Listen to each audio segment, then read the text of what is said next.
water, fire, and earth. Elements of creation. Elements of destruction. These are the forces of nature's fury. In Australia, bushfires bring a hellish world of flame and destruction. It was the fire that changed our lives forever. It was awful. It was like a war zone. In 2009, a firestorm would burn through communities. It was just devastating. It was shocking. 173 people died. And in 2019, hellfire returned. It's not a normal fire. The flames engulfed swathes of Australia. It was a scene from the apocalypse. A fire of biblical proportions. Lives lost, thousands of homes destroyed, 1 billion animals dead, innocent creatures pushed to extinction. This is the worst ecological, environmental disaster that could ever happen in this country. Friday the 6th of February 2009, 100 kilometres north of Melbourne is the village of Marysville with a population of 700. Victorians are living through a crippling heatwave. The countryside is tinder dry. The state is in drought. Temperatures exceed 45 degrees Celsius. That's 113 degrees Fahrenheit. And things are only getting worse. The reports on the news, we really needed to be careful. And we knew that whole week. It had been an incredible week up with, 40-degree temperatures, so it was looking serious. Burning temperatures and strong winds were forecast for Saturday the 7th of February. It was like the hottest of hot days, and it had that eerie feel about it too, the heat. The birds were fairly quiet. Seasoned firefighter and captain of the Marysville Country Fire Authority, Glenn Fisk, was acutely aware of any changes in the weather. He was worried. Marysville was surrounded by dense forest. We were at the end of 10 years of drought, so all of the forested area around us was very dry. The week leading up to the fires was also so very dry and hot. Bushfire scientist Kevin Tolhurst was following the weather conditions closely. We had this massive amount of hot, dry air from inland Australia that had been building up for several days that came down through southeastern Australia, in particular through Victoria. Kevin Tolhurst feared a monster fire was on the horizon, one that would be amongst the most destructive ever to hit Australia. All 5 sources of energy came into play. So it was not only high fuel areas, we had complex terrain, we had prolonged drought and the heat wave conditions, and we had very unstable atmospheric conditions. The fire is able to capture all of those sources of energy, and therefore the fire intensity and the destructive power of the fire is so much greater.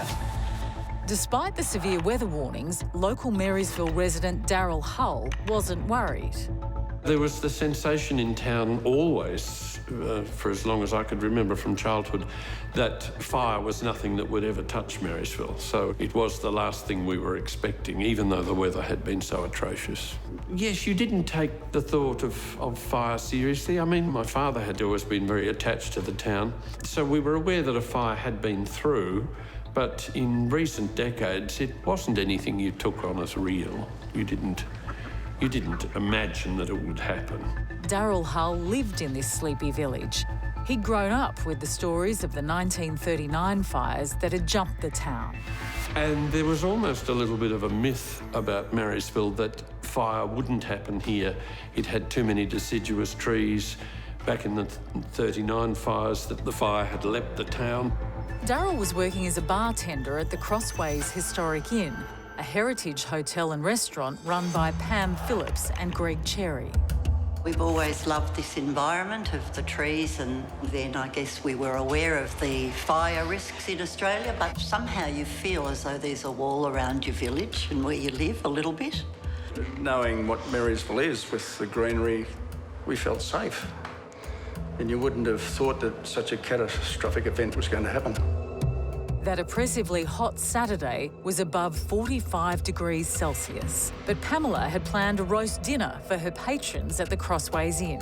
And that was all on, ready to go for that night. So there's no way we expected what happened to happen.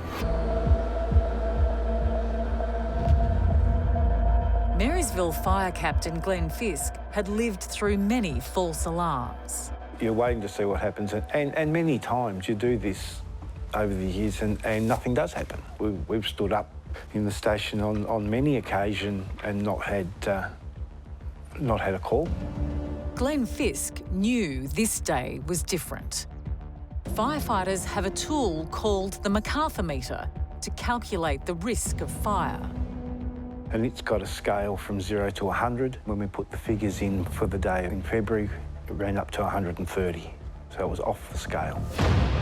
With every indication of extreme fire danger, Glenn and his team rehearsed their drill and then returned home to prepare their properties.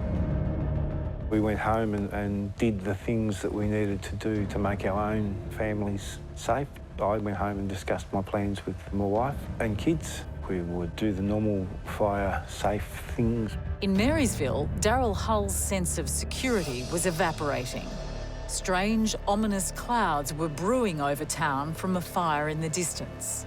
Something propelled me, and I went and got a video camera, which I hadn't owned for very long. And I thought, I think I'll just start filming this. Looking straight above me were these very thick, dense smoke clouds, but all the same, it was very, very dense and quite ominous and quite threatening. I thought, this is really weird. At around 6 o'clock on Saturday evening, the wind changed direction. The wind change came from the southwest and changed a long, narrow fire into a very broad, big fire. So the fire front goes from being maybe 4 or 5 kilometres wide to one that might be 30 to 50 kilometres wide. So your ability to get out of the way of something that might be 50 kilometres long coming at you is dramatically reduced. Marysville was in the line of fire. A raging inferno was on its way. One edge, blue sky, and this great big white and grey cloud above us. When the wind change came, it blew that cloud over us, and that's what we got. We were just in the wrong spot. We were just where it all landed. And I looked up and I could see the column of smoke against the blue sky, and I just had to keep looking up and up and up. It was extremely daunting. It's the sheer size of that cloud, which I later got to know was a pyrocumulus cloud, a bit like the picture of an atom bomb. So the pyrocumulus cloud is formed when the moisture has reached the condensation level, and that might be several thousand metres above the fire itself. But then that helps draw more air in at ground level, so we can see cyclonic strength winds being drawn in at ground level, which will be stronger winds and often drier winds. So the fire is rarely in a stable, steady state. It feeds back on itself and continues to accelerate and increase in intensity until the broad conditions change. So firestorms are really incredibly damaging. It draws all the moisture. I've actually felt the wind moving around my ankles when that cloud was building. It's tangible. Daryl was completely unaware he was looking at the first stage of a deadly firestorm. You can't imagine the ferocity of what's going to happen, what's going to be there. You know, that came later, but it came quickly. And I looked up at the mountain across the way and just saw spot fires creeping down the mountain, at which stage I thought, right, it's on the way. Whatever's going to happen is unstoppable. And that just gathered in momentum. The police came down. There was general panic. It all happened very quickly. The smoke thickened, the mountain disappeared. The convoy of cars started to leave town. Pamela made the decision to try and flee the fire grounds in her vehicle. Greg said, oh, run across the bridge to the Oval. I said, no way, I can't, I'm taking the car. A safe ground had been set up on the town oval, but the cyclonic winds created by the fire were too dangerous for Pamela and her employee to make the trip.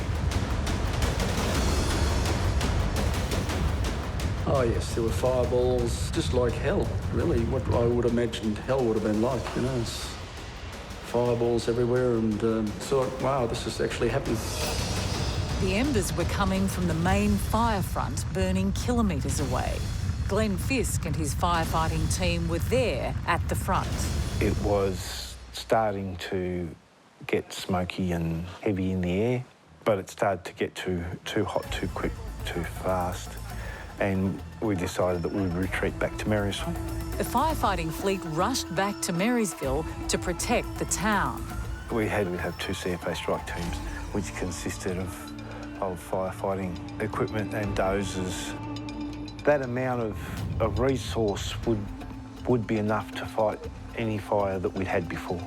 Got to stress that we really felt that we had enough resource to do asset protection. This was their final stand. For Glenn, this fight was now personal for his community, his home, his family. Greg was back defending the Crossways Inn while the inferno blasted above him. It's just like it was right next door to you. It was huge. There's nothing, never heard anything like it before. It's like a jet engine going off and it's right on top of you. You think it's right next to you. So you could see the fire going overhead, just as like a fireball. And there was just embers everywhere, and they weren't little small embers. It was huge. The wind was so strong, and you know, the gum trees just exploded. Greg continued to hose down the Crossways Inn. Pamela and her passenger drove out of town on an empty road with flames and embers threatening to engulf them. I felt like a forest animal running, and I can just remember thinking, don't go faster than you normally would. Something else is going to go wrong. And that's what we did. The fire front was now devouring Marysville. For Glenn Fisk and his team of 10 strong fire tankers, the fight was futile. This was now a battle for survival.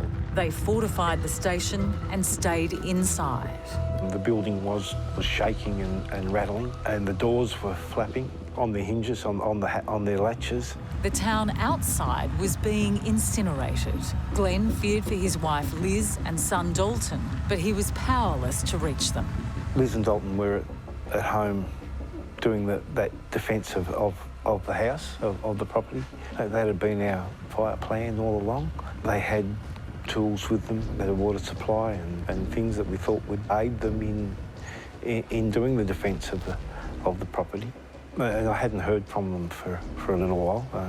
I did have a confidence in Liz and Dalton looking after themselves and each other, but I was sure that we had put enough work in to protecting our home. Glenn Fisk could only pray that his wife and son were safe back at their home. There was embers a metre deep. The embers were like water flowing down the street. Building across the road was there 1 minute and sort of gone the next with the blast furnace effect of those embers. Incredible sight of the power of the fire. Daryl Hull was out in the open, completely unprotected. Surrounded on all sides, he couldn't make it to the town's oval, which was less than 100 metres away. His only refuge was the lake, a stretch of water close to town. I just thought, well, the lake, it's water, it's fairly safe. I think I'll stay there. So I parked the cameras beside the lake and then stepped in.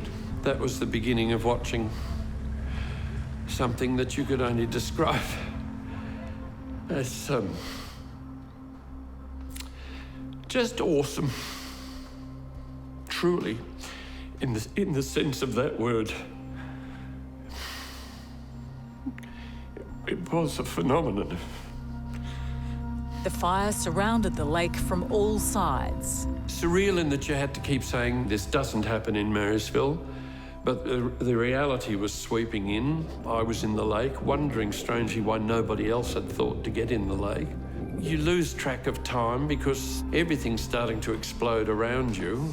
And I was watching fingers of flame creep through the grasses beside the lake. I moved out into the middle of the lake. Then it was a matter of gasping for breath. And then you'd put your head out of the water and hear nothing but masses of hissing of all the embers. The lake was Daryl's last defence against the flames surrounding him. It was so gigantic. Just awesome, truly awesome. The power the power of the thing. Survival expert Kurnell knows exactly what you should do in a bushfire, and Daryl's instinct to retreat to water was a saving grace. A large body of water is an ideal refuge in a bushfire. Just make sure, however, that you take something to float on and then perhaps something to cover yourself with if the fire is super intense. Former military operative Joanna Harmdorf has experienced her fair share of natural disasters, and she has some advice that may save your life during a bushfire. So if there's any bodies of water near your house, then try to make your way there. If there's any pools in the area, try to make your way there. If that's not the case, then think about open areas, fields, anything that the fire can't really go up as aggressive as it would in a wooded area. If you can see an area that the fire has already passed through, then it's also a good tip to go to where the fire's already been. So everything is already burned down.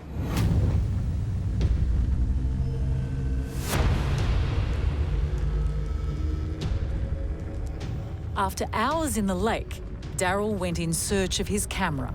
I picked it up and pressed the start button, and lo and behold, the red button went on and it was working. He made his way over to the oval and continued filming. Well, then I realised the extent of what was happening because everything was in flames. So I concentrated on what was in front of me, which were the buildings down towards the river. By the time I got to the top of the street, I just could hardly speak. Too many tears. It was so destructive. Quite extraordinary. I came to the roundabout, which was opposite the crossways here, and I saw a group of people standing there, and I stood with them for a while and just looked back up the main street, all of us just incredulous, and that whole sense of it's too surreal.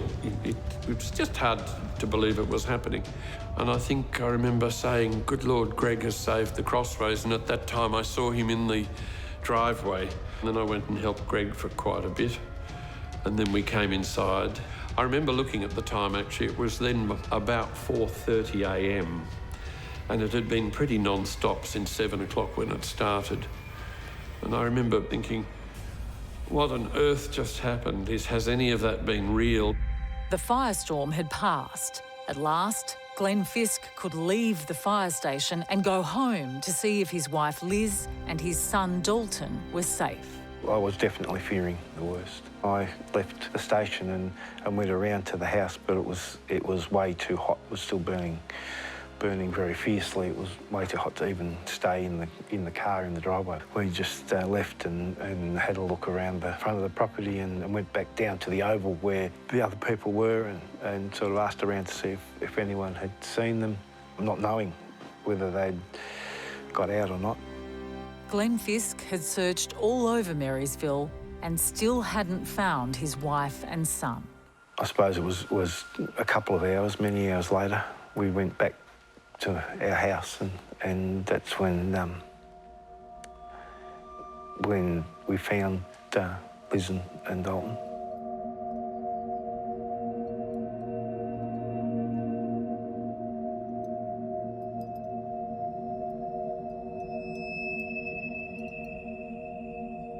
Glenn's worst fears were confirmed. He found his wife and son inside their burnt-out home. They had died in the fire. The feelings were that it wasn't real, but you're in the midst of so much devastation, all you can feel is that it's part of the devastation.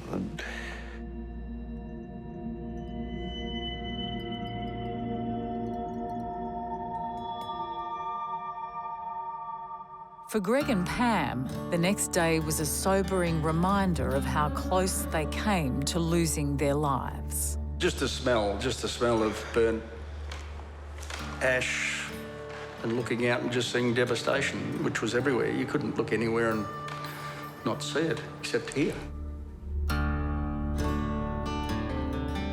I think I was just very aware that I was alive all night. I was thinking I'm actually still here.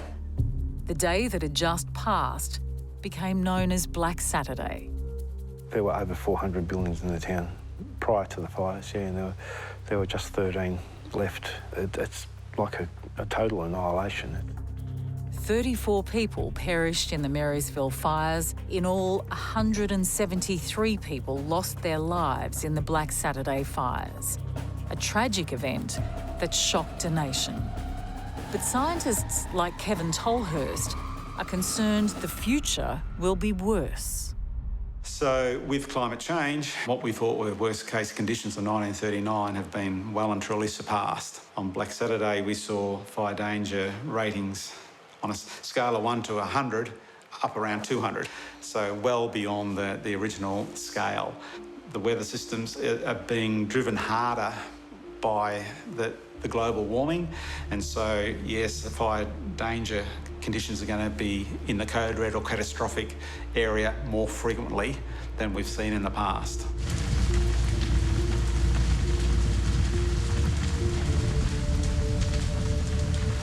Black Saturday became a tragic forerunner for another catastrophic fire, a code red, a wild inferno that blazed not for a day, but for a season.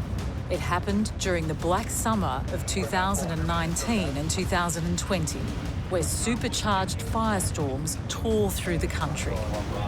It had been the hottest and driest year in Australia's recorded history. The scene was set for a summer of hell.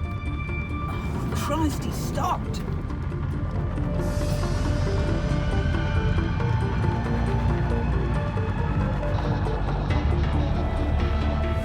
The fire threw flames right up to the edge of Sydney. I think the recent fires in Sydney and around Brisbane are a great demonstration that even people living in urban areas are affected by bushfires. Sydney was at times barely visible, shrouded by bushfire smoke. A city that once had a reputation for clean air now had the worst air quality in the world. Let's not treat this as just a one-off and it will go back to some sort of new norm. We have to learn from this and actually do better in the future. This is the worst year. It's caught us all off guard. We need to plan for this. The inferno spread, with the east coast being the worst hit. Fires in Queensland, New South Wales, Victoria. By New Year's Eve, there were more than 100 fires burning. Columns of smoke could be seen from space. The fire raged into 2020. So in Australia and New Zealand, as fires are becoming the new norm, where the fire seasons are getting longer, they're becoming earlier, they're becoming more intense and frequent. One of the heartbreaking challenges we face is the fact that actually we can't fight all the fires simultaneously.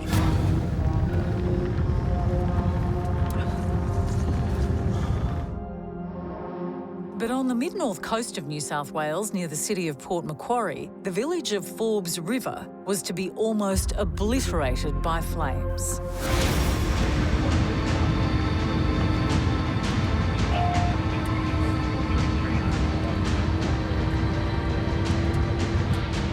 It happened on the 8th of November in the Australian spring.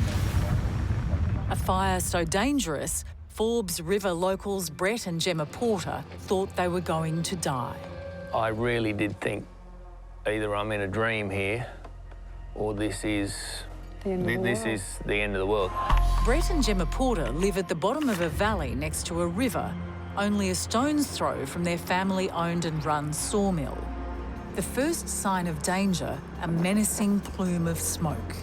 It's going to be fairly cranky, because I could see the smoke that was boiling up. The atmosphere started to get dark and red skies and smoke. You literally couldn't see what was coming at you anywhere. I thought, well, we're on top of a hill here with gravel all around our sawmill, pretty short grass in our paddock, so I just didn't think it was going to be a problem. We'll agree to disagree on that one. I'd come from town I'd come from town on the Thursday, the day before the fires, and I could see how angry it was, but that's okay. But that was miles away. That's right. It was miles out over the mountain. The night before the fire, we had a conversation with our neighbour, putting our fire plan in place. And he said to Brett, sometimes things happen that will change your life. He said, maybe, just maybe, this is going to be the fire that changes all of our lives forever. Gemma's neighbour's words were ominous. Overnight, the wind changed direction and picked up speed. The Friday morning, I could see it was a lot closer, and I knew that something was going to go wrong because people were contacting me saying, you know, there's trouble on the Forbes River. On the Friday morning, we just went and jumped on our motorbikes and went out sort of the foot of the mountain where the fire was coming from. And yeah, we stopped our bikes and we could hear it, like, roaring. Brett returned to the property, and by that time it was dark. Gemma pulled out her phone and recorded what she was seeing. It was just after 1 p.m. But it was definitely pitch black dark at 11 minutes past 1 at lunchtime. The sun had completely gone and it was like a midnight night with no moon. That's in the middle of the day. So that's like it was really, but you just, look, funny things never run through my mind like that, but I tell you what, you're thinking, is this the end or is this real? Like, it's not normal to be dark in the middle of the day. Gemma and Brett didn't know where the fire was going to come from. With powerful winds coming in from all directions, they had no idea how to protect their property. It just wasn't coming from any one direction. Like, it's just, you get a gust from over here, next thing you get a gust from the completely opposite direction. Meteorologist Grace Legg keeps a close eye on the deadly forces that turn bushfires into megafires. One of the most dangerous times is when we see wind changes coming through. So it's often with something like a cold front coming through. When you have a wind change, you've seen a bushfire that's been moving one way and suddenly it's just moving in a completely different direction. So they can become a lot larger very quickly. It's like these three sort of fire fronts sort of all met, so that the wind's not coming from any what direction. It's just like a big cloud balling, like rolling and bellowing. The rolling cloud Brett saw, like Glenn Fisk and Daryl Hull had witnessed in Maryville more than a decade earlier, was a pyrocumulus cloud, resembling the aftermath of a nuclear bomb. It's when a fire is so large and out of control that it's actually creating its own weather. In some situations, we also can get thunderstorms actually developing on top of these fires, and you start to actually get lightning and things recorded above these fires. The fire column can reach so high it brings down icy cold air from the stratosphere. There's been reports of tornadoes within that, and even large hail has been thrown out. So you end up with hailstones as well. It's, yeah, very dangerous. It's very hard to explain. It was just, you just don't know what you're in. You don't know if you're in a tornado or a twister or a storm that went wrong. Brett was confronted by a firestorm. And like a scene from The Wizard of Oz, the cyclonic winds from the firestorm swept Gemma from the ground with frightening power. When it picked me up and put me, 100 metres away, it was like it was that full of solid matter that it just literally picked me up like I was in a chair. And then carried me through the open gates and then down to the end of the lily-pilly hedge down the bottom there. Miraculously, the powerful winds dropped Gemma unharmed, but she wasn't out of danger. When the fire gets large enough, it's basically becomes a meteorological event. Unstable atmospheric conditions can enhance the prevailing winds and effectively double the wind speed and produce cyclonic strength. If it gets organised, we can get a fire tornado coming out of that large air movement. We can get dry lightning coming out from the cloud, and that can be starting fires 25, 30 kilometres downwind of where the main fire is. So all of those factors enhance the destructive power, but also the rate at which the fire moves across the landscape. Yeah, 16 kilometres in 12 minutes. That's how fast the fire was travelling. And then, like falling stars lighting up the night sky, the embers and fireballs rained down. The fires were just all around. The fireballs were dropping and exploding when they hit the earth. I think we just lost everything.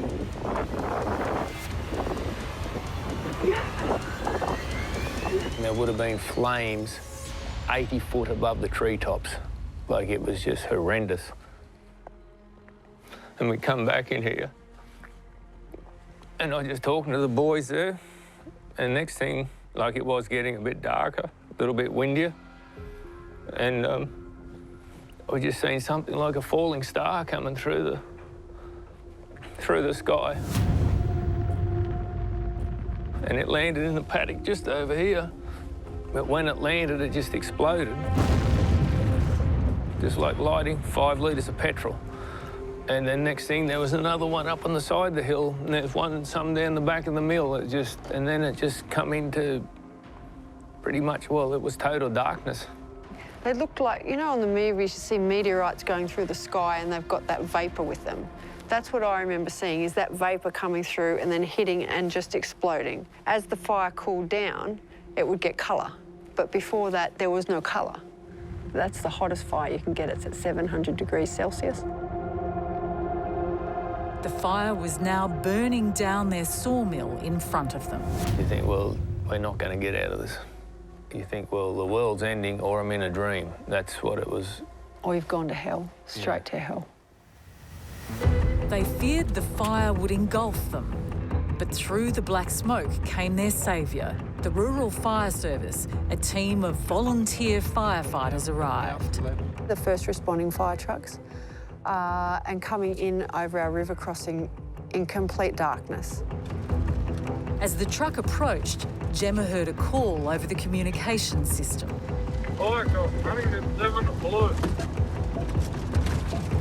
Mount George 1, flight commander. They called back to fire comms, code 7 blue. And after the fires, when I asked them what code 7 blue was, he said we were given a choice as to whether we go in or not. And if we did go in, it was on code 7 blue, which is go in, extract the dead bodies and come out again. They just didn't think there'd be anyone still sort of alive in there. It was pretty confronting when we found out what it was and what it meant. Once the Rural Fire Service realised Gemma and Brett were still alive, they joined the fight. No, I'll never forget it to this day. There's a girl there, she was right in amongst it with a hose she could hardly hold. And, like, the flames were getting fairly serious. And I said I couldn't get her attention, and I pulled on the hose. God wasn't going to go in that close. And she walked over to me then, and I could literally smell the hair singeing. That's how close she was to the fire. It's just something I'll never forget, that.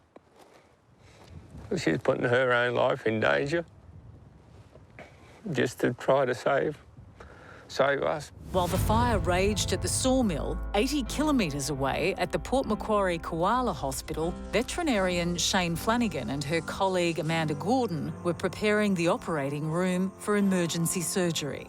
Here he is. Hello, beautiful boy. He's looking better. Sorry, buddy. This is Thrumster. He came in from firegrounds not far from Brett and Gemma's sawmill. He's in with severe burns on his legs. Shane and Amanda need to act quickly. They know that for koalas like Thrumster, there's little time. We got him probably a couple of hours after the fire happened, which doesn't normally happen. Normally we don't get to them for days. Both women feared for the koalas. This region has one of the highest populations of koalas in the country, and their habitat was in danger. He was sitting in pretty sad-looking bit of burnt country. It was awful. So you can see he's had burns on the tops here. They're only partial thickness burns. He was pretty lucky, really. Port Macquarie has the only koala hospital in the world, and on this day, fire victims were being rushed through the doors. We've got to do a burn patient in a minute after this one.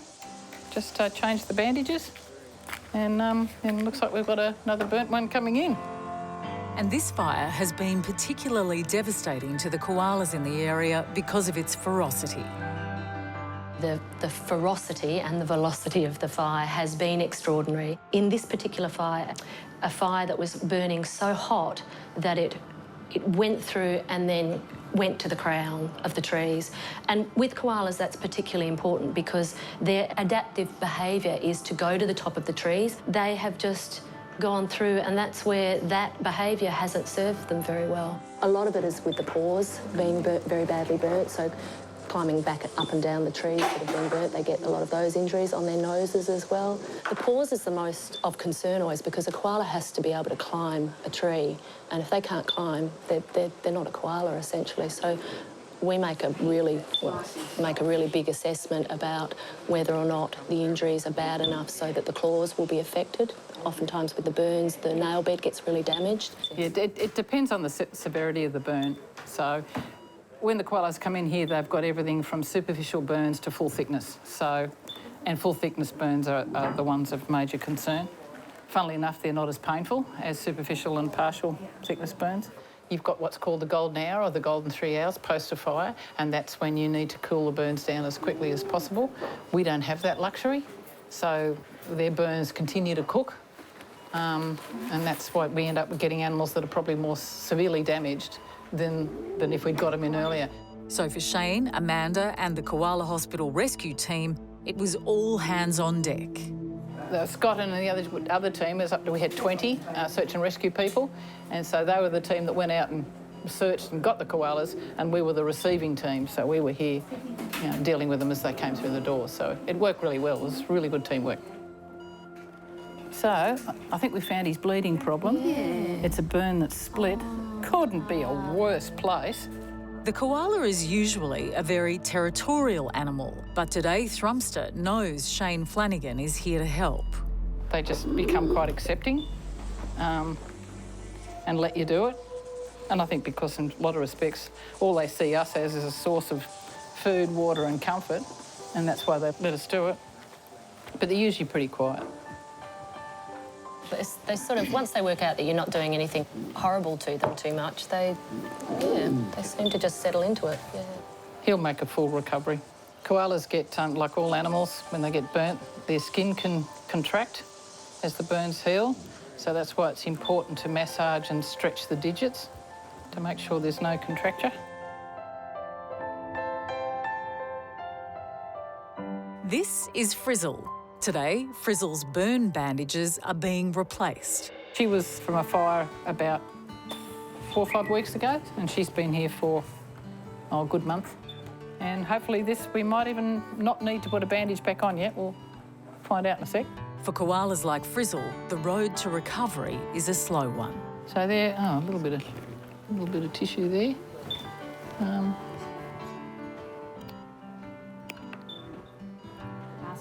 They're looking pretty darn good, these wounds. Quite happy with that. Healing nicely.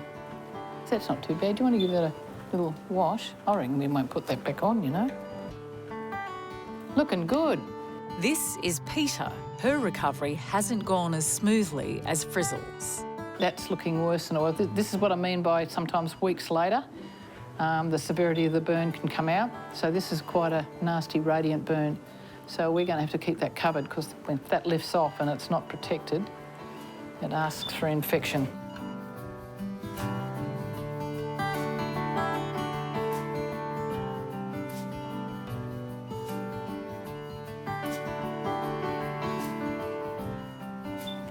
And touch wood, we haven't had any infections. And in fact, honestly, in all the years of us treating burns, we have never seen infection in these burns koalas, and we don't give them antibiotics. So I think as long as you do really good bandaging. One good thing, koalas are really tolerant of bandaging. They don't bite them off or anything, which is good.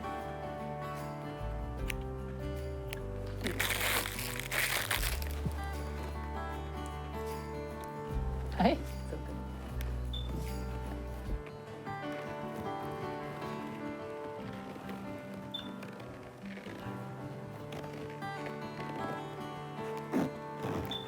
How pretty. I might make this quite thick so it protects her. Freshly done.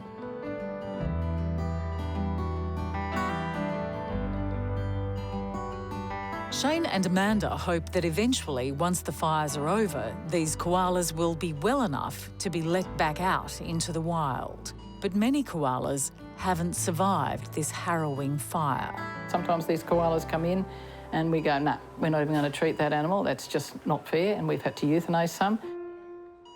You could feel the devastation, and amongst all of the volunteers, because so many of the koalas that we've treated from here have also gone back into that area, the smaller joeys and juveniles that have been hand-raised. That's a big place that we've actually been able to put them in. That forest where hand-raised koalas were released was incinerated. Those koalas from that area have the most diverse, they're most genetically diverse in Australia, and which means actually in the whole world. So you can imagine it's not just koalas that have died, it's an extraordinary koala population that has gone as well.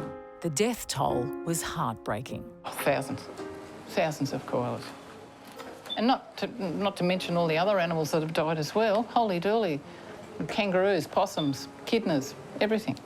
It's just carnage. Absolute carnage.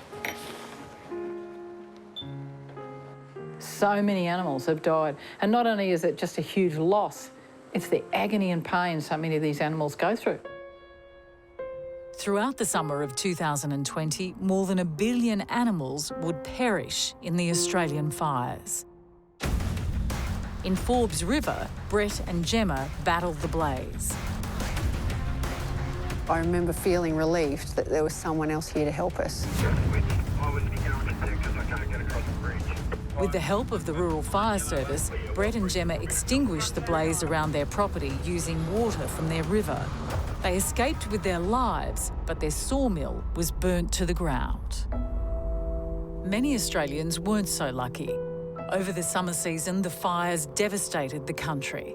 They burnt through more than 12 million hectares of Australian bushland, dwarfing South America's 2019 Amazon fires. 11 million Australians were impacted by the smoke, thousands of homes destroyed, and 33 lives lost, 8 of those firefighters. One of the last remaining fires burned for more than 70 days. It was only heavy summer rain that stopped the bushfires. But scientists are telling us that wild hellfire will strike again, and it will strike harder and faster. We're going to actually have people prepared for fires and other extreme events which they hadn't really ever thought about. It's going to change. This land of extremes, of fire and drought, is going to become more intense and more frequent. It's the new norm, which is perverse, really, when we talk about extremes being unusual and unpredictable. They're almost becoming predictable. And that's going to have an impact on how we, as a society, survive. So with changing climate, we're certainly going to see more extreme fire events because there'll be more fuel and more severe weather conditions. And that's been modelled, that's what's being forecast, and that's what we're observing. It's inescapable now that the impact of climate change is here to stay. So we're seeing these marine heat waves, we're seeing terrestrial heat waves. They are both increasing in intensity and frequency. Our bushfire season is extending, we're getting more severe bushfires. And so the warmer the baseline or global climate gets, the more likely or the more conducive conditions will be to have more intense fires. So these are fires that generally occur within the catastrophic rating. They form their own weather systems and have dry lightning, and very extraordinary, but also very, very dangerous. The Black Friday and Black Saturday survivors aren't scientists, but they've seen wild weather firsthand, and they think our world is changing. I must say, every summer, I mean, I'm extraordinarily aware of what's going on around now, as I think perhaps the whole country is. The fires in this area and across New South Wales is unprecedented. The ferocity of them, the intensity of them, and how much country they've wiped out. Just never in recorded history has this ever happened. And I doubt very much whether it happened before Europeans of this magnitude. Doubt very much. So how concerned am I about koalas into the future being able to cope with these extreme fires? Is there an answer? No. Can koalas adapt that quickly? No, that takes time. And we have changed things so quickly, human beings' activity in the world to change climate. How can they adapt to that fast? We are seeing something that is unprecedented. The patterns of it are becoming longer, more intense. Over time, we're seeing record temperatures, not just today, but tomorrow and the next day and the next day and that whole month. We here at the Koala Hospital believe that it is climate change that is in action here that we're seeing. 10 years later, life in Marysville is returning to normal, but the lush greenery won't hide the scars. You know, the emotions around you can't sort of say that it doesn't. You can't quantify. That's what I'm trying to say. It doesn't quantify. Pam and Greg still run the Crossways Inn. Daryl does the odd weekend shift. A decade on, they grapple with what happened. It certainly does something with your mind like that. You're never really quite the same. No, that's true. It's sort of very overwhelming that things can just occur. It was almost like an instant to me. It just happened, you know, you don't expect it. And the ferocity of it was just enormous. After you see that sort of power, you realise just how small humans are. We did not have a chance of fighting a thing like that. With their sawmill destroyed, Brett and Gemma have to start again. But they're doing it with the support of their small community. Seeing how many people have put their hand out for us and donated us money. It's unbelievable. You just don't realise how many good people there are still around. There's just so many good people that's come forward, gave us donations, still come and done things for us and not charge us. Just gave us a pat on the shoulder and said, that's on us this month. Like, it's just, yeah, it's unbelievable. It'll change me for life. I'll have a different outlook. The Porters have had to rebuild from scratch. Once the proud owner of his own business, Brett now drives trucks to make ends meet, and Gemma has started a small business of her own. My background is food technology, so it all makes sense to me. It's something I enjoy doing. And the only thing that made sense to me was burnt meal puddings. So off we go as burnt meal puddings, and we'll see where this new world goes to. I'm trying to make it the light at the end of our tunnel.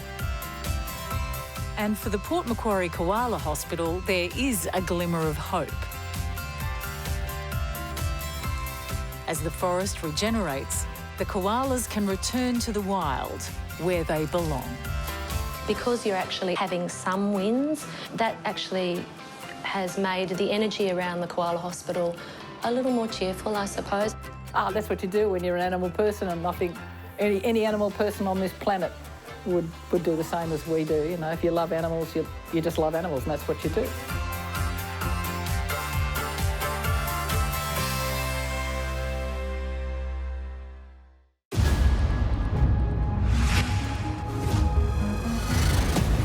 Wind, water, fire, and earth. Elements of creation. Elements of destruction. These are the forces of nature's fury.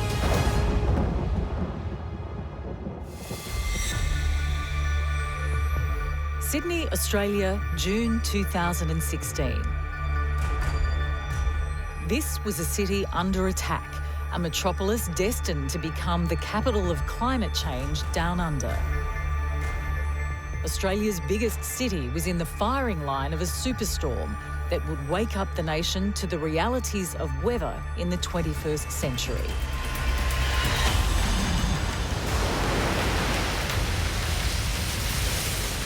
It sent waves the size of apartment blocks smashing into the city.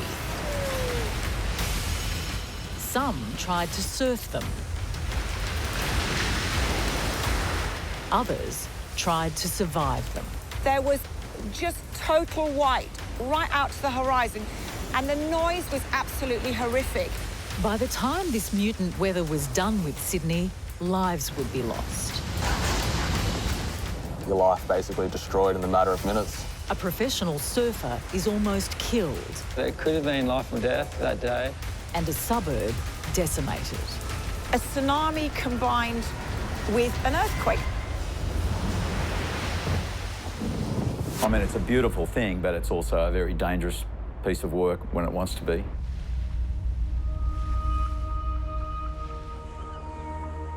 Winter in Sydney is often a time to take a break from the hot subtropical summers. Rarely does the climate hit the extremes of winter elsewhere on the planet. But in 2016, a combination of 3 different destructive forces were building off the coast: wind, waves, and tide. For Professor Ian Turner, who studies the impacts of these superstorms, this was an event he hadn't seen before. Well, the June 2016 storm was a large storm, but there were 2 features about it that made it particularly destructive. The first is that it came from an unusual direction. Most of our storms come more from the south, and this storm came from an unusual easterly direction. That really enabled the wave energy to come into the coast. Unusual because an intense high-pressure weather system would push the storm right into the heart of Australia's busiest city. And secondly, it just happened to coincide with king tides, which is our largest highest sea level of the year. And those 2 factors combined really made it the largest erosion event we've seen in 40 years.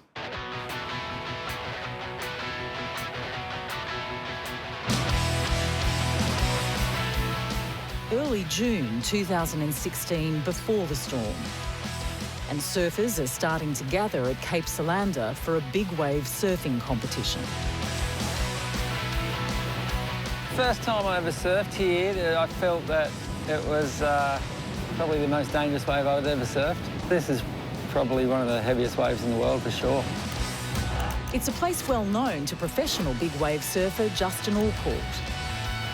I'm 46 years old, I'm a firefighter, father of 3 kids, husband, and I like surfing big waves. But in 2016, Cape Solander was about to give Justin Allport a lesson in the power that is mutant nature. At the same time, just up the coast from Cape Solander at Collaroy on Sydney's northern beaches, Gary and Zaza Silk are enjoying life at their beachside home. Part of a multi-million-dollar row of castles built on sand. On Friday, the first inkling I got of the storm was when one of the guys in the office said, "Aren't you worried about this weekend?" living on the coast. And then Saturday morning, it was absolutely fantastic. It was flat, calm, etc. Couldn't have been a nicer day. Little did Gary know a fierce storm was brewing on the horizon. A face-off with nature's power was about to begin. And the families living in these beachside dream homes were about to enter a 3-day nightmare. You know, it was Saturday afternoon, it started to get really rough. And then the dunes, which were at the end of the garden, started to get eaten into. And that was the first time we really realised that it was going to be a big one, big storm. Surf lifesaver and Australia's United Nations Goodwill Ambassador for the Ocean, David McIntosh, is a veteran of Sydney's wild seas. A lot of us look at the weather maps all the time. You could feel something was about to happen, but no one had any idea that it could be so devastating. Collaroy Beach is a beach that we spend a lot of time investigating. It's actually one of the longest records, over 40 years of beach monitoring that's occurred. So we watched the weather forecast quite closely, and about a week before the storm event in June 2016, we started to see a storm was approaching. Wave heights forecast over 6 metres significant wave height, which means the biggest waves 10 metres high. But it was always indicating it was coming from this unusual direction from the east. So we started watching it very closely.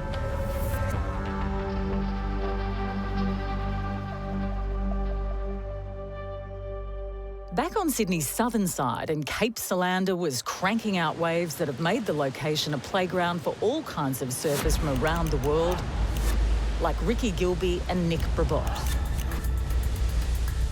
The oceanic swell comes in pretty much undisturbed, sucks up onto that slab and unloads in a fashion that I've never really kind of experienced anywhere else.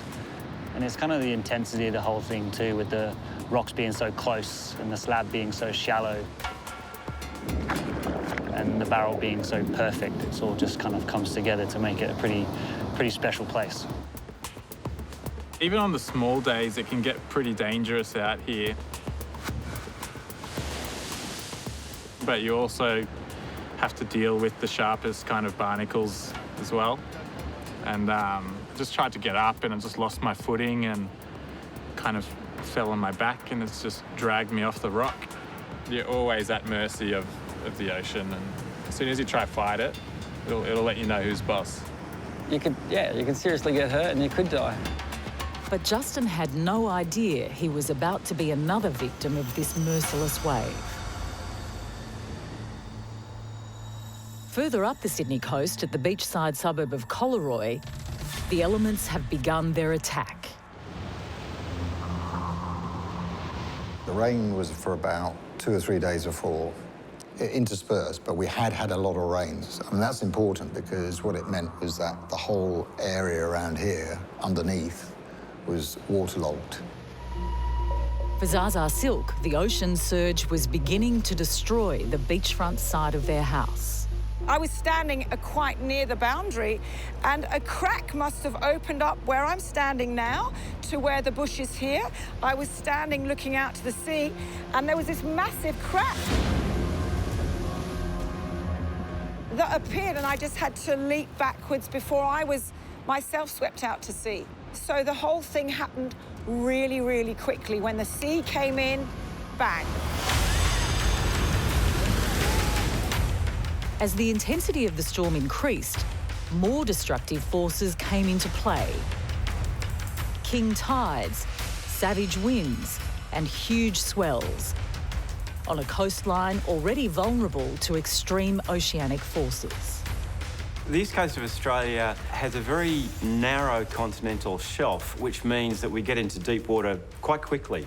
So as waves, large storm waves are generated in the Pacific, there's very little interaction that occurs with the sea bottom before they slam into the coast. And so on a world scale, it's a high energy coastline with most of the energy from the Pacific just slamming straight into our coast. Even the veterans of Sydney's beaches knew it was something out of the ordinary. It created a situation, a cluster of events that you don't see very often, probably seen 5 times in the last 100 years. So it was very, very significant, very damaging. The king tide had devoured the beach and was now attacking the homes closest to the shore. The council guards were stood up underneath the balcony there, looking out to sea, watching the waves break, these huge waves coming in and breaking. And then one didn't break, it just kept coming in and it hit them. So it must have been like a freak wave and bang. That swell event was definitely the most memorable one I've ever witnessed on the east coast of Australia. At the same time as the suburb of Collaroy was being destroyed by king tides and crushing swells, down the coast on the southern side of Sydney at Cape Solander, the big wave surfing competition had begun.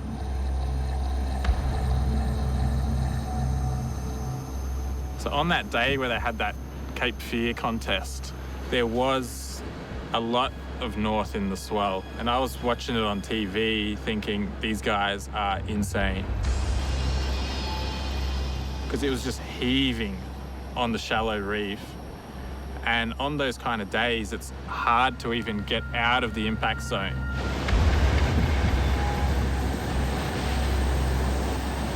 So if you survive the wipeout, then you've got to try to get out of there as well. Like, it was just nuts.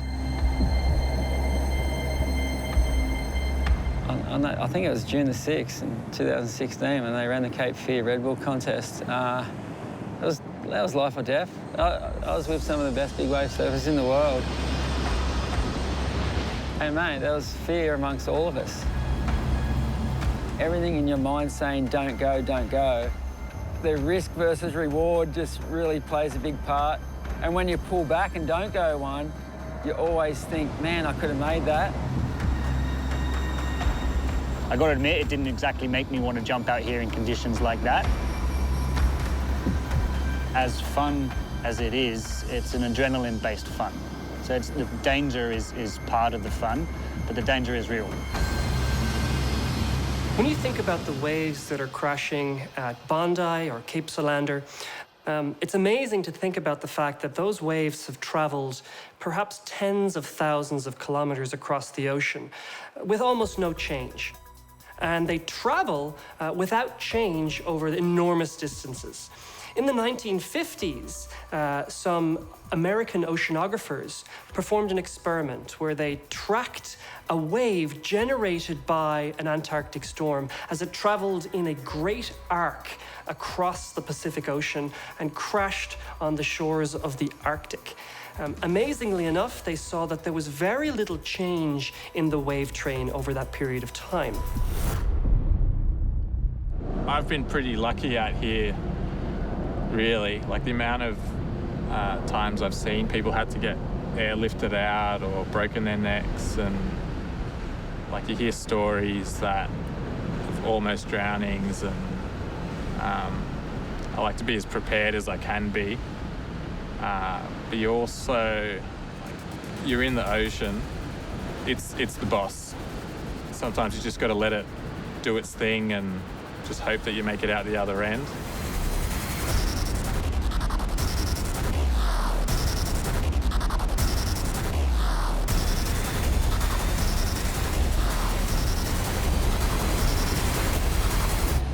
The superstorm was now launching 1,000-ton waves at professional surfers wanting to test their mettle against Mother Nature. The size that day of the waves, like, just think of 20 Olympic swimming pools full of water just coming down on you. And an elite team of rescue experts was there in the water. Like Ryan Whippet-Clark, a Bondi lifeguard with 20 years rescue experience. This wave here at Solander, it's so dangerous just because of how close it breaks to the rocks. So if you fall off at the start of the wave, there's a good chance you're going to kind of get washed up onto that cliff face or bounce off it. Dr. Shane Keating from the University of New South Wales is a mathematician who studies the basic forces of what makes waves and water such a dangerous dynamic. In Cape Solander, some of the waves there are coming from all the way in Antarctica. They benefit from undersea canyons that funnel wave energy into a focused point, jacking the wave right up to very large amplitudes, as much as up to a 5-story building. This storm was almost like the perfect storm. You had like king tides, the swell was big, we had winds, and literally like a few days out, we were still looking at the charts going, this thing's going to be ridiculous. If it stays like this, it's going to be something that no one's ever seen before, and it was. Up at Collaroy on Sydney's north side, a beach that was normally as wide as a freeway was now submerged beneath a king tide storm surge. There was people stood underneath the balcony on that apartment block behind me, and all of a sudden this wave just came that high and hit them and took them all out. With no seawalls, a beach not prepared for giant swells and a king tide storm surge, Gary and Zaza's home had little protection from the force of the ocean. We got gouged because what happens is that the water came shooting down the coast. It literally just came down the beach. When environmental engineer Professor Ian Turner heard about this wild swell, he had to look beyond the weather map and see it with his own eyes. So it's hard to picture that on a lovely warm day today and with the beach so wide that in 2016 this was such a different place. In fact, essentially all the sand had gone and had been moved offshore. The buildings that we can see to the north of us were being directly impacted by waves during the high tides. For scientists, this extreme weather event was a sign of things to come. Every second, about 30 billion litres of warm tropical water is brought down by the East Australian Current. That's 25 times more than all the rivers on Earth. So we're strongly affected by the East Australian Current, but the East Australian Current is changing. It's flowing further south and warming the waters off Tasmania, about 2 degrees Celsius over the last 60 years. And that's having a dramatic effect. The ocean is like a corner piece in the climate change jigsaw puzzle. We're trying to understand more about how the ocean affects the climate system and how climate change itself is affecting the ocean. By now, the swell was at Gary and Zaza's back door, and it was destroying their house. Sunday afternoon, they had 6-metre waves.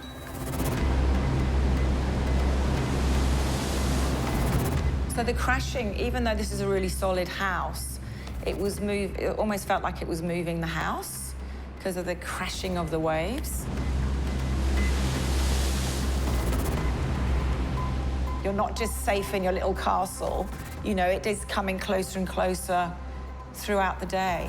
The only thing that actually was stopping the waves in that particular region of the beach was the houses. If the houses hadn't been there, in fact, the waves would have kept eating further landwards and potentially actually taken out the major road behind those homes. Lifesavers from nearby Collaroy Surf Club stepped into the breach, and with volunteers from across the community, they put their lives on the line to build a wall of sandbags to stop the onslaught. There were homes that were actually being undermined, and so the emergency services came and sandbagged to protect those properties in the short term, to protect them while the storm was actually occurring. So the wave direction was coming straight in here, straight to the surf club. The police were knocking on the door saying, get ready to evacuate. Survival expert and Hollywood stuntwoman Kai Fano has some life-saving messages for those in harm's way. In any natural disaster, the most important thing to do is stay calm.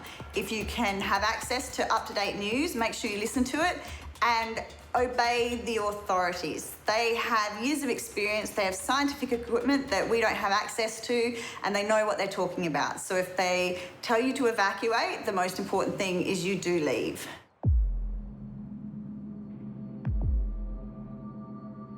At Cape Solander, Justin Allport was about to catch the wave of his life. The takeoff spot's just sort of here, if you're paddling in, just around where that one's breaking, maybe a touch further out. And behind that, you got super deep water. And we've seen waves, you know, they're a couple of stories high.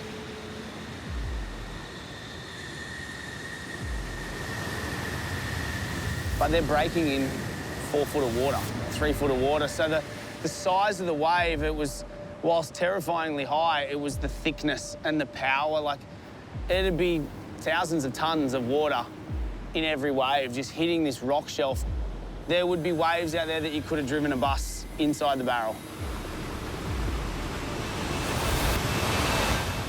It wasn't a huge wave on the takeoff, but I could see down the line it was one of the bigger ones of the day, and it just got me excited, and I just thought, I'm going to get so barreled on this thing. So I took off and I got down this wave. And I really can't remember exactly what happened, but the board got sucked up the face. And I went over, backwards.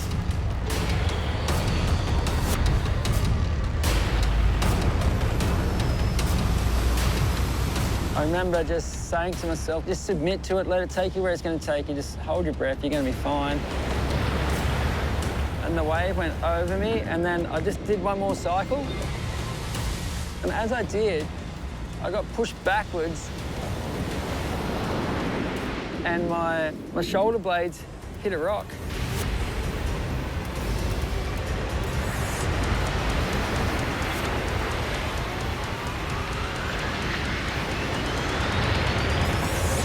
And it hit real hard.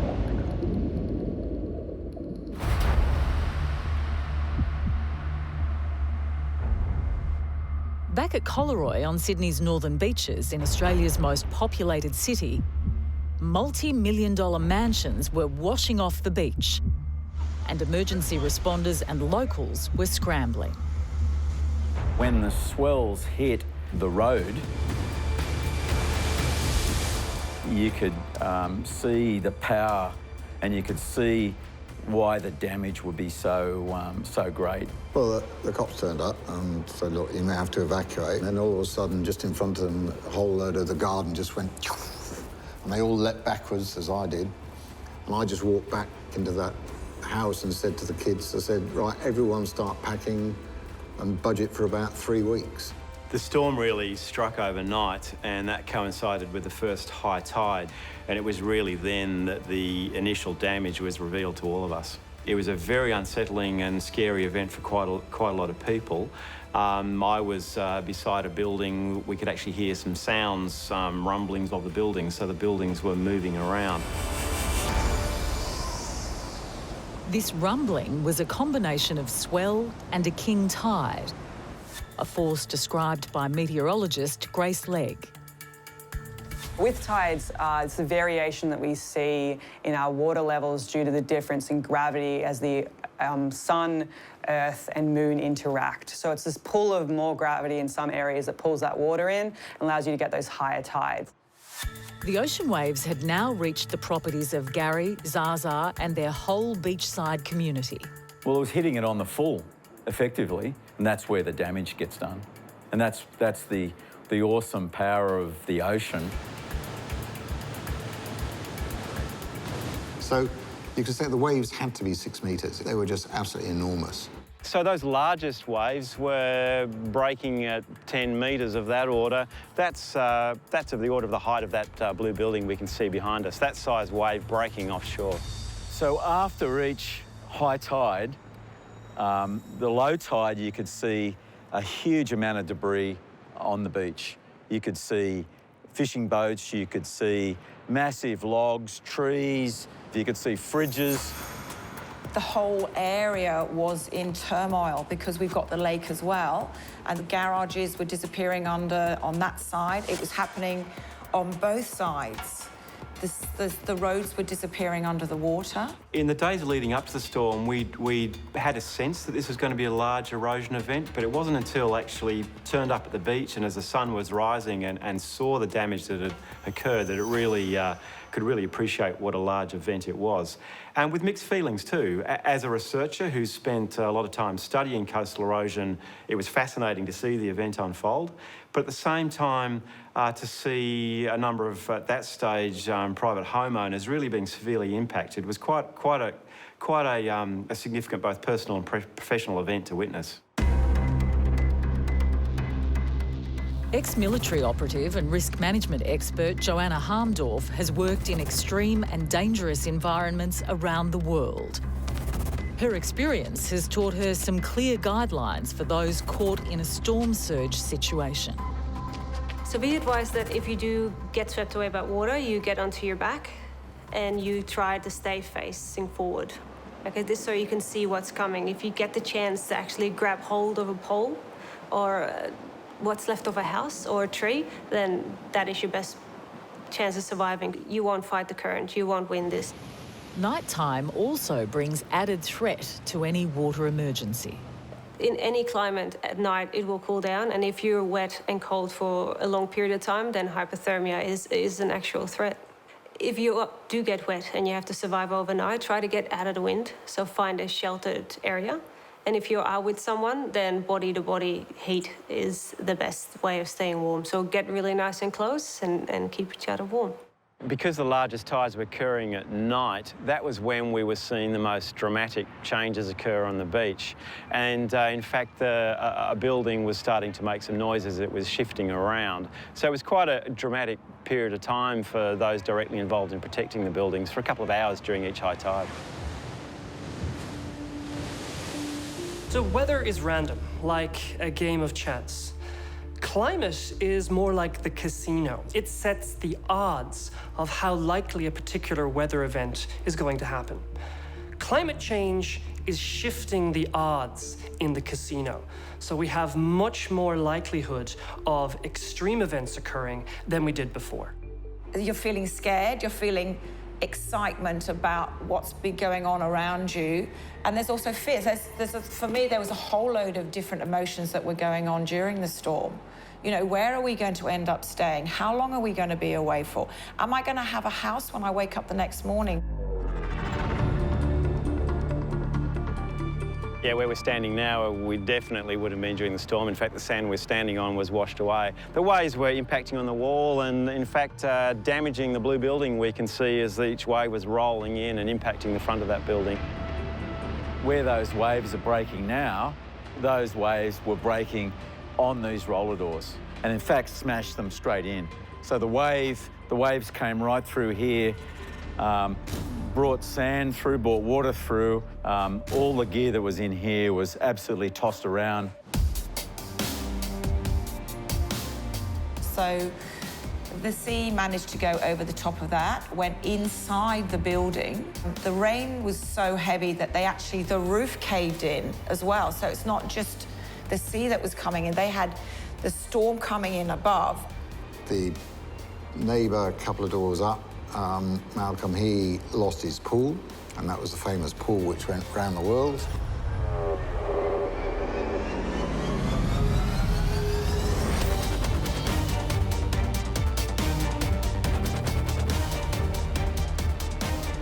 Well, there was a swimming pool, so at low tide, you could actually see a fully formed swimming pool, concrete swimming pool, as one structure sitting on the beach.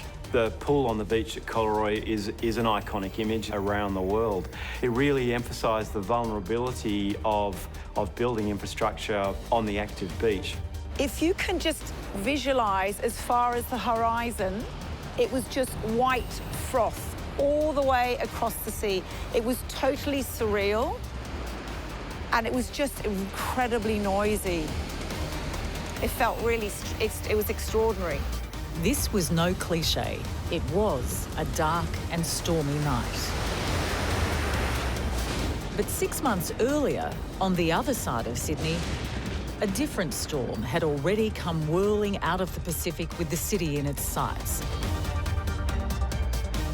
And it would give the locals a taste of what was to come.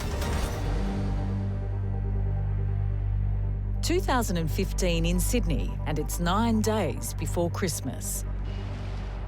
What seems like a quiet day at work is about to go seriously bad for the seaside suburb of Kurnell. It's a beautiful sunny day in Kurnell today, which is nothing like the day the tornado hit, which was basically hell. Just apocalyptic storm that came through and basically destroyed everything in its path. Andrew McGregor works at Sydney's desalination plant. Ironically, a source of fresh water for the city in times of emergency. But in 2015, it was in the firing line of an approaching tornado. We were at work and we could see there was a storm coming and the sky was getting a bit darker, so we decided to go have a look to see if, we might get some hail or something like that, but we got a lot more. This was the 2015 Kurnell tornado. So the tornado came through the township just behind me here, across Botany Bay, along the eastern suburbs, affecting millions of people. With winds travelling at the same speed as Formula One race cars, the tornado ripped onto the land from the water. So where I was is just on the other side of these buildings here, filming that roofing coming off, floating through the air, basically straight past here. If I walked out further into the wind from where I was, it could have picked me up or thrown me across the car park there. It was pretty intense, the force of that wind. If any of those sheets came through the air and hit me, it could have cut me in half. It could have just sliced straight through.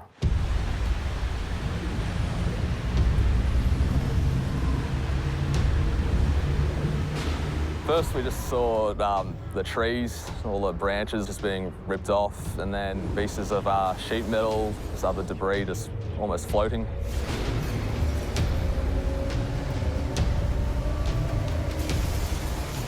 The intensity, the ferocity of that wind was hopefully something we never have to experience again. Just the sound coming through the warehouse, the sound coming through the trees. It was like standing next to a plane on a tarmac.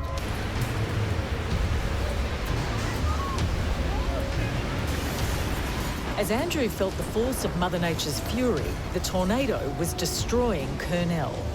Ripping through homes and businesses, office workers were fleeing for their lives. Yeah, people were definitely afraid for their lives. There was a lot of danger. Watch out, watch out, watch out! You know, having your house cave in or having power lines come down on you, being hit by a tree branch or being hit by one of those sheets of metal.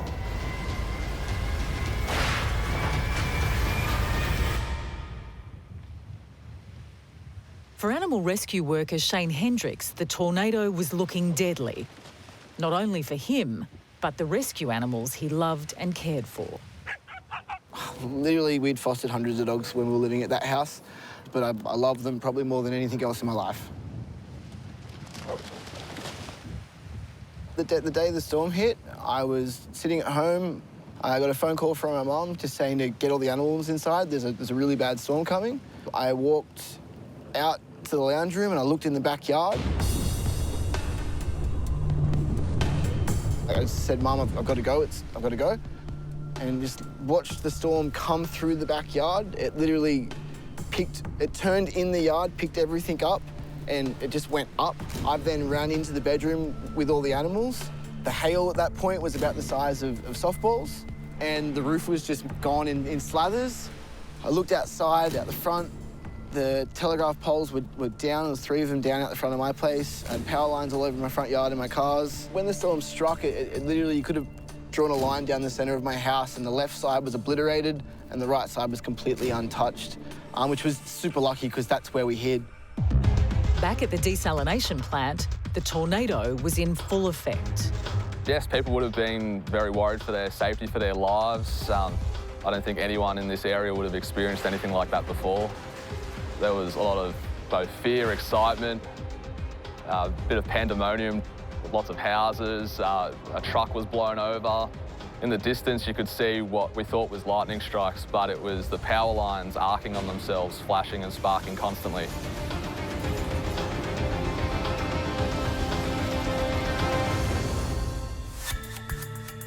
Coastal engineer James Carley from the University of New South Wales studies the mutant forces that smash into Australia's shores. The Kurnell tornado, so tornadoes are a different weather phenomena to what we normally talk about low pressure systems. So they're operating on a very small scale. So nevertheless, it was extreme winds. So very small area tornado, only half a kilometre across, and it came through the Kurnell area, did massive amount of damage. I did see it not long after the tornado hit, and I noticed damage in a lot of buildings. A lot of fairly modern new structures were ripped apart and walls ripped off them. Noting, under being an engineer, under building codes, we don't actually design for tornadoes in Australia, so tornadoes are outside the design codes for buildings. Yeah, devastating for everyone here, just to see your life basically destroyed in the matter of minutes. Tornadoes, hurricanes and typhoons may all seem like similar weather events. But for Australian Bureau of Meteorology extreme weather specialist, Grace Legg, a tornado is a specific weather event not to be confused with a hurricane. Tornadoes are small areas, a few kilometres to maybe tens of kilometres across they can be. Very small tracks, very hard to predict though because they're such a small area and they can dissipate and form quite quickly. Cyclones, on the other hand, tropical cyclones are large systems. They're hundreds of kilometres across. It may have only been hitting a small area and lasted just minutes, but when the tornado was finished, an entire suburb had been thrashed.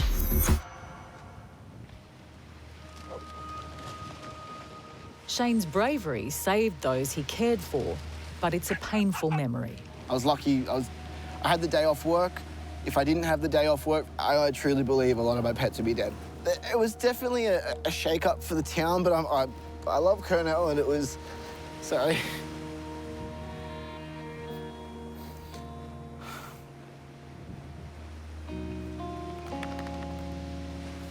It was actually really nice to see everyone come together. Yeah, baby.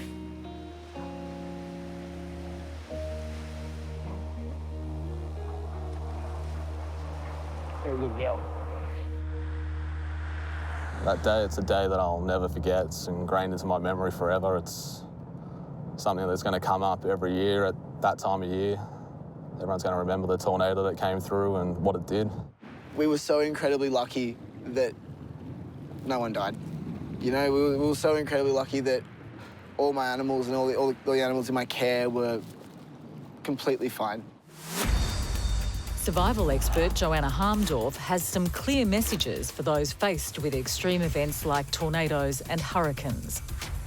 Amazingly, it's a tip Shane Hendricks instinctively knew. Find any shelter. If you're not in your house, anything. If you're outside, even in a ditch would be best, and stay low and wait till it blows over. But if you have the luxury of being in your house, go to the most inner room that you've got, because glass is going to be very dangerous if that comes flying in. The Kurnell tornado was a freak event that lasted only a few hours. But 6 months later, when the Sydney superstorm of 2016 hit, it hammered the city for 3 solid days. At Sydney's big wave location, Cape Solander, professional surfer Justin Allport has suffered the biggest wipeout of his life. And he was now fighting to survive. Surf lifeguard Ryan Whippet-Clark and his team had only seconds to save Justin's life. When you're sort of out here and it's big,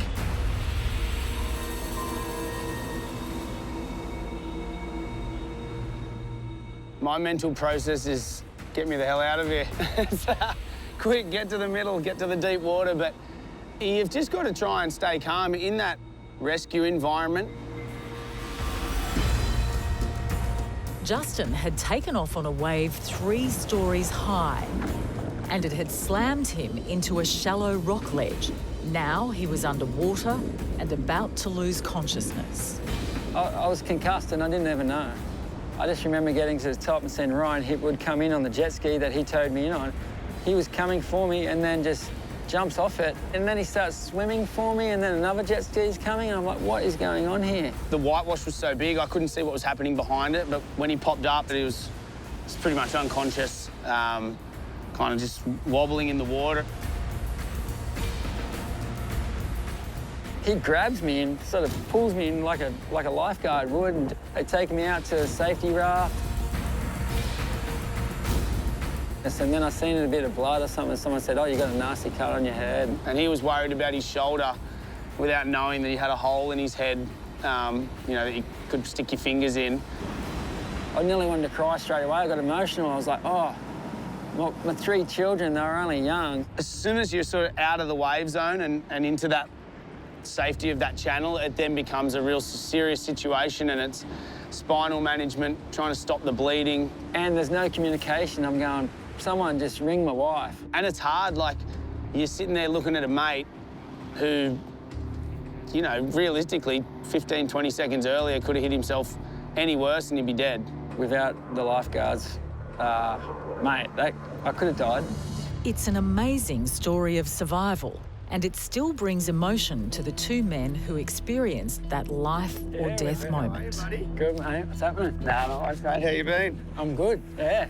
Back to the scene of the crime, eh? Yeah, thanks heaps, eh? No worries, Hey, mate. No worries. You and your boys just looked after me, so I'm that stoked. And that's what we're here to do. But and when it's as big as that and scary as that, it's sort of, it puts it into perspective how dangerous this wave is. And I just couldn't believe how professional you guys were. Without you guys, you know, we wouldn't be able to, like, do what we do. Yeah.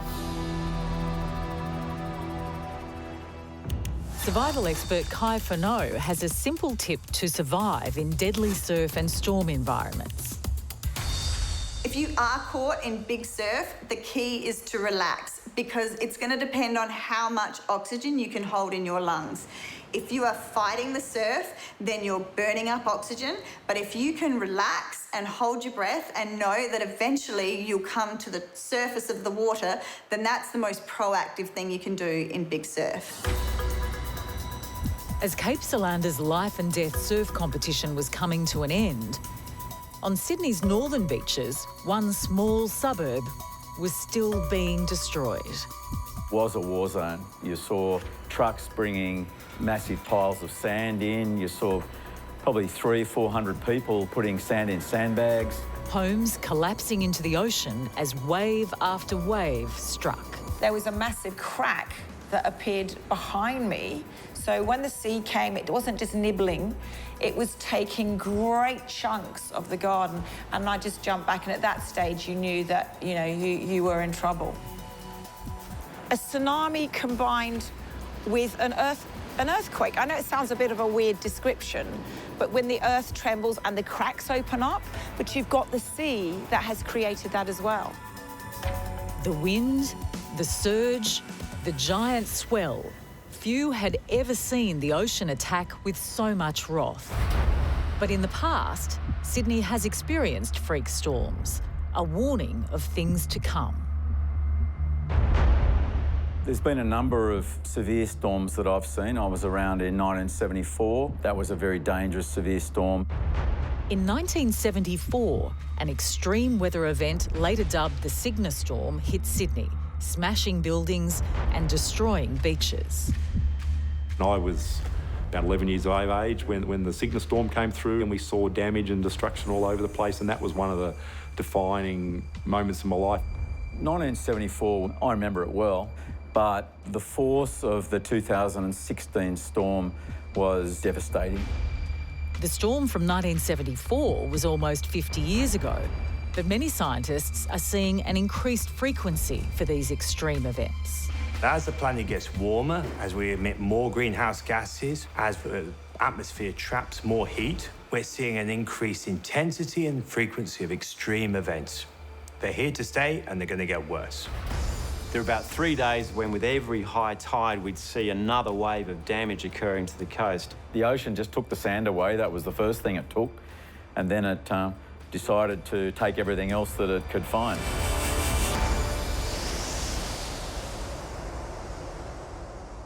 So during the storm, my mother's ashes were buried in the garden.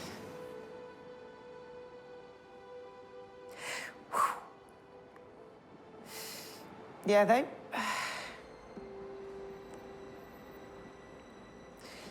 they were on the other side because my mother used to, she was disabled. And we built the ramp along the side of the house so that she could come here in her wheelchair and watch the sea. She used to love coming here. It didn't really sink in until a couple of days later going, oh, hold on, what's missing? Well, what have we lost during this? So I think for me, that was probably the most precious thing for me that disappeared on that day.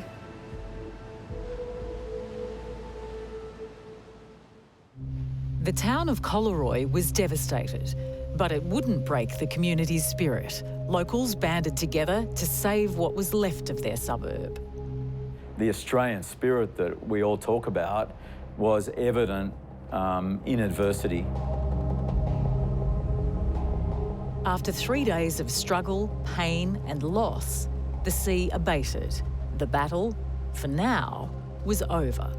Absolutely, I think we have a false sense of security about Mother Nature. We can become quite complacent about what could happen, and it's not going to happen to me. And just be very respectful of Mother Nature and know that her power, when she hits hard.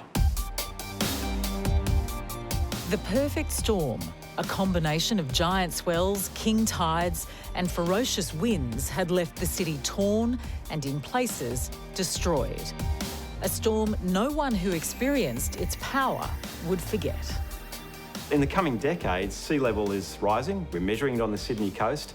Sea level is going to be that much higher. And it was a real precursor of we should start to plan for, we are planning for, this type of event becoming more of a common occurrence. In Southeast Australia, we're seeing much more volatile weather caused by climate change and other factors.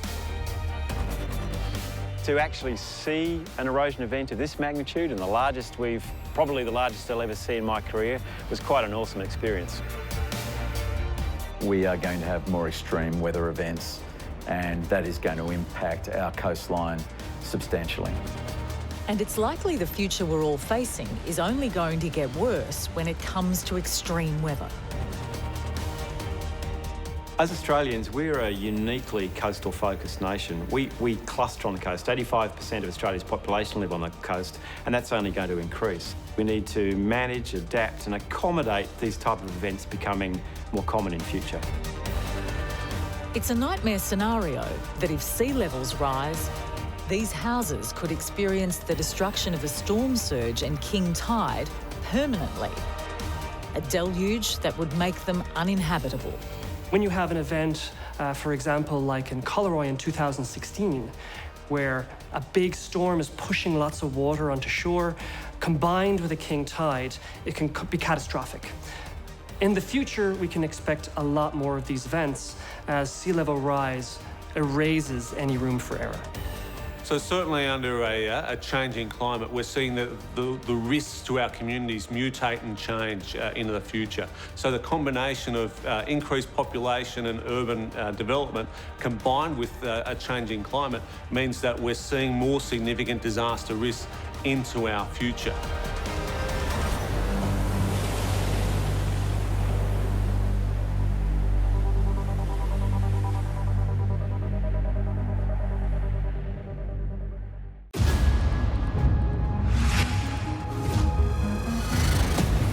Wind, water, fire,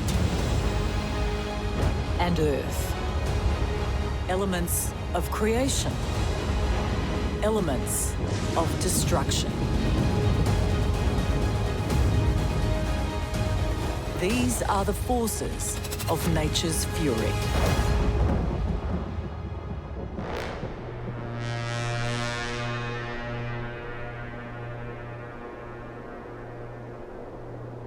Australia is on the edge of the world's most dangerous seismic and volcanic zone.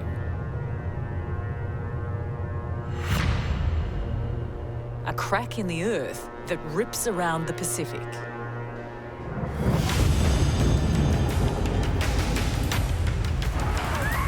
Destroying cities.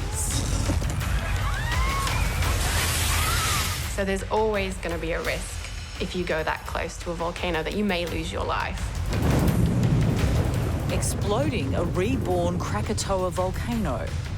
Nothing is precious as human life.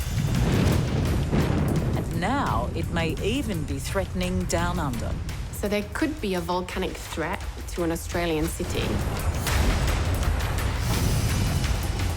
This is the Ring of Fire.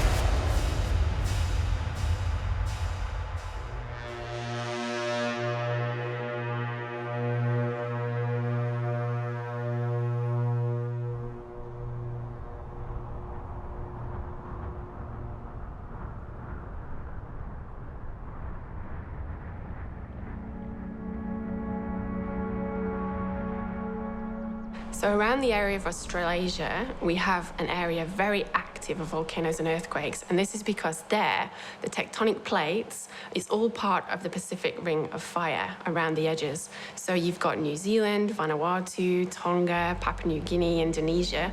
All these areas sit on the edge of where these tectonic plates are coming together, colliding, and one going down under the other. And that's why we have a lot of volcanic activity around the edge of Australasia and Australia. Volcanologist Professor Heather Handley explains why these isles are on one of the most active tectonic fault lines on the planet. I think they're just the most intriguing and fascinating aspect. And, you know, for thousands of years, people have made up myths about volcanoes, and they've influenced cultures, they've changed societies, they've wiped out societies. Volcanoes are so powerful, and I think it's their influence on the fertility they give to the soil, the damage and destruction that they cause, and the fact that we just can't control these things that made me want to learn more about them, how we can understand them, and what goes on underground where we can't see.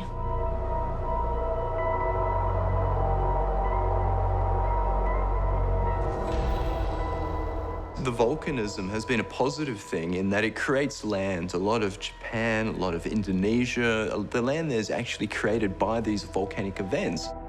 There's very, very fertile soil associated with this volcanism, but it also comes with the caveat that these are massive potential disaster risks.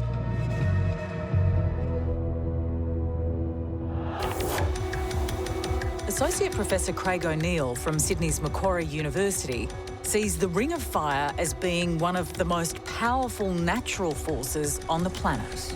So the Ring of Fire is a line of volcanoes that traces out the edge of the Pacific Plate. So the Pacific Plate's one of the biggest plates on the planet, and it's moving towards the west generally. And when it does so, it encounters other plates, and being an oceanic plate, it tends to sink down underneath them. So that causes massive earthquakes the entire rim around the Pacific. So that's responsible for the earthquakes that occur in New Zealand, all the way up to Tonga, then across to the Philippines and up to Japan.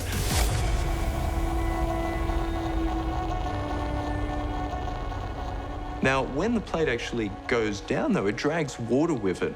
And that water, when it's in the mantle, tends to drop the melting point of the mantle and create magma, which then forms this line of volcanoes a little bit back from where the plate's actually sinking back in. And that's what gives you these volcanoes around the Ring of Fire. So between the two events, though, you have this perfect storm where you've got this capacity for massive earthquakes occurring as the Pacific Plate sinks down into the mantle, but you've also generating these really, really volcanogenic fields where you have, you know, a high density of volcanoes just back from that.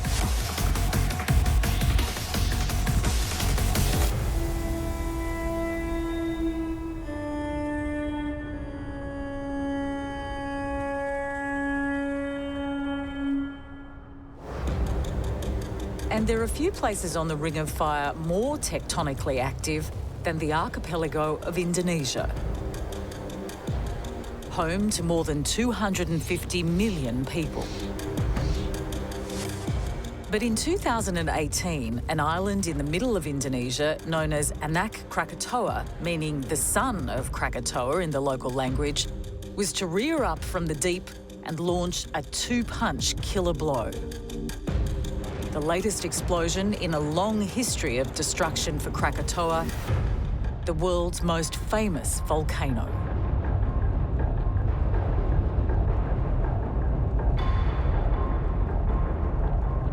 So Krakatoa Island was actually a volcanic island that occurred before 1883.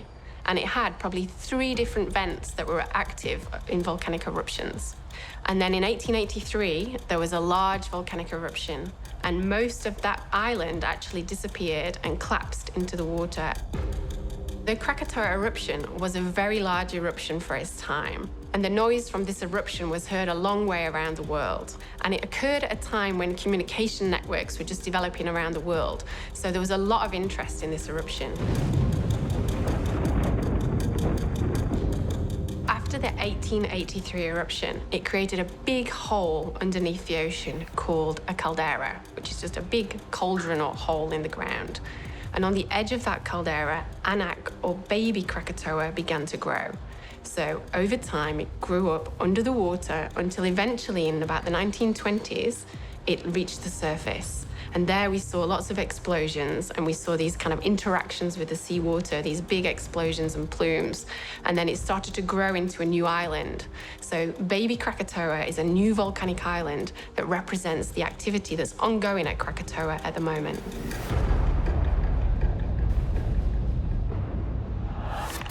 Australian television journalist Anne Barker is a foreign correspondent based in Indonesia.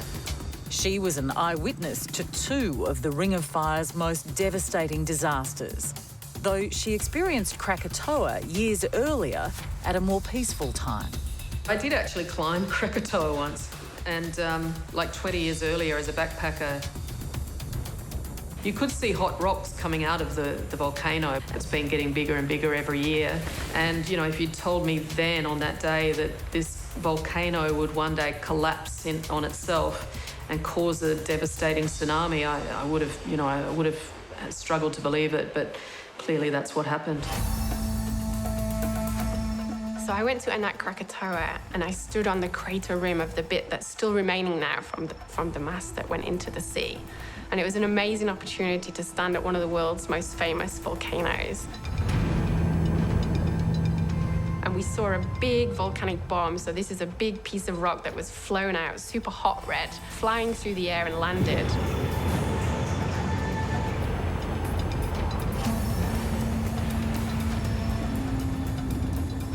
But we could see the size of this, and it was just so impressive to think that if you stood there when a volcano eruption is happening, that this thing could actually kill you. I think it's just an amazing place to see the Earth at its best.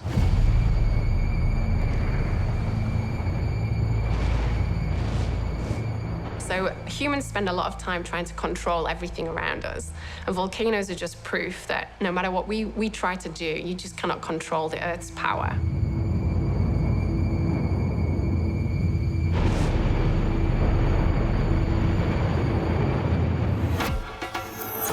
Øystein Andersen is a Norwegian filmmaker who was lured to the mythic Isles of Indonesia by its volcanic landscape, which he wanted to capture on film. Little did he know this infamous volcanic force would come to threaten his family. When we're filming, you feel like you are documenting history. It feels like a good thing to do. Øystein was to capture the wrath of Anak Krakatoa on film as it launched a lethal explosion that was to kill hundreds.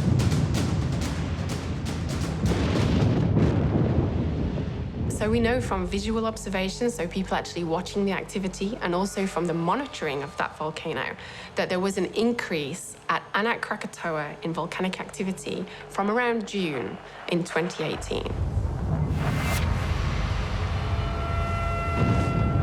So when the increased activity occurred in December, there was explosions and lava coming out, and it could be seen visible from the mainland that you had this bright glowing red lava coming down the side of the volcano.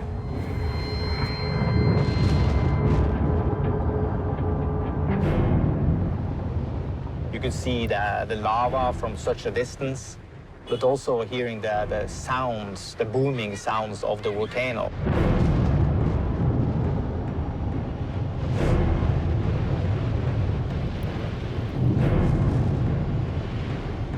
After months of rumblings, this was the main event. Anak Krakatoa was exploding. The island around the volcano was collapsing and setting in motion a catastrophic event far more destructive than Anak Krakatoa's lava explosion. So then what happened was part of the side of the volcano collapsed down into the ocean and pushed the water and created this tsunami, this wave of water that was moving towards the mainland.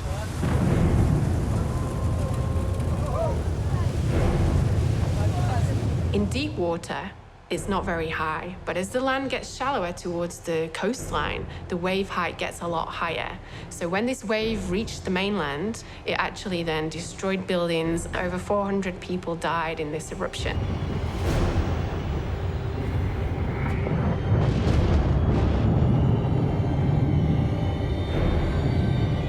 This wave was the deadly Anak Krakatoa tsunami.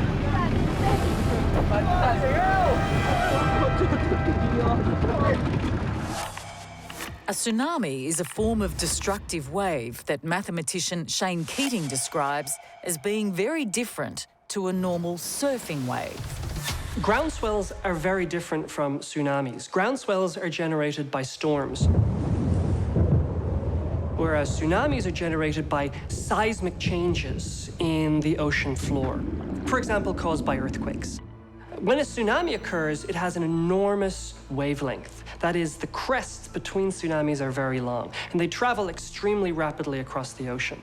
We don't experience them as a wave, however. Instead, what we experience them as is a very strong high or low tide. That's what gives rise to the original name for tsunamis, a tidal wave. So when you think about a wave to surf, you don't think about a tsunami because you don't surf the tide. Some of the confusion for that comes from the image that's used for tsunami evacuation signs. If you look at a picture of a tsunami evacuation sign, it kind of looks like a breaking wave, but that is nothing like what a tsunami really looks like.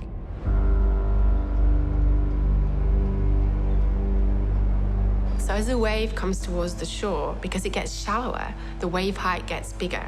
So when it comes on the land, it can travel inland and actually then damage people and homes and the environment. So this wave that came in took people by surprise. So there was no warning system of the tsunami coming towards the land. So people did not have much time to actually clear the land near the sea and get to higher ground.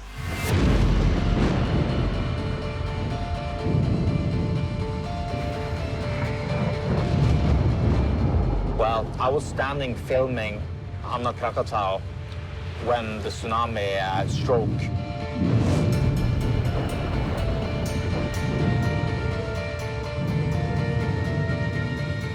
The first thing I saw was suddenly a wave approaching me at the beach. I was just standing 4 or 5 meters from the sea itself.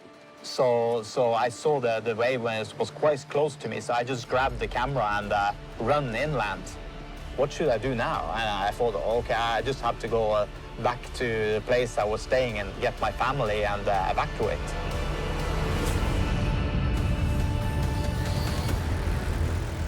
I mean, look, you only have to watch one video to realise how completely unexpected that Krakatoa tsunami was. There was a pop band that was playing one night at Tanjung Lesser, I think it was, somewhere on the coastline there.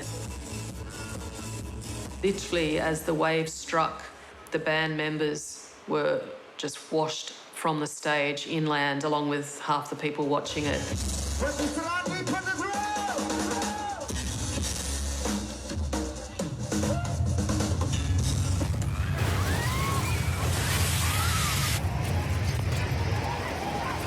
Just the most shocking video that you could see anywhere that shows the impact of that tsunami.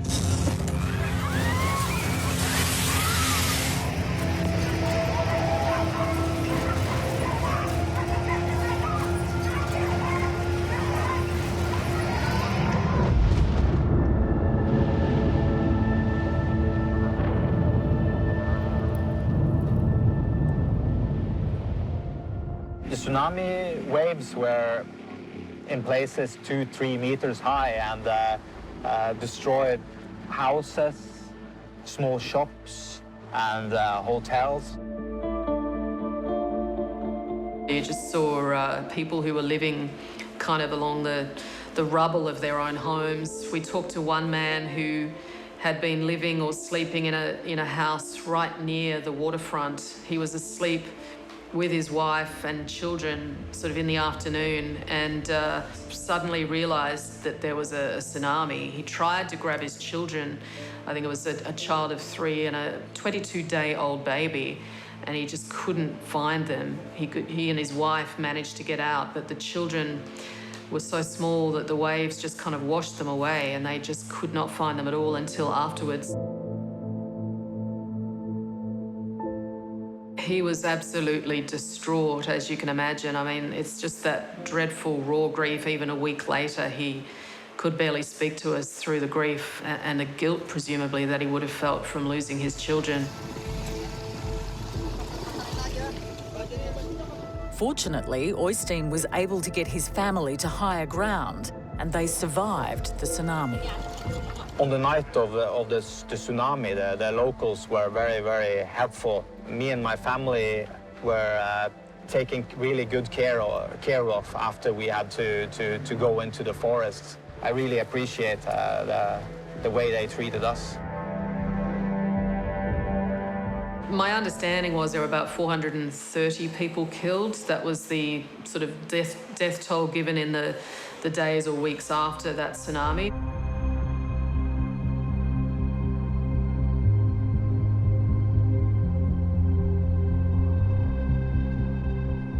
In Indonesia, at the time of the Krakatoa eruption in 2018 and the tsunami that was generated from that, there was no warning system in place.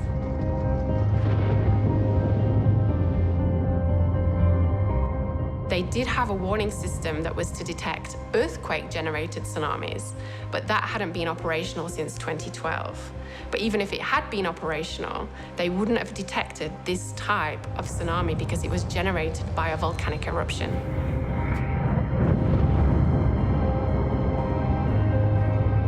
Because of the high-level activity of this volcano and its past eruption record, there is chance in future again that this volcano will grow back up above the ocean again. And then in the future, because we're still in the situation that this volcano, this baby volcano, is on the edge of what's a big caldera, a big hole, it's always going to be susceptible to collapsing or falling into that hole and generating a tsunami.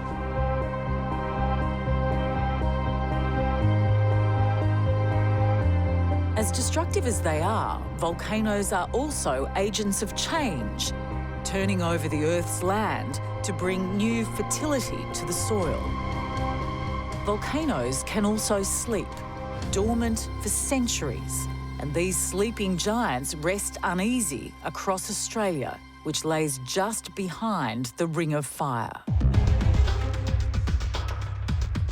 So in the past, since the time the dinosaurs died, we have actually had a lot of volcanic activity down the east coast of Australia.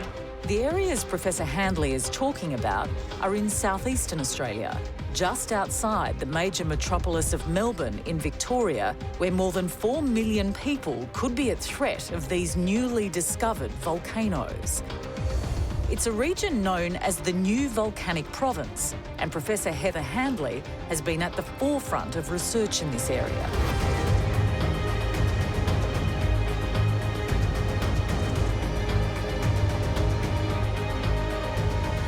So the volcanoes that we get in Australia, they're not single volcanoes that you imagine a volcano to be. They're actually active fields. So it's an area of land that's considered still active where a volcano could erupt. So for example, there are over 400 volcanoes in the area in the southeast of Australia in a field that's been active for the last 4.5 million years. And the last eruption was about 5,000 years ago. So even though this seems quite a long time in terms of, I guess, a human life, this is nothing in terms of geological activity. So it's been active for the last 4.5 million years, and there's a very big chance that something again will happen in the future.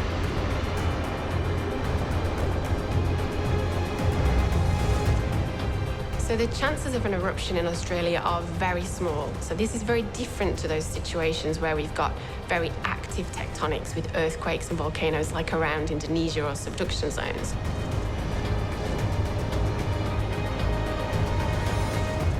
But there is still a small risk that we could see another volcanic eruption in Australia. So this could be a small eruption, or it could be a relatively large eruption. So sometimes when these eruptions come through, the magma or molten rock comes to the surface and interacts with some groundwater or surface water, they can cause quite explosive volcanic eruptions and some ash into the atmosphere.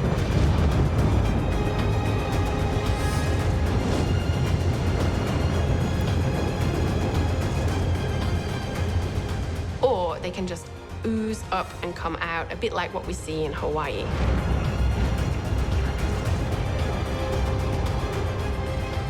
So in Australia, we could see another volcanic eruption on the mainland, but it may happen in a week, it may happen in a year, it may happen in 5,000 years. We just don't know. But if it does happen, we might only get a few days or more to actually know that this eruption is going to happen. Volcanoes aren't the only tectonic force that could destroy an Australian city. So within Australia, we do have a tendency to be quite blasé about the seismic risk because it's not in our face every day like it is if you lived in New Zealand along an active plate boundary. But we still do have seismic risks in Australia, and in many ways, the factors that gave rise to the Christchurch earthquake, such as unmapped faults, those exist in Australia as well.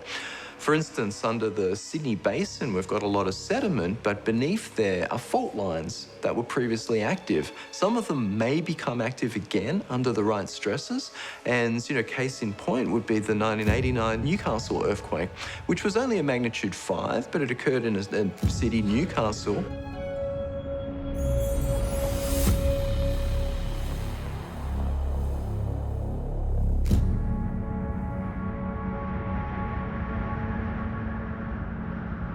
While volcanoes and earthquakes may appear overwhelming in their destructive threat, making use of any warning time is vital to save your life and that of your family when one of these disasters strikes. As survival expert Kurnell explains. In a natural disaster, the thing to remember is that nothing is precious as human life. So you may think that you have stuff that's worth saving, but at the end of the day, if the order is to evacuate, the important thing to save is yourselves.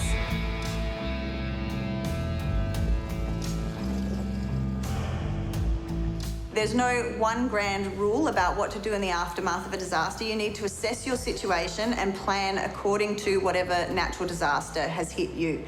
Most of the time, authorities will give you leave to go back to your house. Don't go back until authority has been given. And remember that in the aftermath of a disaster, things are not going to be the same. So there'll be power lines down, flood debris that you can't see through and under. There'll be structural damage possibly to your house. Be cautious, make a plan. Know that you may well be dealing with your own situation for 3 or more days. You might not be able to get outside help, so you're assessing your situation according to whether you have food, water, and shelter. These will be your priorities in the aftermath of a disaster.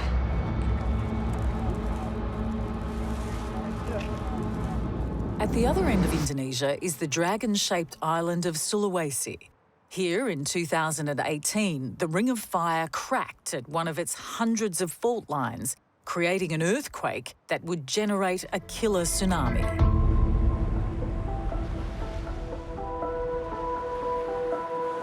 In the local city of Palu, on the morning of September 28, 2018, few suspected a tsunami would engulf thousands of lives, or that it would be preceded by an earthquake that would collapse much of their city. Palu has a history of getting hit by tsunamis. Tapi memang saya tidak pernah berpikir sedikit pun bahwa But I never thought Palu would be affected by such a disastrous tsunami, like the one on September the 28th in 2018. Ruslan Tahir Sangaji is a family man and journalist for one of Indonesia's biggest newspapers. Ruslan was living in Palu when the earthquake hit, and its attack struck directly at his family.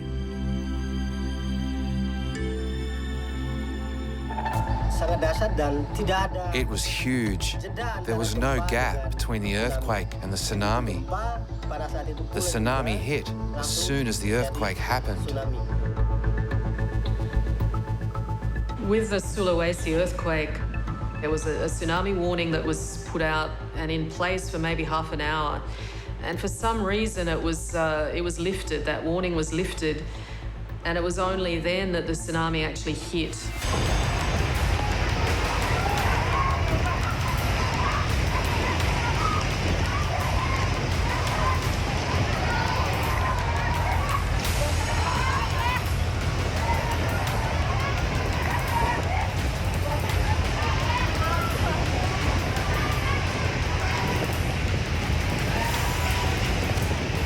The earthquake tsunami was a 1-2 punch that was killing hundreds in its first waves against Palu. And Ruslan had no idea as to the safety of his wife and children. He had to find them.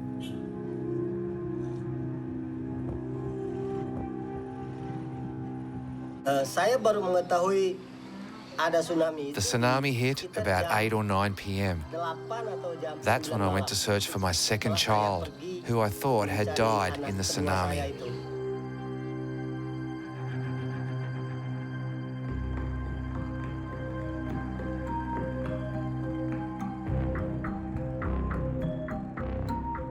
Saya sempat ke pantai di sekitaran pantai Teluk Palu. I went to the beach where they were collecting dead bodies. I could see dead bodies everywhere.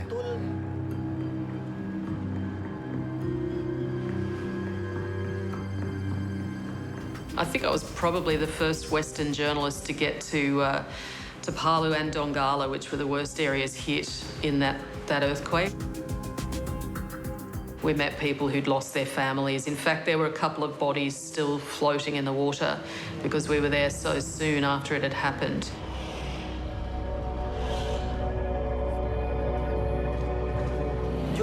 No matter what the situation he was in, I had to find my son. That's what I was thinking when the tsunami hit. The clock was ticking. Ruslan had to find his son. Survival expert and former military operative Joanna Harmdorf has some life-saving tips to survive extreme events like tsunamis and volcanoes. You don't have to be a full-blown doomsday prepper or a survival expert. A lot of things that will actually help you the most is stuff that you can prepare and you only have to do once. You can buy bottled water that lasts for years. You can buy tinned food that lasts for years. A med kit will be good for years. If you live in the same place, you only have to take your kids through evacuation points once, and then again when you move. That doesn't happen that often. So it's not that extreme as that it sounds to think about your survival and your prepping, because natural disasters are more common and they're going to be more extreme. When it came to survival for the tsunami's victims, they were helped by Australians who flew over to Sulawesi to assist in the rescue work during the aftermath, like Australian aid worker Calvin Fan. We're still in Palu on the ground. We are just here assessing the situation. If you just pan around, you can see there's huge devastation after the earthquake. This is one of the biggest places that we're hit. We're here with some locals. The sister on my right, also with Sister Harti. Her house is actually across over here. She was one of the victims, her and her family. They made it out safe. No one was injured or presumed dead. There are still people in the rubble. So I went to Sulawesi, specifically in Palu, after the earthquake disaster. I was part of the aid relief. Assalamu alaikum, everyone. We are passing by tsunami-affected area. President of the New South Wales Indonesian Community Council, Endi Dharma, also helped arrange aid for the victims of the Sulawesi tsunami.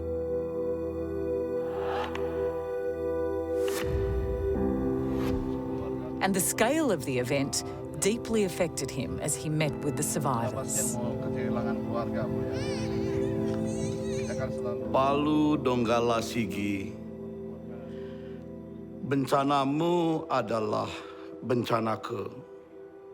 Derita tangismu. For that disaster in Donggala and Palu, anything that happens over there, the feeling happens for all Indonesians. Jeritan dan kehampaanku.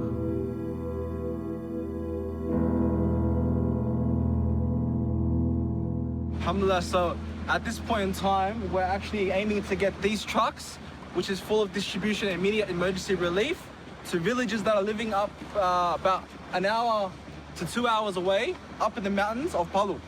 On our way here, as you can see up on top, and scrolling all the way down, we've just hit a bit of a blockade, which is landslides from yesterday's night's rainfall. So when the earthquake struck, the tsunami also hit. The landslides happened as well up in the mountains. So you had 4 different events simultaneously at times. And in addition to that, there was a liquefaction that actually happened in result of the earthquake as well.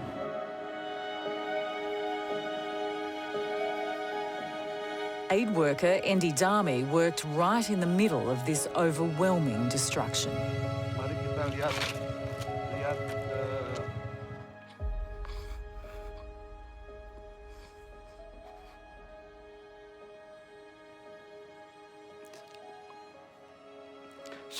Just after I got off the plane, I wanted to go directly to the disaster area. I saw terrible things. It was so sad.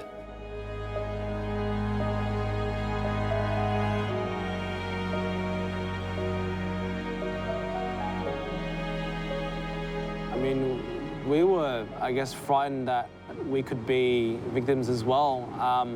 We were told by our guide that during that time when the tsunami occurred, the early warnings went off, but given that the people on the beach actually had a festival during that day, when the tsunami struck, the people that were celebrating were still walking along the beach and just had no notice of the early warning signs. And so they were, I guess, taken away as well.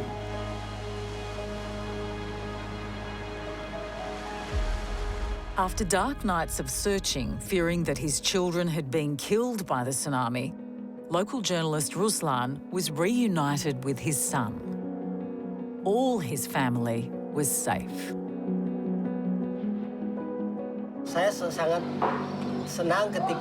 I felt so happy when I met him. I hugged him and took him back to my car, and I said, "Let's go home."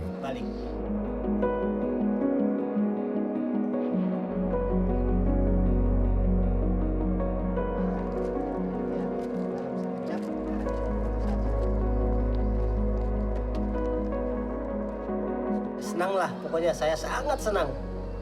Gitu. Nah, senang saya itu dengan terharu ya. I felt so happy and grateful that my child is safe. Tears came down from my face, even though I tried to hide them from my children. Anak saya itu.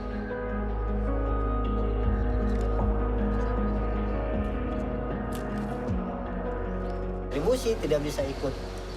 I was very lucky that I got a second chance to live.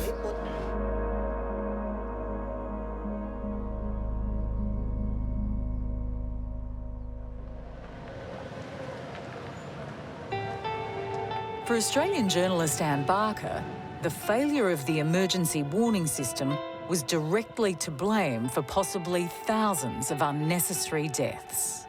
There were a lot of questions about why this tsunami warning had been issued and then lifted, why it had not been issued earlier, and it's something I think Indonesia has been sort of under pressure to repair a lot of these devices since then. Even if the warning system had worked, a catastrophic side effect of an earthquake known as liquefaction, where the ground turns to a muddy quicksand, would still have killed hundreds. So the liquefaction that happened, houses were moved about 1 kilometre to where they originated from. And essentially they were just surfing in the mud. And the occupants of the houses were fending by clinging on to the roofs of the houses just to make sure that if a big mudslide was to hit and smack the house, that they had some form of escape and shelter. I mean, look, I remember meeting one woman who had lost her husband. She, I think, said that she and her husband had tried to run as soon as the earthquake happened. They tried to run out of the house into the street, and she lost him very quickly. He'd gone, he vanished, she never found him again. She said she still didn't have the heart to tell her son that his father had been killed, and she had wanted to wait till his body was found, that she could be certain he was dead before she told him. The destruction by these primal tectonic and volcanic forces is tragic, and a volcano that lies between Krakatoa and Sulawesi is a chilling example of the global impact these eruptions can have. So when Tambora erupted in 1815, it exploded, and a lot of volcanic ash and gas went high into the atmosphere. Now, if volcanic material goes into the lower atmosphere, it's often washed out by the rain and it can be filtered out. Whereas this volcanic eruption sent material and gas high into the stratosphere. So when it goes into that level, the sulfur dioxide there actually turns into sulfuric acid when it mixes with water vapor. And that can block out the sunlight and can lead to global cooling. And after the Tambora eruption, it appears that global cooling was very significant. So we know that they called it the year without a summer in the following year in 1816. And it affected crops and it created famine and disease. So there was a huge impact on society, not even close to Indonesia, around the rest of the world after this eruption occurred in 1815.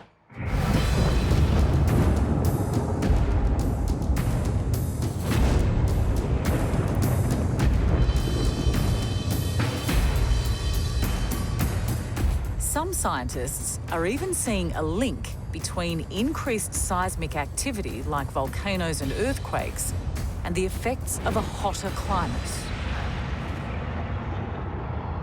Look, one of the lesser-known risk factors with climate change is we lose a lot of low-latitude glaciers. So glaciers that are occurring somewhere around the equator, but high up in mountaintops and whatnot. They're going fast, and when they go, they're taking a lot of weight off mountains, and some of those mountains are volcanoes. And so if you remove pressure from these systems, you can both allow earthquake slip to occur more readily, but you're also taking pressure off a volcanic system, which is sitting underground pressurized. So it's like taking the lid off a cannel. Like, those volcanic systems are primed now to go. So we can both increase earthquake activity and volcanic activity due to climate change in these glaciated areas where we're losing a lot of ice currently. So if you go back to the end of the last ice age, you have this phenomenal change in the planet's system. You had ice sheets going 3 kilometers high. Global sea levels were 120 meters lower than they are today. The world starts warming up and the ice starts melting, and suddenly you get this incredible increase in sea level. And as a result, it changes the balance on the mantle. And the result is that actually you suddenly start getting these stresses in the planet, which can lead to increased earthquakes or volcanic eruptions.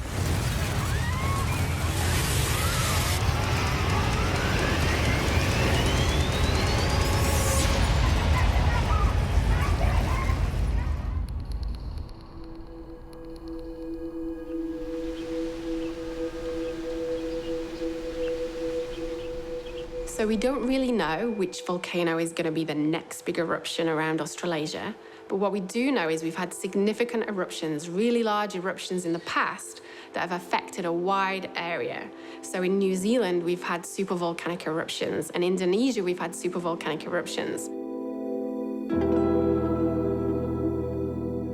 So the frequency is not too often, but if you just go down one to the size of Tambora, these ones, we suppose that we get one of those size eruptions every 500 years or so.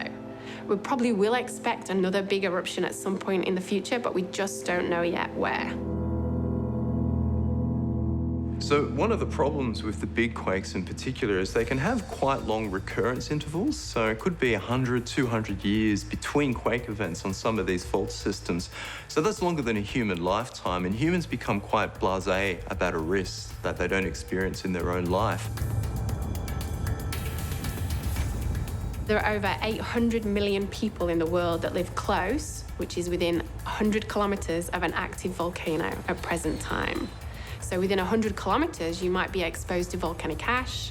And if you live closer, you might be exposed to things like pyroclastic flows. Australia and New Zealand have always experienced extreme events. There's no doubt about that.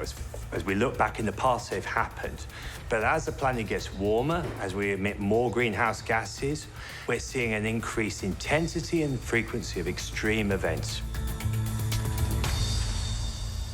I think it just drove home how forceful Mother Nature is. I mean, we've all seen on television the aftermath of volcanoes and earthquakes, but to actually see it yourself, it is a shock, as I say, because it's not just seeing it, but you're smelling it, and you're meeting people, you're talking to the survivors, the people who've lost families, lost relatives, and so on. I think it just drove home to me how dangerous the Earth can be, and how much Indonesia, in my case, does seem to get more than its share of volcanic eruptions and tsunamis.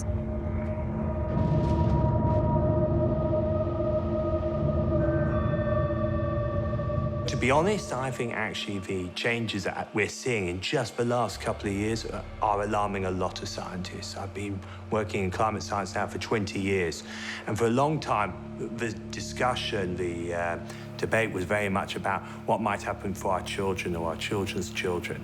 And suddenly there's this recognition that actually it's going to happen and impact, it's already happening and impacting us in our generation.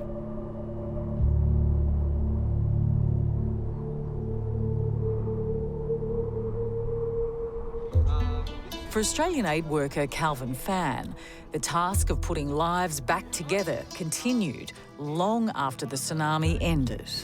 So they've come together as one community, and also, as you can see, just on my left, that's the sort of accommodation they've been staying at. During my work in Sulawesi, we were evaluating the rubble of the liquefaction that occurred, and as we're walking and just having a look at the disaster zone, our guide turned over to us and just said, just be wary that the military had removed the bodies that they could see and that were visible, but there are still some that are actually buried in the soil. We could be stepping on bodies that were, I guess, been there for the past 2 weeks and no one has even realized.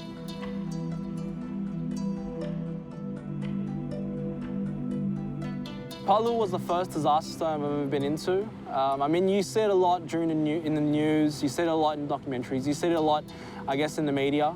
But when you're there, it's a surreal experience. You just don't know how to comprehend it.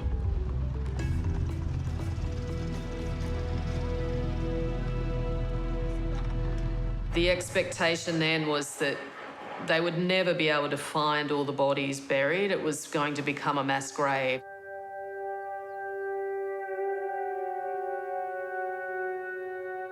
They would never know the final death toll, and it was expected that really the final death toll was probably going to be in the thousands.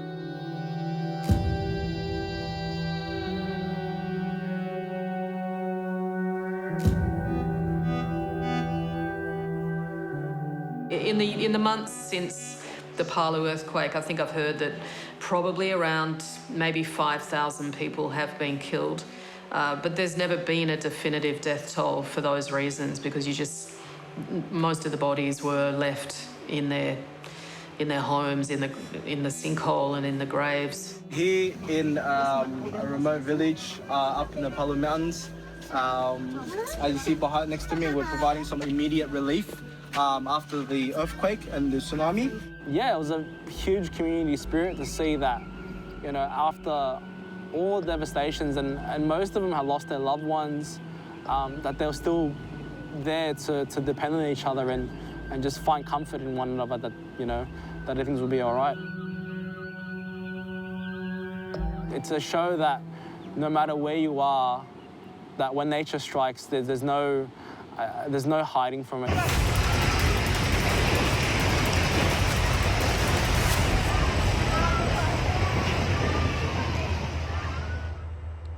Yeah.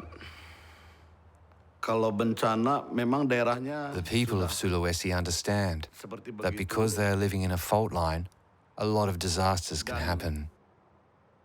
And some people believe that these are tests from Allah, from God.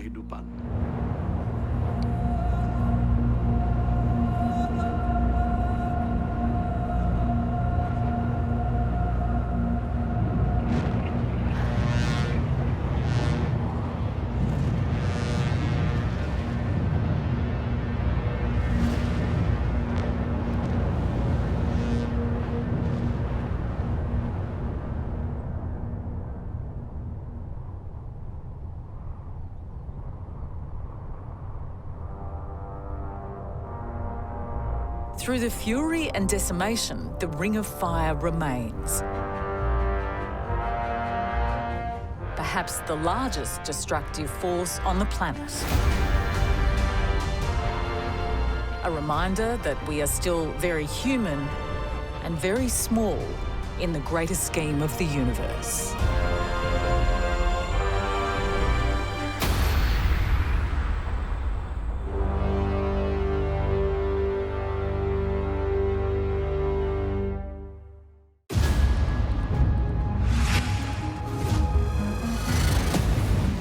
Land, water, fire, and earth.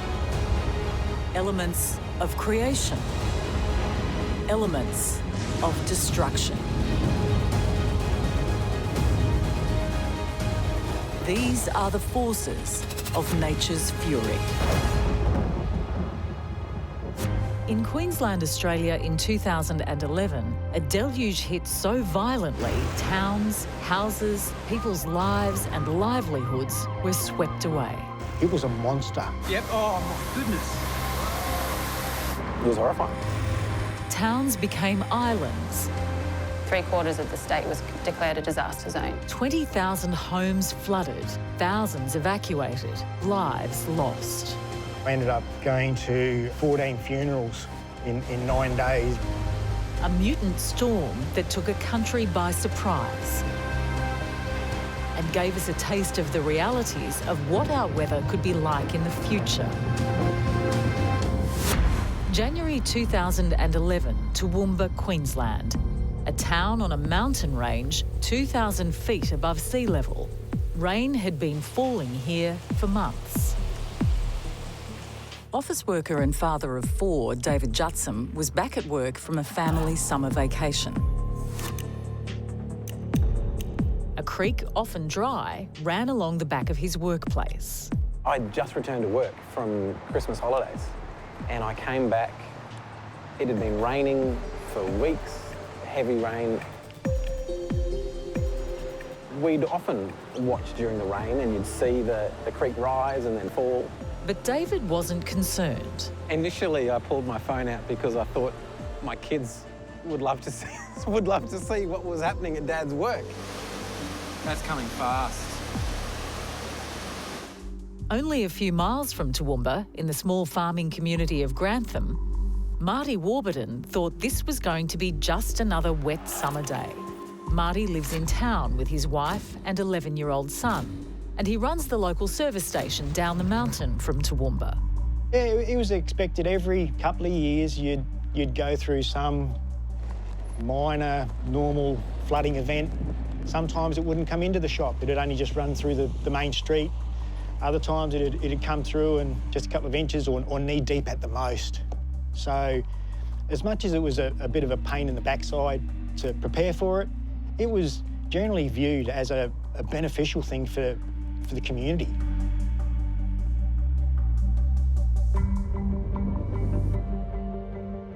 Matthew Brandon worked for a local helicopter rescue service on Queensland's Central Coast. I was in the Australian Army for 15 years. I was a medic for about 8 of those years and then an air crewman on Black Hawk helicopters for the remainder. In January 2013, when a freak flood swamped the countryside, his vast experience would prove a godsend. These 3 people would be at the front line of 2 of the most destructive disasters in Queensland's history.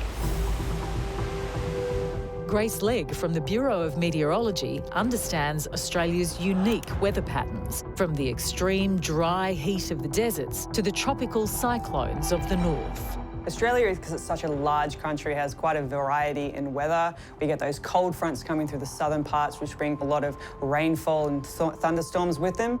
In between, we have desert area. Doesn't see as much rainfall, but in the northern parts, we have the monsoon and wet season, which sees large amounts of rainfall in those tropical areas.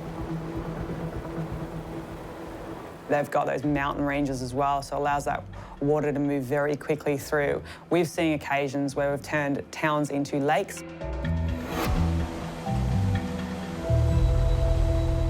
Ella Harrison is a flood engineer with the Queensland Reconstruction Authority. Ella and her team's job is to know all there is about monster floods, the damage they cause and why they happen. And when it comes to hard rain hitting these lands, the culprit is a weather system called La Niña. The weather patterns at that time, it changed from what's called an El Nino to a La Niña. So we'd switched from a period of drought almost to this period of intense rainfall. La Nina is the opposite of El Nino. So instead, we start to see those warmer sea surface temperatures around us. We start to see an increase in our trade flows. So you get a lot more uplift in the atmosphere, which allows more shower and thunderstorms to form through the area. So you generally have a much more wetter period. The month leading up to this disaster was the wettest December in Queensland's history. A raging cyclone called Tasha was just off the coast, and an east coast low, an intense low-pressure weather system, was developing over the eastern seaboard. There was an east coast low that was moving around the Queensland, so it went off and headed towards New Zealand and picked up more fury and then came back inland and crossed over these areas, dumping masses of water across a catchment that was already wet. So basically that means the ground's already saturated. Any more rain just has to flow over and find its way to a river, which is what happened in those Toowoomba and Grantham and those upper catchments as it came into the Brisbane River. One of the first communities to be hit by the flood was Toowoomba, a mountain city in Queensland. But on January the 10th, 2011, the local residents had no idea a dangerous weather pattern was forming. You don't tend to prepare for flood in Toowoomba. It doesn't flood here. Toowoomba is at the top of a mountain range, and I guess in our heads, you think that flooding is going to occur in valleys and plains. And the rain was starting to make its way down the mountain into the farming plains of Grantham, a small town 20 miles away. We were used to normal floods in town, and this was anything but a normal flood. Marty's lived in this area for the better part of his life. Yeah, it was expected at least every couple of years you'd go through some minor normal flooding event. In Grantham, floods mean water, and water means life. We are essentially a farming community, so without water, there's nothing here. You sort of look forward to it. And Marty thought this wasn't going to be any different. On the Sunday, because it was a normal flood, we'd get our phones out and take footage of the water in the street and people driving up and down through the water. And a standing sort of joke was about the weather forecast that you get. And it was always possible rain with the chances of some local flooding. So I had the wireless going at the service station on batteries, listening to the local weather forecast on the Sunday, which I was already standing in knee-deep water at the time, mind you. And the weather forecast came on and said, possible chance of showers and rain with isolated local flooding events. And I thought, I'll take this off. So I got my camera and recorded myself saying, well, the weather forecast today in Grantham is fine with a possible chance of rain and some local flooding. And then I turned the camera around and showed the water knee-deep through my shop. Just an update on the weather. Officially, layman's terms, if it doesn't rain, it'll be fine. And possible chances of flooding in the local region. Glad that they've put that over the wireless because guess what? I think they might be close, eh? They must have been looking out the window before they did that forecast. This is the main street of Grantham. But Marty's mood changed quickly. At first, it was going through my head was, is it going to be worse than normal or higher than a normal flood? And then once the water rose so quickly, it was, should I be here anymore?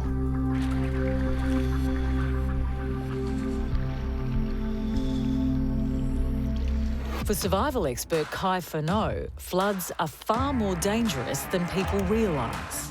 The misconception about floods is people think that they're a gradual thing, so they're going to have some kind of warning. But a lot of flooding can happen instantly and be disastrous. The most important thing with floods is that you head for higher ground. Avoid walking or driving through any floodwaters. You can get knocked off your feet in just 6 inches of water and your car can get flooded away in less than a foot. Back in Toowoomba, David Jutsam couldn't take his eyes off the rising creek at the back of his workplace. the water in this little creek behind us started rising, and we were just watching out the window for a while, and it got to a level just below the trees. I'd never, ever seen it come up that high before. And that day, it rose, and it just kept rising. Don't, oh mate, don't, just let it go. He's taking the air out of his tyres. As soon as you do that, it floats down. I just grabbed my phone and started recording. And in the space of, 5-10 minutes, the water rose to something that it just kept on rising, and the power of the water was immense. There's another one. That is unbelievable. See if he can take his... This is that tight air out. Oh, He's saved lucky. his car. Just. The rest of them are gone. What David Judson was witnessing was the deadly phenomenon known as a flash flood. Flash flood's normally defined as something that happens very quickly, with rainfall sort of between 2 and 6 hours, having a significant overland flooding. Flood hydrologist Mark Babbister has forensically studied why and how mutant floods like these happen. He's made it his life's work. And what makes them so dangerous is you get so little warning. And the warning is so short that even the Bureau of Meteorology's ability to forecast those floods is quite challenging. They can tell you there's a risk of it, but they can't really say in 2 hours we expect something to happen. So we're no longer looking at sort of river systems slowly moving through. We're looking at the water just piling up in these areas, especially in the mountain ranges. It can be quite devastating. It's a very intense event, and unfortunately, it's very hard to predict. So what happened in Toowoomba was a typical example of a flash flood. We had a very short, intense burst of rainfall, and what was just a normal creek very quickly filled, entered what we call the floodplain, which is where car parks were and shops were, and that rose really quickly, long before people could get their cars out.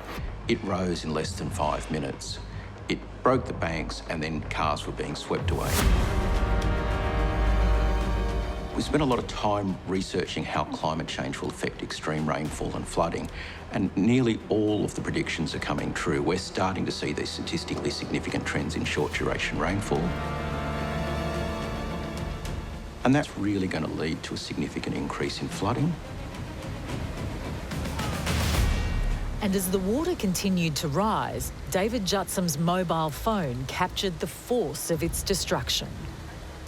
In the time that I was filming, the water rose in this area here that you see right now. It's dry. And yeah, it rose above this bridge and even further.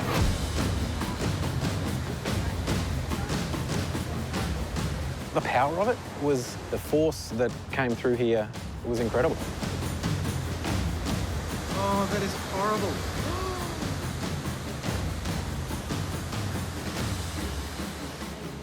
The sound of the rain was deafening. It's a tin roof on that building.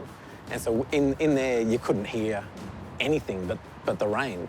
And the sound of water itself is, when it's moving in power, is terrifying. Oh, goodness.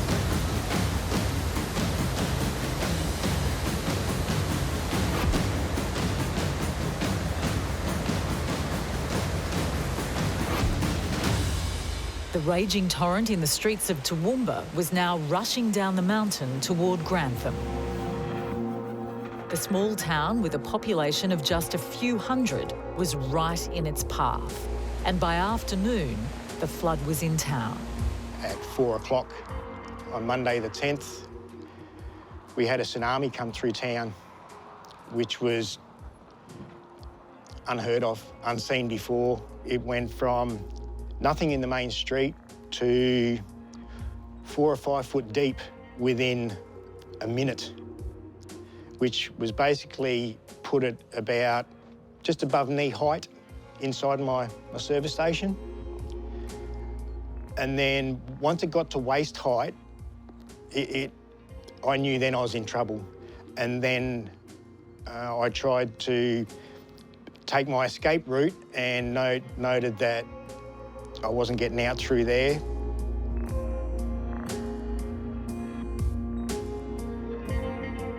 ended up going back inside my service station, and this happened within probably 3 minutes.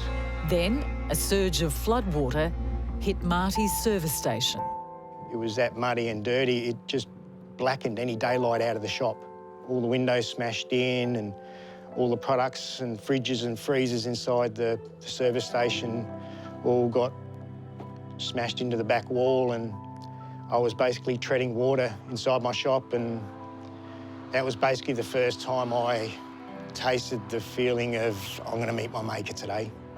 I'm not getting out of this. By now, the water had risen so quickly, Marty was about to drown inside his service station. I knew I basically had probably 5 or 6 inches of air between the water level and the ceiling inside my shop.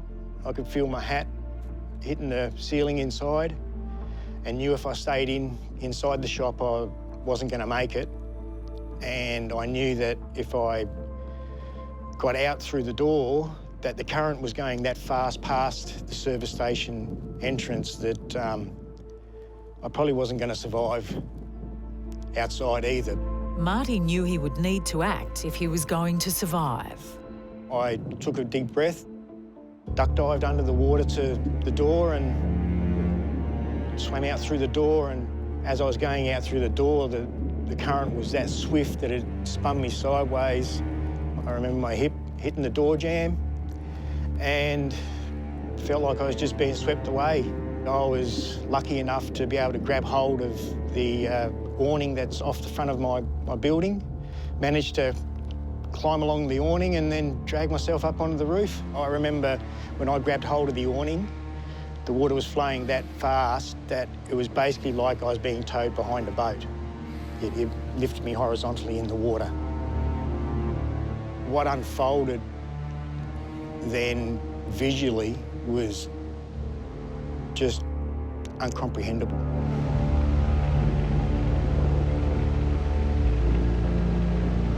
The amount of water, the force of the water, and the amount of debris that was in that water was just, unless you've seen it, you wouldn't believe it.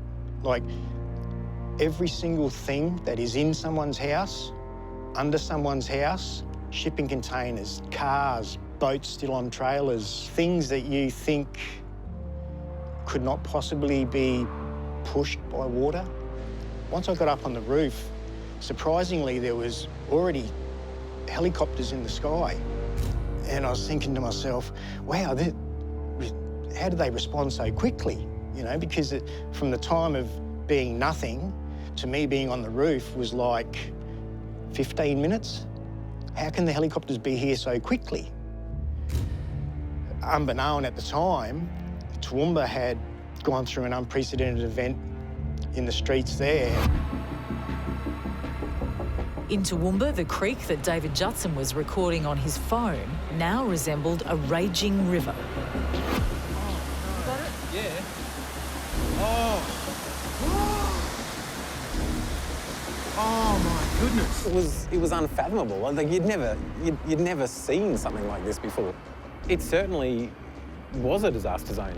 It almost had that earthquake feel where the power of the water that moved and pushed these cars into angles and directions that shouldn't be possible. In the space of, 5-10 minutes, the water rose to something that it just kept on rising. That is unbelievable.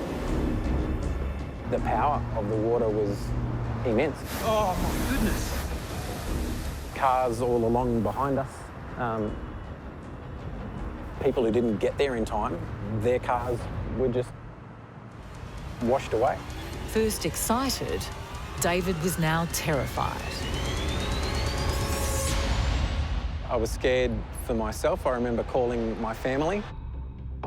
Back in Grantham, Marty's situation had taken a turn for the worse. He captured the drama as it unfolded.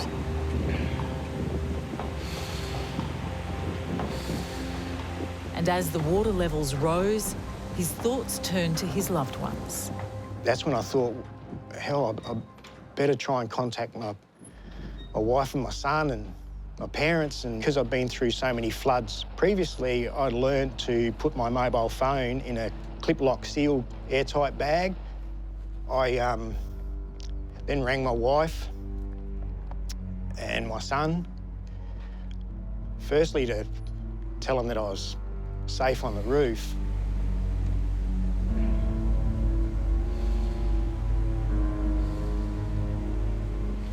But it ended up being if I don't get through this, tell them that I love them. And I'm sorry for putting myself in this situation. I basically told them that I loved them and said goodbye.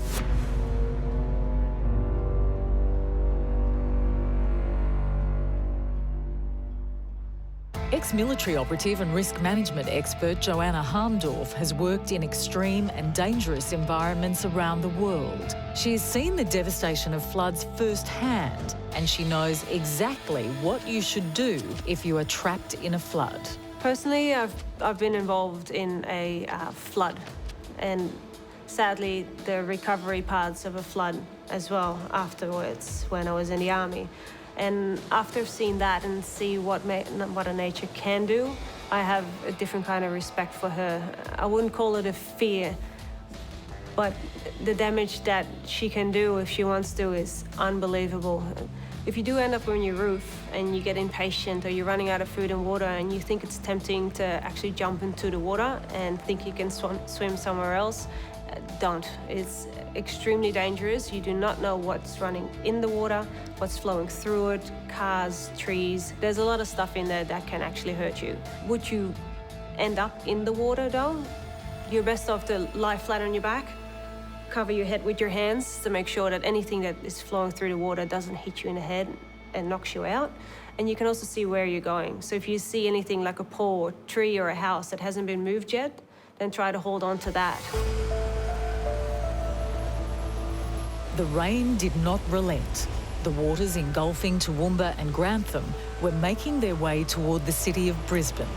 So in the Queensland floods, down the river, we had in the order of 10,000 cubic metres per second. And people, what does 10,000 cubic metres per second mean? You have 10,000 1 metre by 1 metre boxes of water that each weigh a tonne going past every second. And that's why floodwater is so destructive. The floodwaters were feeding straight into the Brisbane River, which snakes its way through Australia's third most populated city. On that river is the Ivanhoe Dam, now overflowing, and a new chapter in this mutant weather event was about to begin. And it would happen right in the heart of a city with more than 2 million people. It was a perfect storm, or if you're certainly operating a dam, it was your worst nightmare. The dam was opened, unleashing a torrent of water that flooded the busy metropolitan streets of Brisbane. Chaos reigned. The flood now impacted most of Queensland, a state 2.5 times the size of Texas.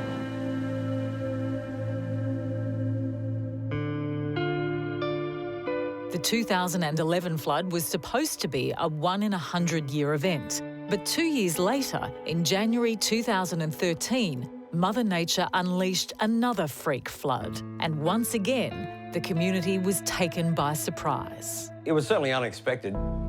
And it came out of the blue for Matthew Brandon, who was working for the Royal Capricorn Helicopter Rescue Service in Rockhampton on the central Queensland coast. Matthew was an air crewman at the time, responsible for hoisting people stranded in floodwaters to safety.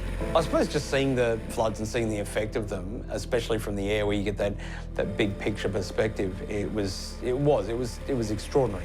It certainly put a lot of things into perspective. You know, it could have been 5 feet deep, it could have been 50 feet deep.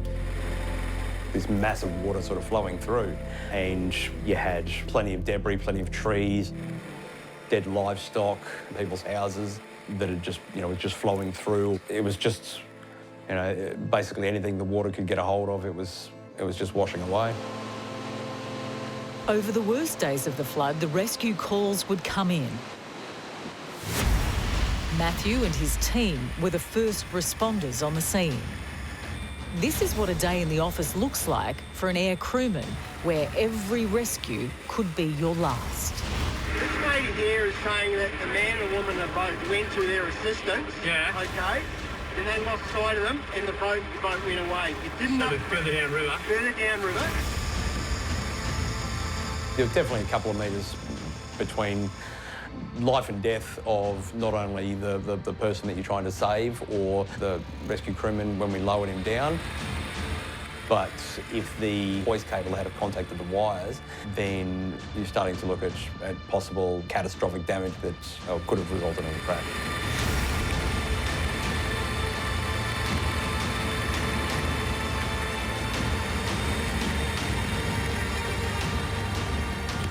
Helicopters, when they're conducting these rescues, are at their most vulnerable. Helicopters are quite capable aircraft, but when they're in the hover and stationary, that's when they're using the most amount of power to stay aloft.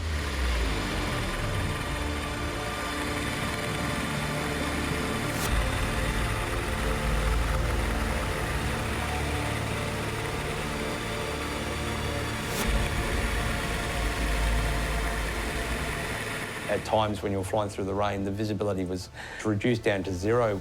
We still had to fly with the door open, and we were basically nap of earth flying. So we were actually following the roadways at about 50 feet above the trees, just so that we could see where we were going. So it was extremely dangerous, flying. Fairly unforgiving environment, and it's, if something goes wrong, then the problems and the lives that are at risk are, greatly magnified, because all of a sudden you've got a downed helicopter. The most hazardous rescue we did was an elderly lady who was stuck in her car. As she's tried to exit the vehicle, she's opened the door, but then the weight of the floodwaters has actually pushed the door closed and had trapped her in the door of the car. Well, that was the most dangerous rescue, just because you've got these telegraph poles and the wires, not to mention the visibility, because it's still raining here, so you've got rain covering your visors with the hoist cable coming down close to those wires. All it takes is something to be wrapped around them, and then you have to cut the cable or something gets tangled. And now you've got a second person down there whose life's at risk.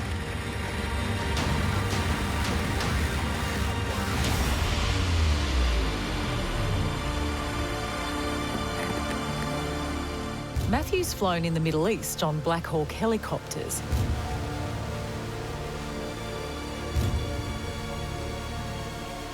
He's used to operating in emergencies, but one rescue call during that flood will be etched in his mind forever. My recollection of that day was that we got the call to say that there was a vehicle stuck in floodwaters with 2 women and a small child that were stuck in the back of the ute.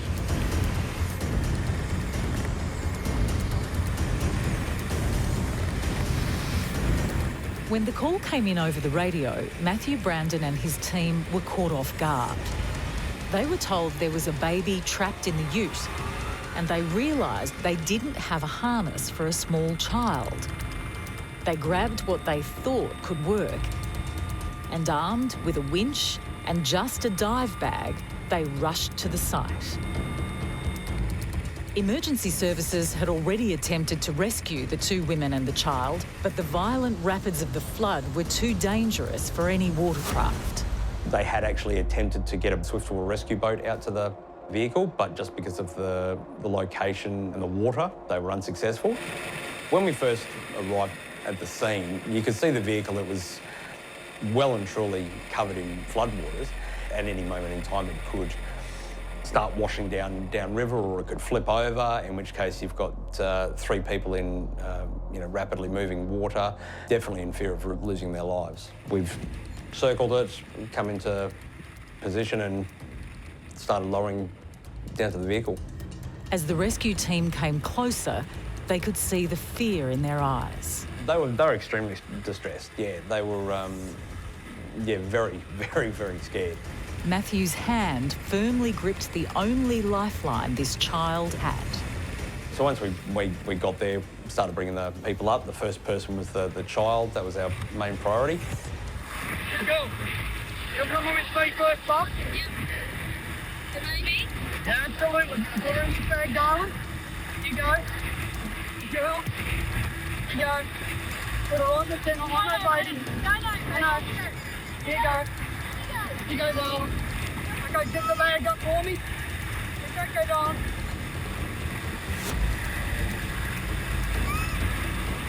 With the distressed child in the bag about to be lifted up to the chopper, the distraught mother needed reassurance. Yep, stay down. Stay north to low. I'll be back. Okay, I'm coming back, all right? And we'll come back to your boat. It's all okay, yes? Basically, putting a 2.5-year-old into a dive bag. Got him up to the top.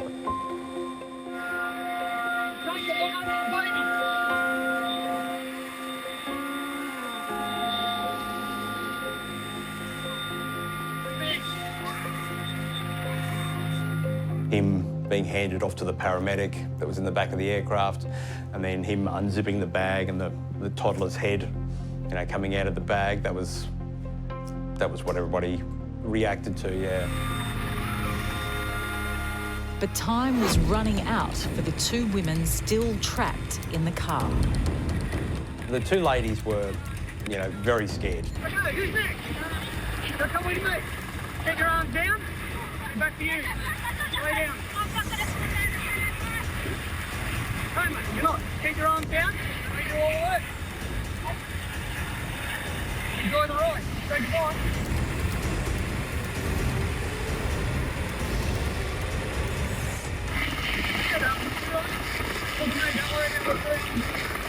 And honestly, I don't know how they did what they did for the initial rescue. That vehicle, could have potentially just washed away at any moment.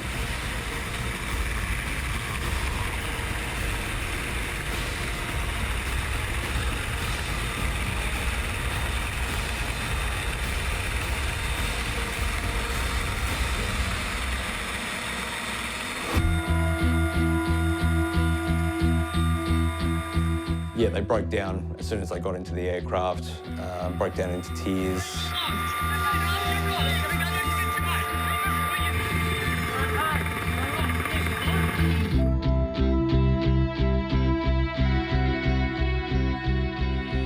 The chopper landed safely with its precious cargo, the toddler and the two women, unharmed.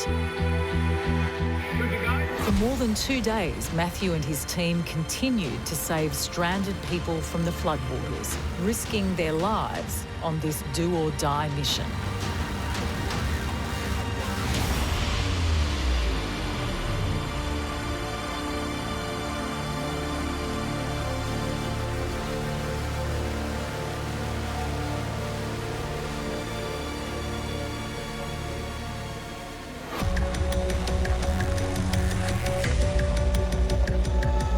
They were all at risk of losing their lives.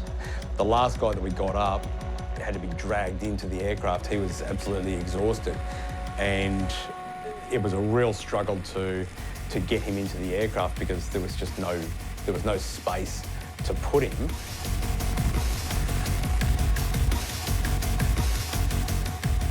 Their temperament changed from that nervous, just absolute distress to relief, almost as soon as they got into the aircraft, and they knew that they had been saved, that they weren't in danger anymore. You could see the relief wash over their face.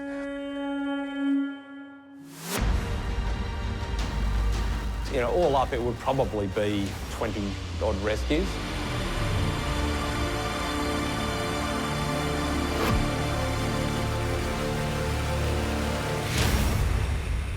Weighed down with survivors of the flood, the aircraft was at maximum capacity and it was losing power fast.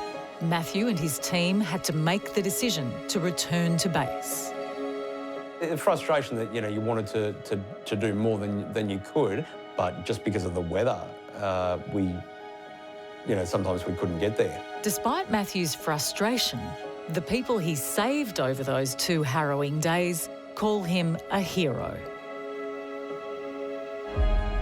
For Marty Warburton, stranded in the monster floods of 2011, rescue wasn't an option. He'd now retreated to the roof of his Grantham service station. With all hope lost, Marty reached for his phone and said his final goodbyes to his wife and son. For Marty, the next few minutes felt like an eternity. Being up on the roof, it was water for as far as you can see.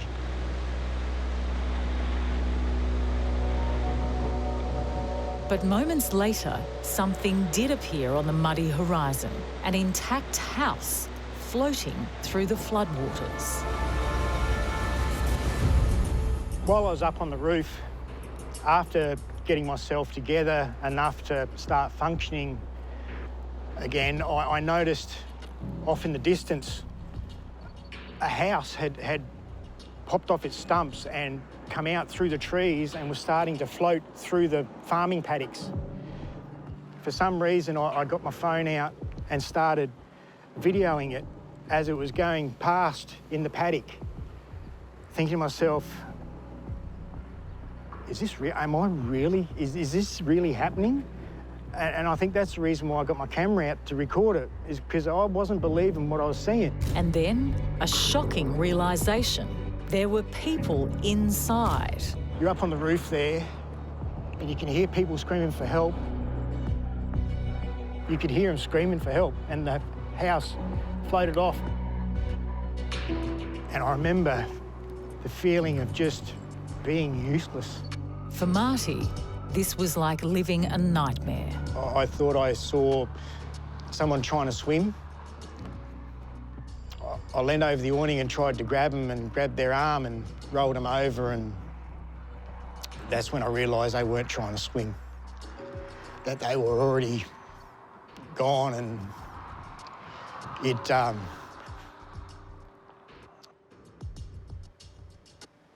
I didn't recognise the person in the water because they'd basically had no face left. I sort of kicked myself for letting go, but it shocked me that bad. I let go and fell back on the roof of the awning, and I still see that image, mainly at night. Marty's nightmare continued through the day into the night.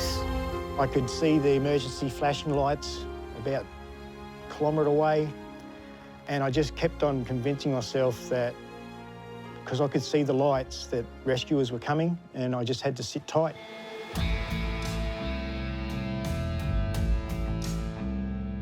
But about 11:30, I think, 11:30 midnight, the lightning started. Storm came over and there was just lightning everywhere, and I was basically sitting on the biggest steel construction left standing in our town.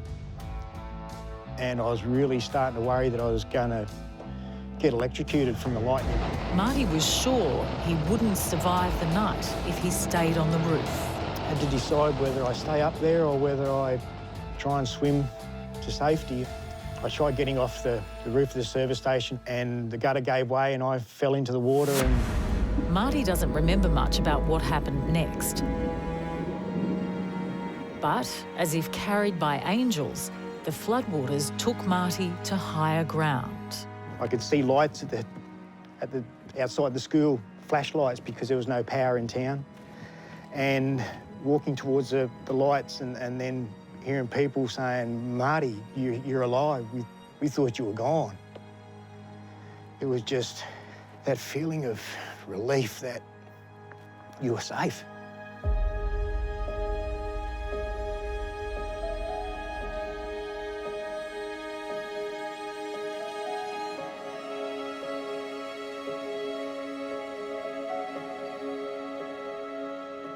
Many times I thought my young fella was going to grow up without his dad. And that was the thing that hurt me the most, was how was it going to affect him? Because for me, I'm dead, I'm gone. But just struggling to...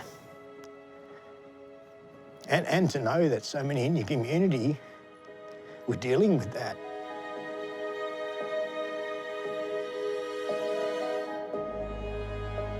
Many in Grantham never got the opportunity to see their loved ones again. Marty was one of the lucky few. I remember just giving him a big hug and just not wanting to let go. Having a big cry. Just so thankful. Because by that time, you'd heard lost their lives in your community. By that time, the enormity of the event had sunk in. We lost 13 people that day out of 60 that were there. It was devastating.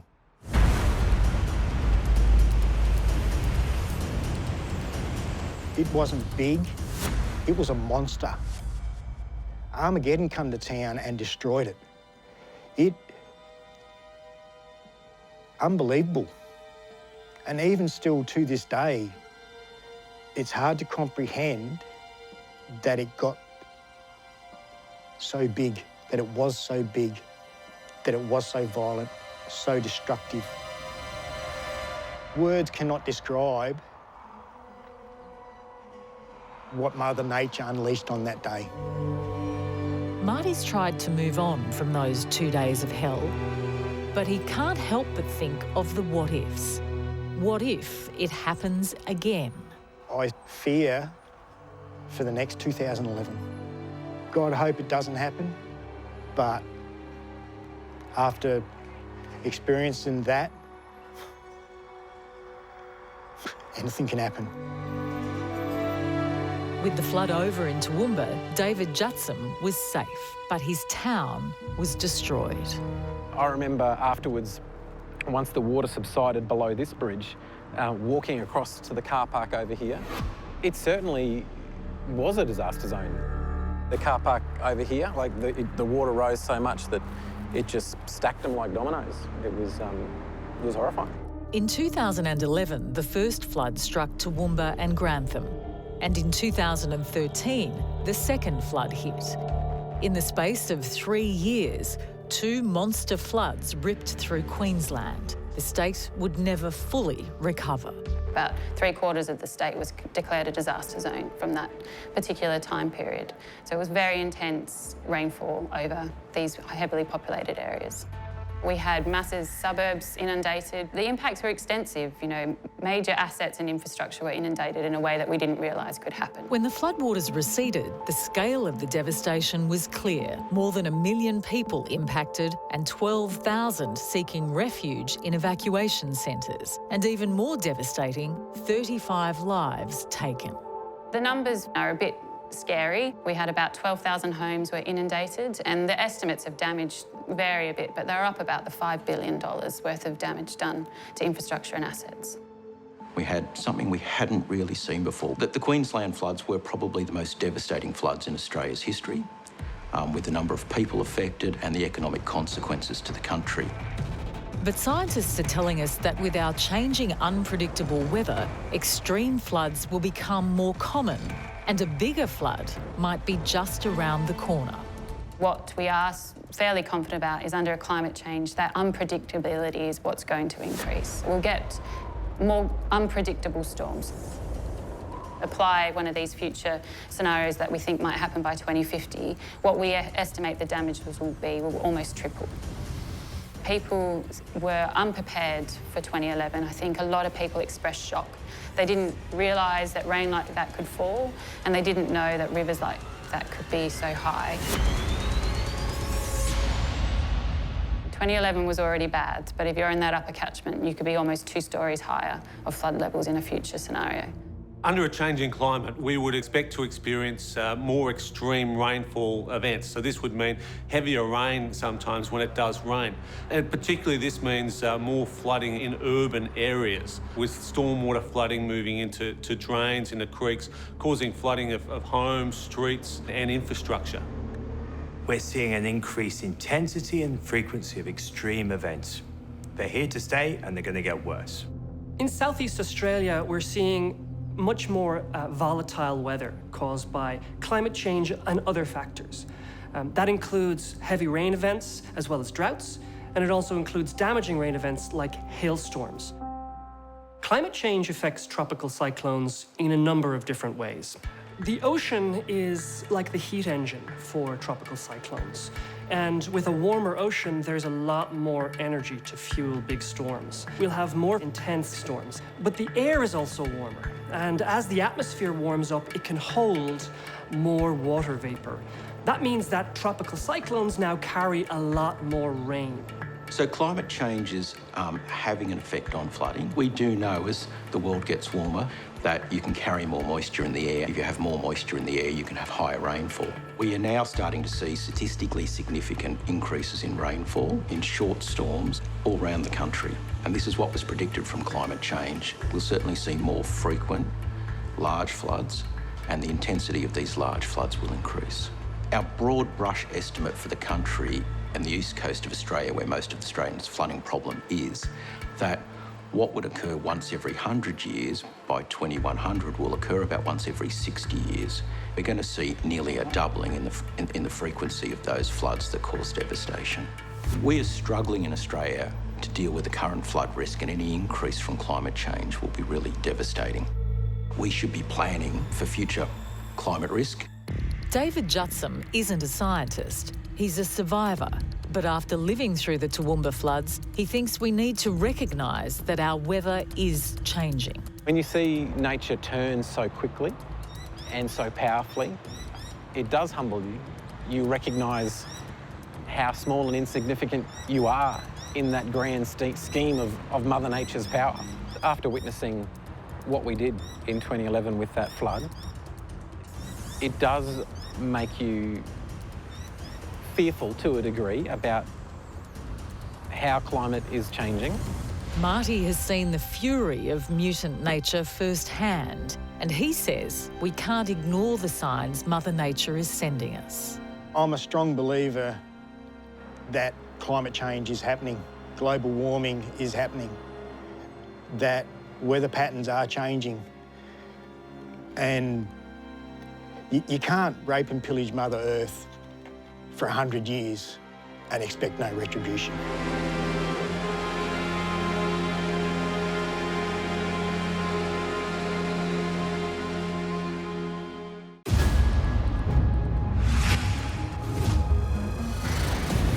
Wind, water, fire,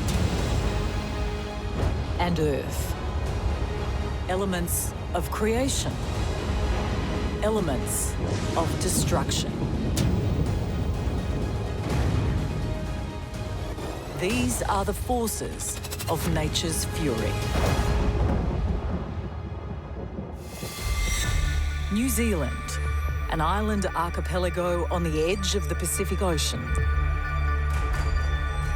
Through the spine of the islands runs a fault line of earthquakes and volcanoes. This place is disaster central.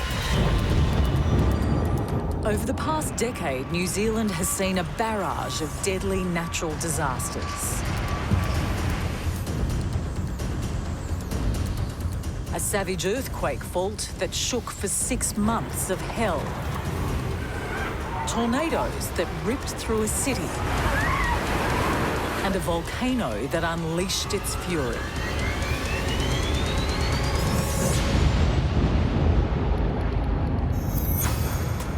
This island at the edge of the world lives on the precipice of disaster, as meteorological expert Philip Duncan explains.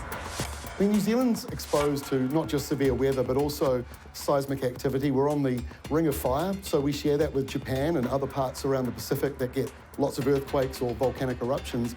So New Zealand is unique. You know, we have this position on Earth where we get a lot of things thrown at us. Volcanologist Professor Heather Handley explains why these Pacific Isles are on such shaky ground. There's been a lot of earthquake activity in New Zealand, and this is because these plates are either sliding or pushing or trying to push underneath each other.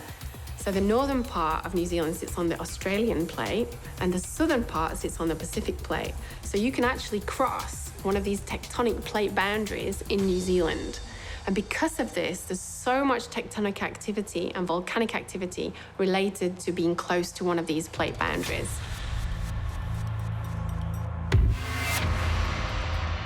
Christchurch, early 2011.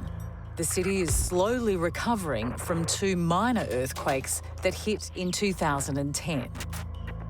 We certainly had the September quake earlier, and we had aftershocks, as you would expect in a large quake like that. Helicopter pilot and rescue worker Mark Reed has worked on the front line of disasters across New Zealand. We got off so light on the very first earthquake in September that no one would ever expect what happened in the February quake. You know, the first two earthquakes, everything started on 4th of September 2010, and they caused massive liquefaction and damage here, but people were still living in this area. Geologist Professor Misko Kubranowski understands the destructive force known as liquefaction, which had caused massive damage across Christchurch in late 2010, but without loss of life.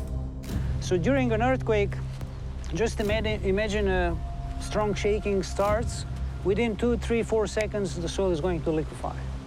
And that means that the pore pressures in the ground, in the water, groundwater, are going to be extremely high.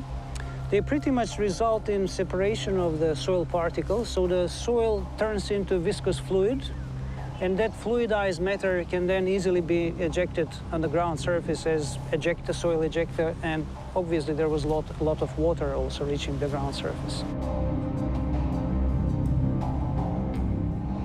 Most New Zealanders have grown up with earthquakes, but most people don't spend every day worrying about it because they are sort of like, you can't control them. You don't know when they're going to happen.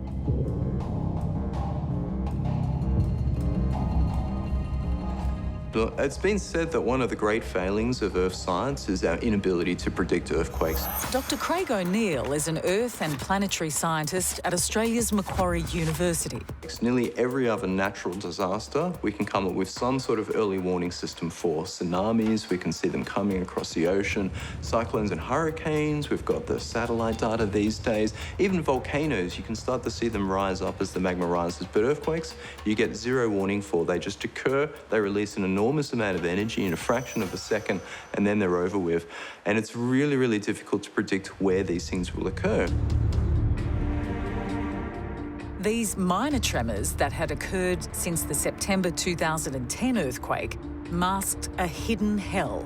Christchurch was sitting on a fault line below the city centre. But what we didn't know around Christchurch is there's lots and lots of little faults, and some of them have been identified, but lots haven't. And the fault that went on Christchurch was a previously unidentified fault that no one knew was there, but it built up strain across it over time, and when it went practically right underneath the city. In Christchurch, for example, you have a magnitude 6.2 earthquake right underneath a populated city centre.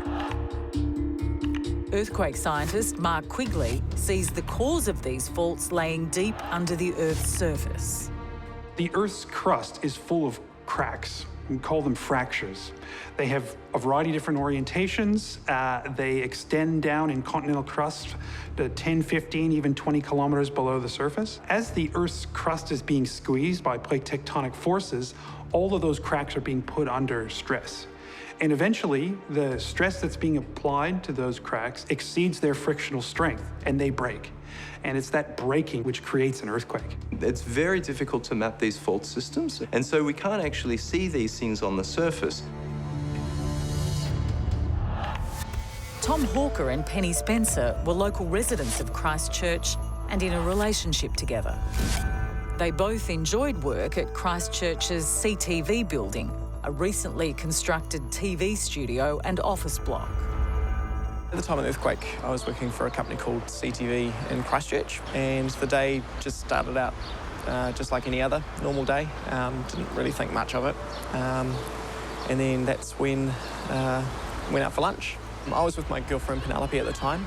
On the day of the February earthquake, me and Tom went out for lunch late because I covered reception for Marianne while she was at lunch, so everything was normal. Little did they know this shift in who covered reception would keep the young couple from harm's way when disaster struck. And Tom and Penny's friend, Marianne, was lulled into the feeling of a normal day, despite the two destructive earthquakes only a few months back in 2010. Well, I had been on an early lunch break and I came back to work at 12:30.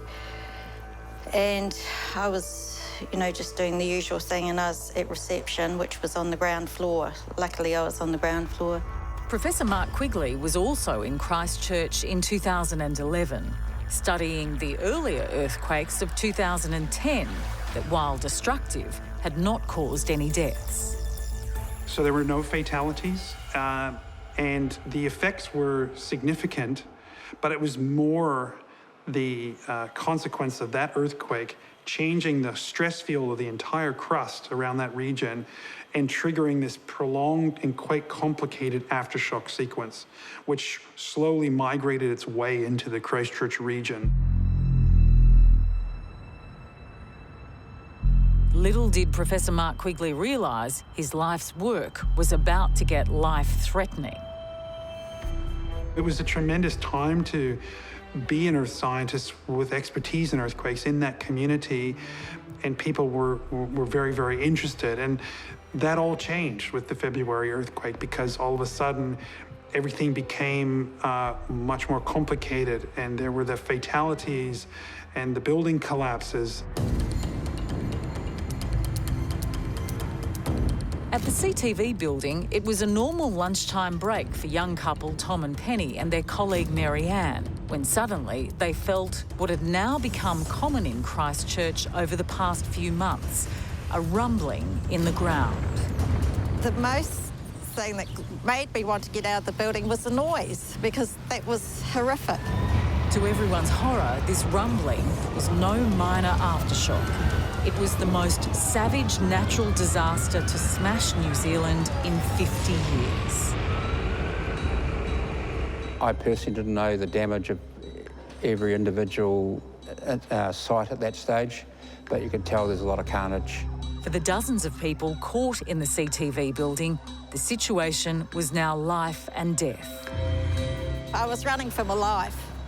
And while I'm running, there's a lot of other earthquakes happening as well. And this church collapsed, a wall collapsed as well on one side. So there was a lot of noise happening.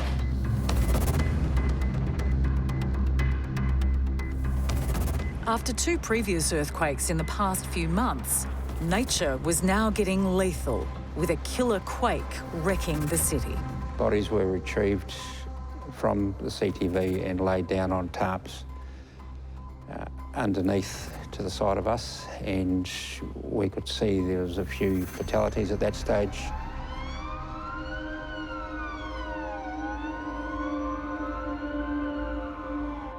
And I remember Tom grabbed me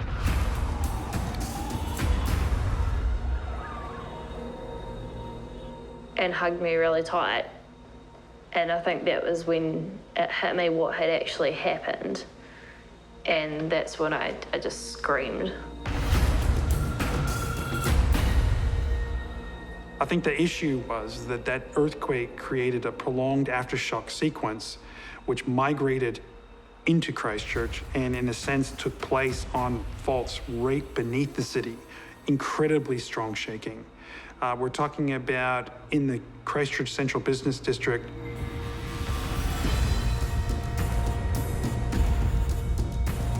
And so that ground shaking intensity exceeded the design capacity of the buildings. And in particular, the CTV building was the most dramatic of those. Tom and Penny's colleague, Marianne, was inside the CTV building as the quake hit. It sounded like a train or a plane landing on the roof of the building. Penelope and Tom heard the screams from the building, but I was running on the other side. Quite a lot of stress and panic unfolded in a lot of these workplaces.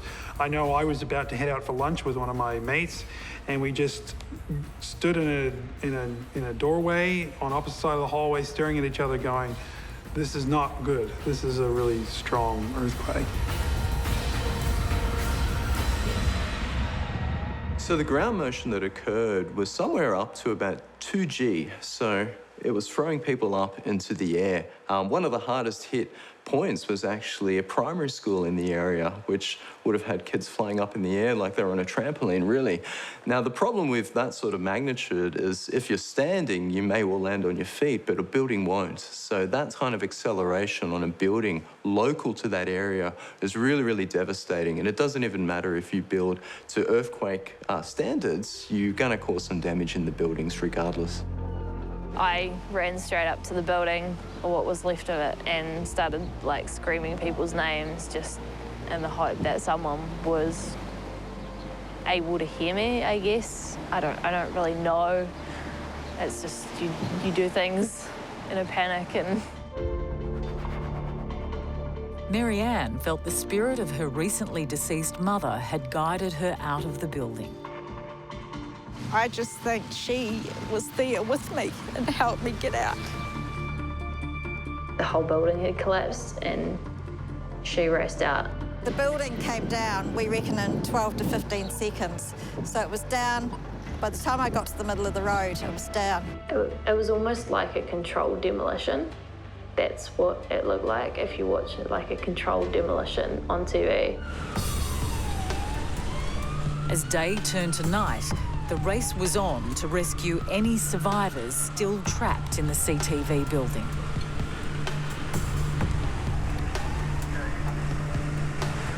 We're doing the CTV bucketing. There was quite a few bodies being recovered.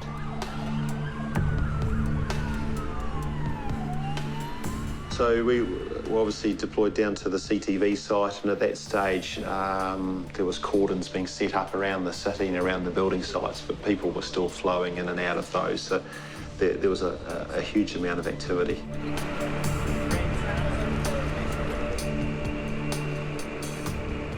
But over time that dissipated as police started getting controls and cordons set up and removing people away from these rescue sites that didn't actually need to be there. So my role as an engineer, I work for engineering consulting business. So my day job has been designing buildings, and in particular in New Zealand you design buildings to withstand the elements, in particular earthquakes.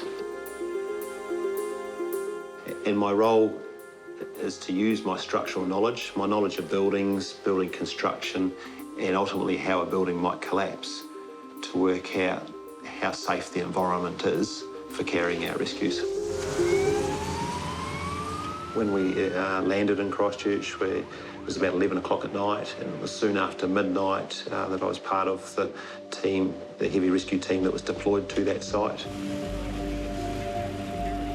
And I suppose that's the other vivid memory for me of that day, is turning up to this building that was burning. So there was either car tyres, or there was a transformer, or there was something burning in the base of that building. And there'd been a lot of rescue effort already undertaken during the daylight hours, and we were, the site was handed over to us and we were picking up from there.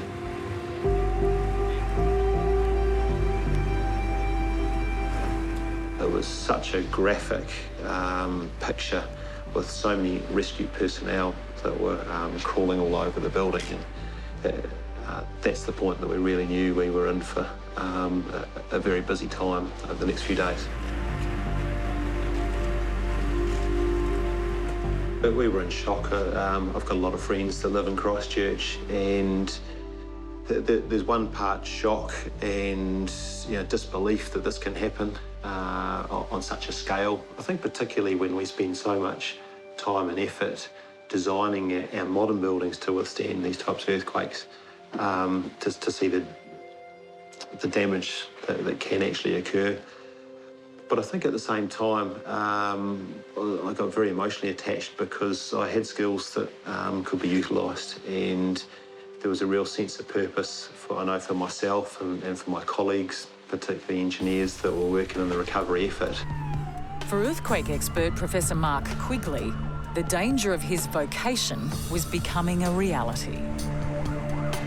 The most challenging thing to deal with was that it broke all of the buried lifelines. So we had no water, no running water for weeks. We had no sewage for months.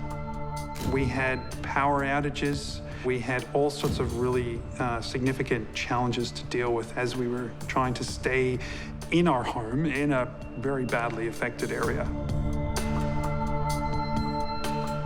When the damage was done, huge swathes of Christchurch had now become a no man's land. Like the suburb of Darlington that was cleared of earthquake-damaged homes and turned into a park. If you look down on these areas of eastern Christchurch now, you'll see that they are just empty lots. They've been grassed over. Nobody's living there. There are no services being provided. We are in the former suburb of Darlington, which was heavily affected during the Canterbury earthquakes in 2010 and 2011. Here in this area along the Avon River, approximately 8,000 residential houses or properties were abandoned due to the heavy damage induced by liquefaction in the earthquakes.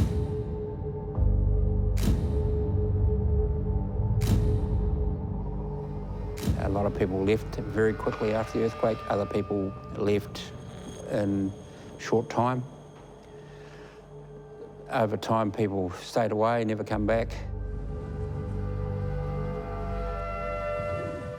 Life was very difficult here. People still lived immediately after the earthquakes under quite difficult circumstances.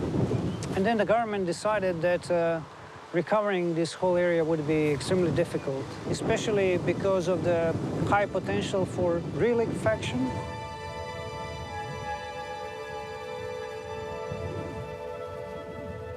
In total, the economic loss due to the earthquakes was approximately 40 billion New Zealand dollars.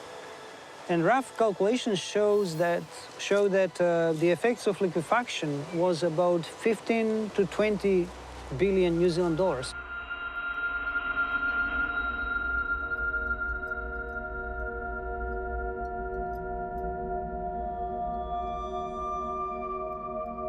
This is the remaining foundation of the elevator shaft, which is the only part of the building that was left standing after the earthquake.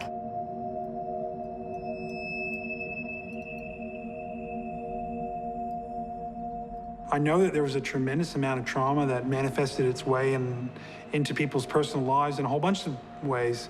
Marriages breaking up and bad things happening. For Penny and Tom, the quake marked a line in their relationship. Me and Tom left Christchurch about a year after the earthquake. Basically because we just had enough. I think the earthquake did put a strain on me and Tom's relationship. I mean, everybody deals with things differently. I think going through an event, what we went through together, it both sort of bound us together, almost like Siamese twins, effectively. But then at the same time too, I think we were both dealing with our own issues from it, and stuff that we were incapable of dealing with together, like post-traumatic stress, depression and all those sort of things. So it kind of got to the point where we just weren't gelling anymore and things weren't working. And then, you know, we stayed together for 4.5 years, but then after that it just didn't work. But at the end of the day, she's always a person that's going to be there for me at the end of the day, and I'll always be there for her And in a weird sort of way, I think going through something like we have has brought us closer together, and you can't break that bond. There has been much controversy as to why many of the Christchurch buildings collapsed so quickly. 185 people died in the Christchurch earthquake. The vast majority of them, about 115, were in one building, the Canterbury television building, which collapsed. And it turned out that its construction was faulty. It probably shouldn't have been approved. So that was a real human tragedy.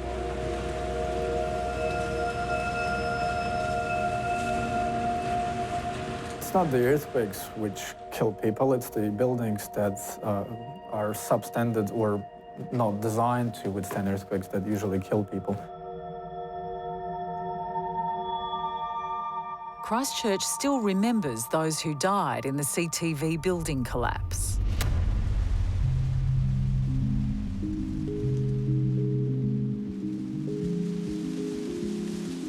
That was where the building was. The entrance was just past that tree there. It's right, it's all gone, and they've made it into lovely gardens. Yeah, there's a memorial there. These stones have all the names on of all my friends and colleagues that lost their lives in the building. The names are wearing off with all the weather here. This is Joe Giles's stone. Her daughter was the one that ran to me and asked me, had I seen her mother? And I knew that she was in the building, which was very upsetting, very upsetting. I couldn't, I couldn't tell her.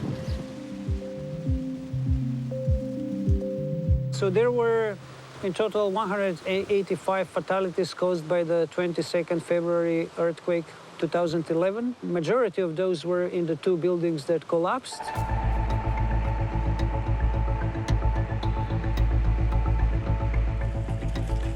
So there was widespread damage throughout the city.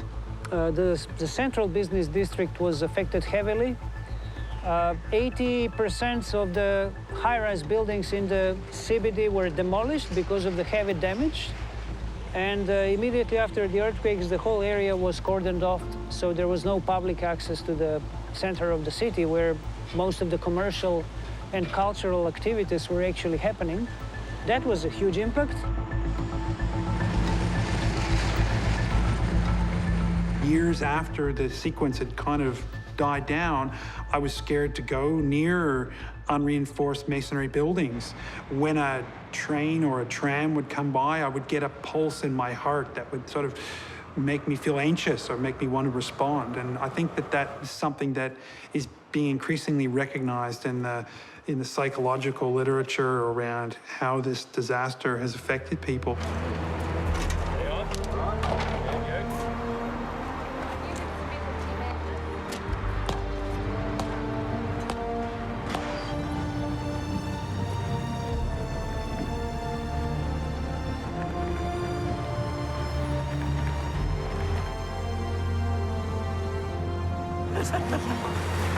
Got it, mate? Yeah, I got it. Yeah, right from the fence, I must say.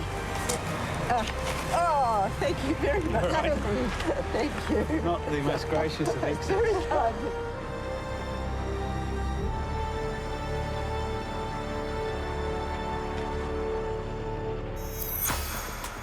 While the spine of New Zealand's islands rests on one of the most active tectonic fault lines on the planet, the nation's most populous city, Auckland, is also prey to extreme weather like tornadoes. There's a part of Auckland that I call Tornado Alley. It's our own version of it. So these storms can come offshore, sit over this area and grow, and then as they grow, they move out over land. The land is warm from daytime heating, and that pushes up into the clouds and makes the clouds go even higher in the sky. And when that happens, you've got different currents, and it starts to spin. So you can end up with a tornado. Inspector Shannon Gray is a police officer in Auckland, and he was on the front line the day a twister smashed through the town. There was no prior warning of this weather event, and even if we look out the window today, it's slightly overcast, a few dark clouds, and probably not too dissimilar to the 3rd of May when this event occurred. And it very much just did come out of nowhere. was actually on my way back from a meeting further down the motorway when I heard the incident come through, and the tornado landed pretty much bang smack in the Albany Mall area where we're driving around at the moment. A lot of the big thunderstorms that we get in New Zealand bubble up at the very end of the day with very little warning in the morning, and that was a classic example of that. Now, we knew something was building around that time. I think we put out a specific warning saying between 2 p.m. and 3 p.m, and from memory it arrived at 2:55. So we knew there was a window where something might happen. Sophie Bond was studying to be a nurse when the tornado hit. That day I was nannying a baby, who I did that part-time. And we got into the car, and then I noticed a disturbance sort of out of the corner of my eye near the pack and save. And I was a bit confused, and then I sort of saw sheets of building material flying through the air. And I was just wondering what is going on. So the tornado moved up here, and then when it got to this roundabout, I saw a car fly through the air, which was insane. Because up until that point, I hadn't been sure quite what the storm was. But then seeing the car flip, you realise it's a tornado. Oh no, I'd never experienced a tornado before. My only knowledge of a tornado was maybe in Wizard of Oz, where you see that classic twister. And so I was so confused when I saw the sheets of metal flying off the building.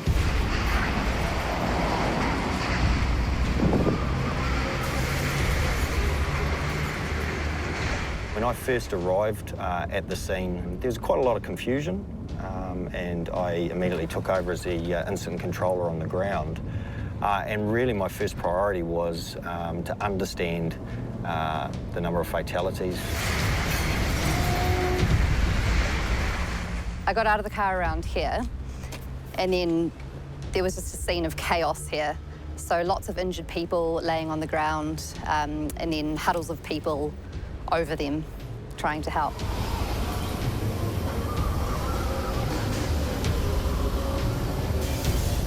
It was just really quite overwhelming because there were so many people injured or just so many people hurrying around. You weren't quite sure where to go first or who needed the most help. So I sort of saw one person that looked like they were the most injured, and so that's where I went first.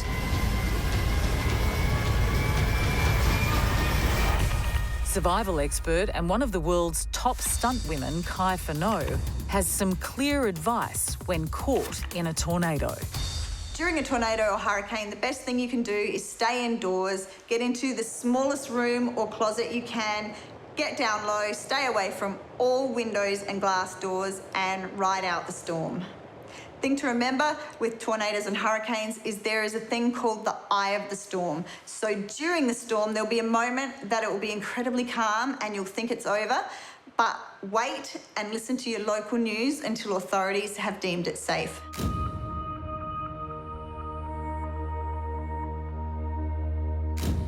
So the power of the event, and obviously any other significant weather event like these, I think people don't have an understanding of it.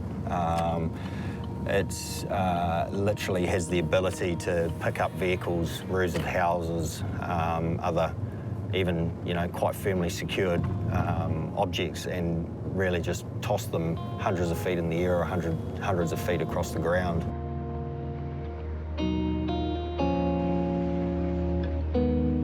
There were people running everywhere, people huddled over, lifeless forms on the ground.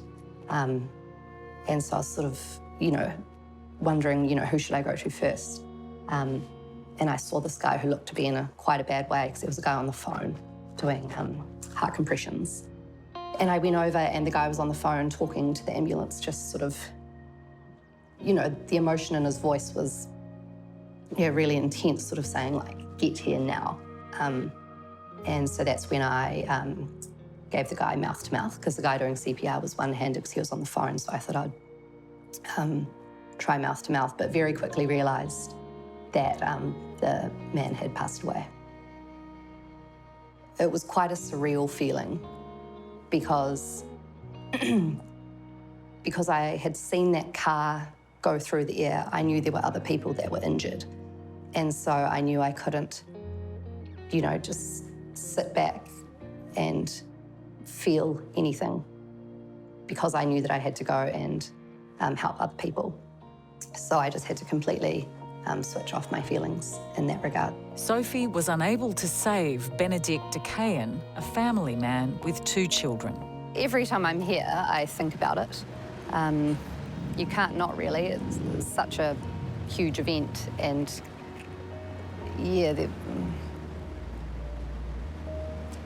it's because you were so involved and so emotionally involved, and you know, you sort of got quite emotionally invested. It really does, sear in your memory. Tragically, this was not the only tornado to thrash New Zealand. Just over a year later, following the Albany tornadoes, a more destructive and significant tornado hit the Whenuapai and Hobsonville area. The date of that was the 6th of December 2012. In that event, we had 3 fatalities and we had another 7 people injured as a result of that weather event.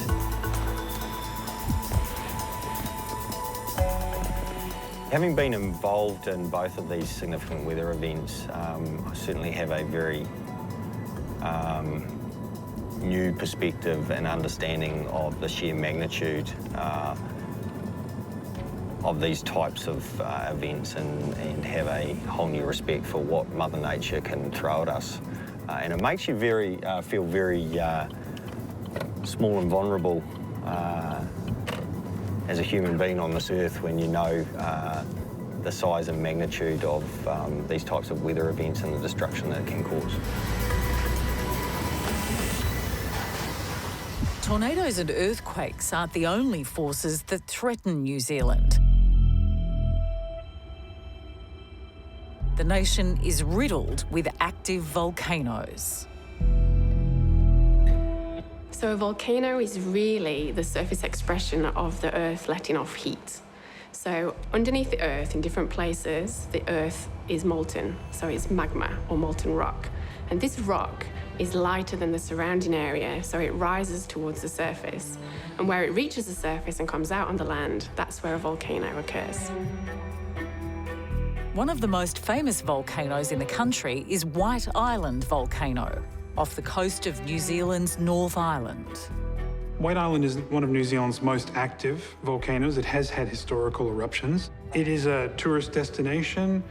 People go out there most days and do a tourist walk around the volcano. And they can see evidence for active volcanic activity when they're there. Tourists like father and daughter Jeff and Leilani from nearby Hamilton in New Zealand's North Island. Monday, 9th of December 2019, we had planned a trip to White Island with Leilani, the 2 of us. We'd been planning this for 6 months. She'd actually bought it for my 50th birthday back in June. Leilani studied geology, so she was excited when she got the chance in late 2019 to visit the island. Being a geography and geology student, I was so excited to go. Going to an active volcano was something I'd always wanted to do, so I was, ecstatic and over the moon to be able to go. It's a common journey for tourists, with huge cruise liners making the stop-off a favourite destination for their passengers' day trips. I've been to White Island. I visited there as a tourist in the late 1990s, possibly with a higher risk threshold than I currently have, but it was not a weird thing to do. It was not something that was viewed to be incredibly risky relative to other things one might do in New Zealand. So I think going that close to an active volcano and being that close to active lava lakes obviously carries some risk with it. And I think you have to have a very strong nerve to go that close, because situations can change at any time. So even in a situation where people think a volcano behaves in a particular way and kind of keeps going that way, there can be very sudden changes in activity. So there's always going to be a risk if you go that close to a volcano that you may lose your life. Jeff and Leilani arrived ready for what they thought would be an exciting day. But even during their check-in, there were dark omens. Yeah, so we arrive, head to the offices, the White Island tour offices, signed ourselves in with a next of kin, contact details. As they waited for the boat to take them to the active volcano, little did they know the worst-case scenario of adventure tourism was about to become a horrific reality.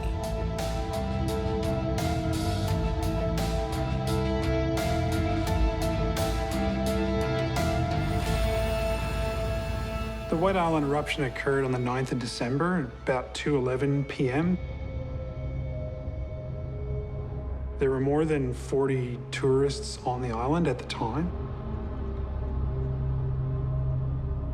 It was almost certainly related to an influx of water getting into a highly pressurized part of the volcano, which then created a rapid buildup in pressure, which then was released via this eruption.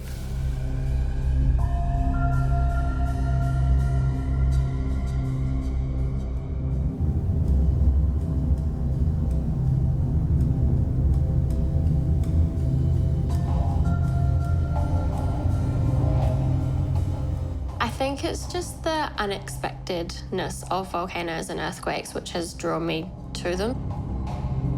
Visiting the volcanic island with Leilani and her father were boatloads of international tourists, few of them aware of the looming disaster. To go that close to active volcanoes and that close to activity in lava lakes boiling away and bubbling, there's always going to be a really large risk that something could happen. Because some of these volcanoes, they don't behave exactly how you want them to be, and they don't behave how they've behaved for all the time in the past. They can suddenly change their behavior. So there's always a risk going that close to volcanic activity. That morning, one of the pilots had passed over and noticed that the crater lake was white and not the usual greeny blue. And the tour guide was very keen to see this. They talked about some kind of ash event overnight. So there definitely had been some activity, but nothing that showed any concern.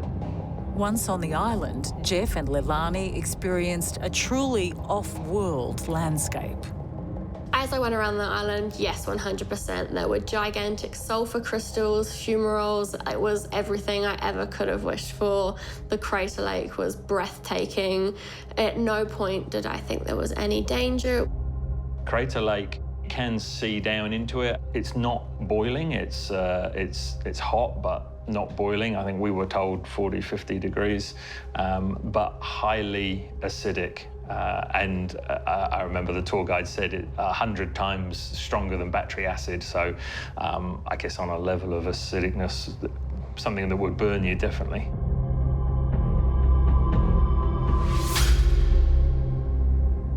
To experience the raw nature of the Earth up close was a truly sublime experience for Jeff and daughter Leilani. They returned safely to the boat and were headed back to the mainland when the volcano erupted.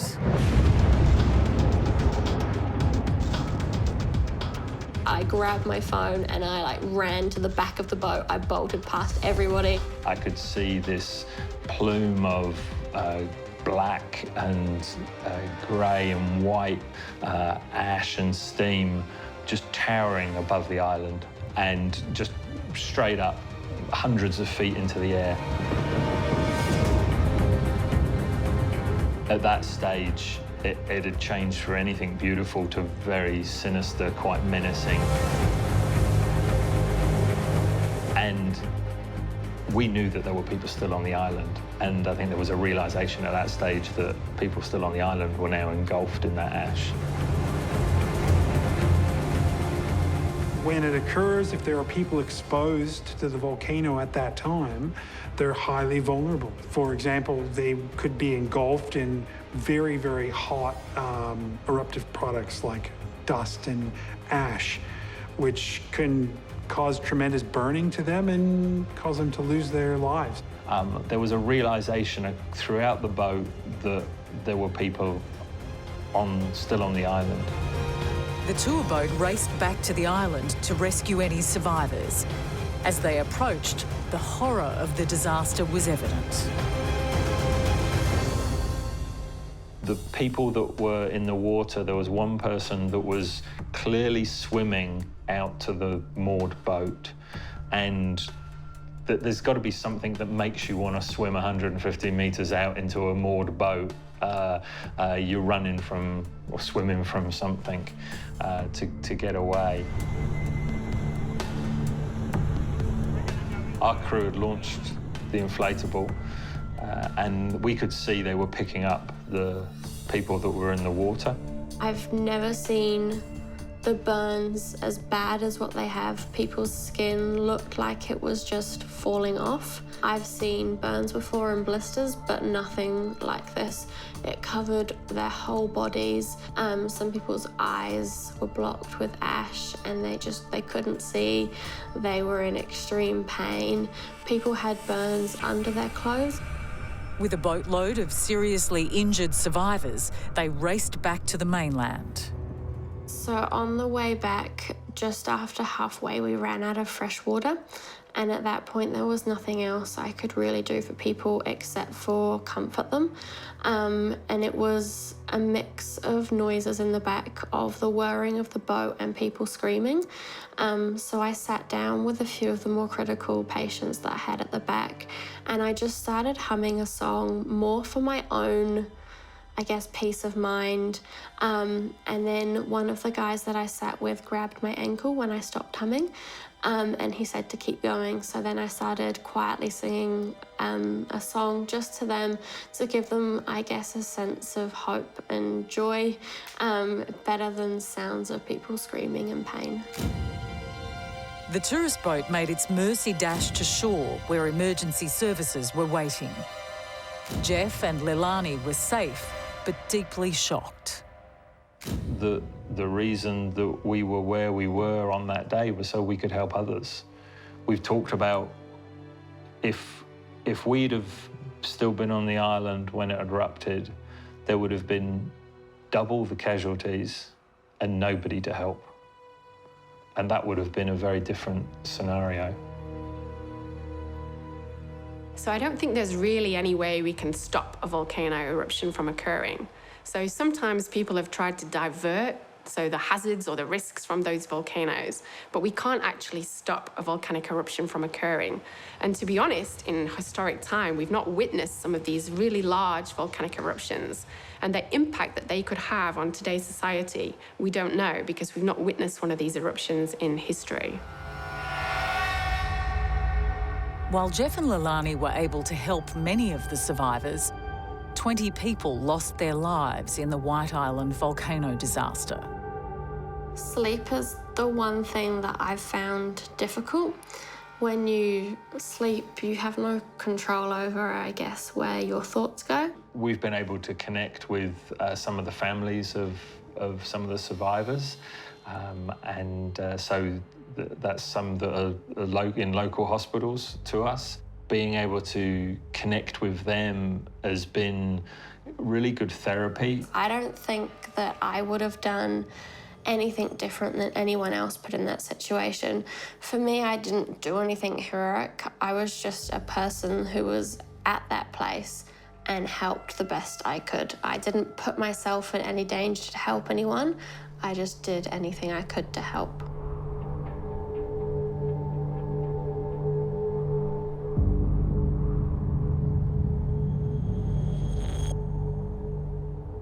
Some scientists are looking at climate change being connected to seismic activity.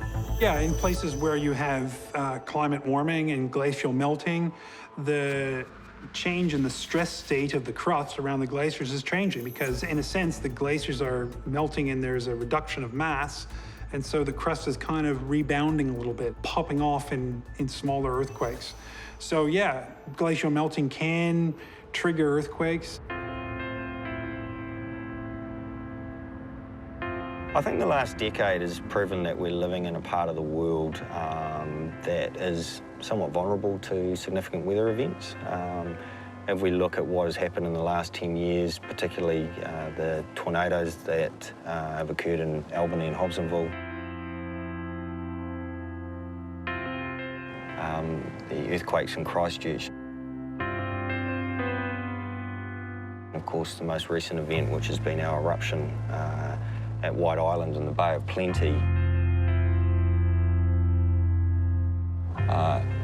makes it so very important for emergency services to continue to be prepared for these types of events and how we respond. No matter where you are in the world, there are always going to be the risk of something happening. You never know what is going to happen. You could be a normal day and then everything changes. So you can try and prepare yourself as much as possible, but the reality is you really never know what's going to happen.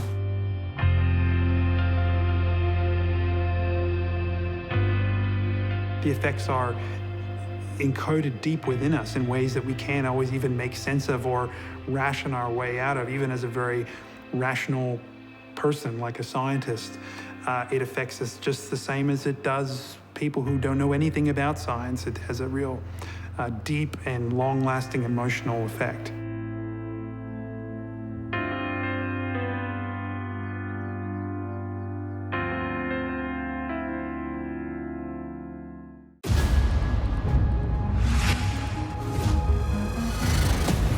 Wind, water, fire, and earth. Elements of creation. Elements of destruction. These are the forces of nature's fury.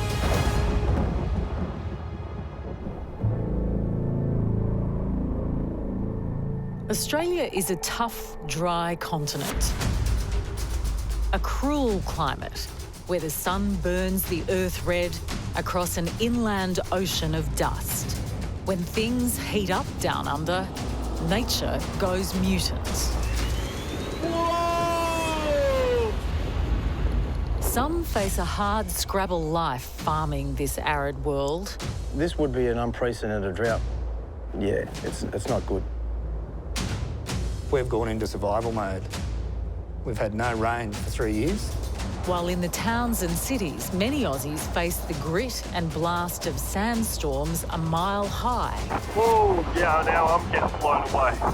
The four horsemen of the apocalypse riding out of this red sky. Others challenge their bodies in a race across the fiery furnace of Australia's deserts. When you see a dead animal's carcass, it sort of did bring home that, oh my God, things die out here. Australia is often called the driest continent. Without the big rivers that flow through Europe and America, the middle of Australia is an arid, dry land where 80% of the country gets less than 60 centimetres of rain a year. These are the dust lands, a place where the dangerous mix of heat, dust and no rain can bring drought, destruction, even death.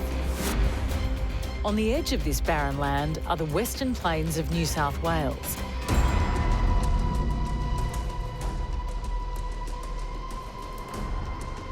Where families have farmed sheep and cattle for generations.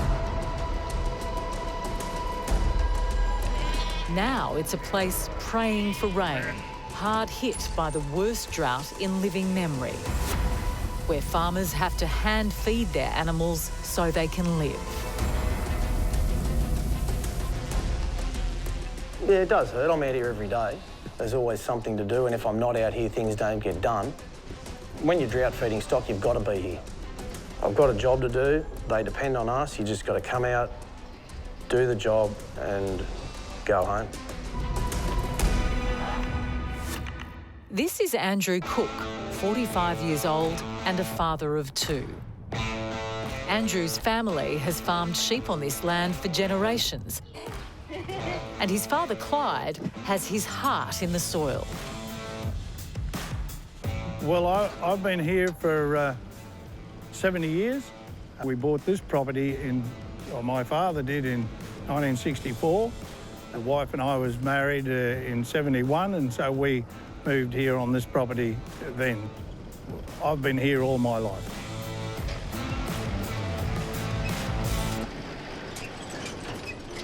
In a good year, this land is lush and green. This particular spot here, we've got a photo. In 2016, we had, believe it or not, we had floods here. My son was in the photo, and there was water all across the road. And it stretched back there for a couple of K.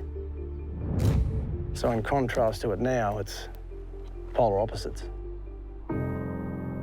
This year may be the last for the Cook family, as a decade-long drought drags down hope of the land ever providing a future.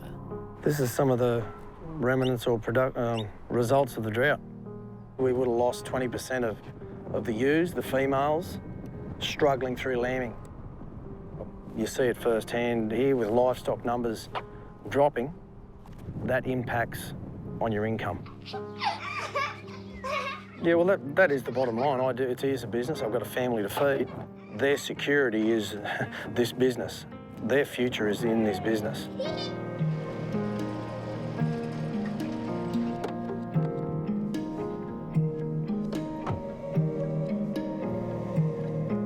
.300 acres here. That was going to hopefully replenish our oat supply, but there was no rain, and it never got planted. So it's just stayed here as is.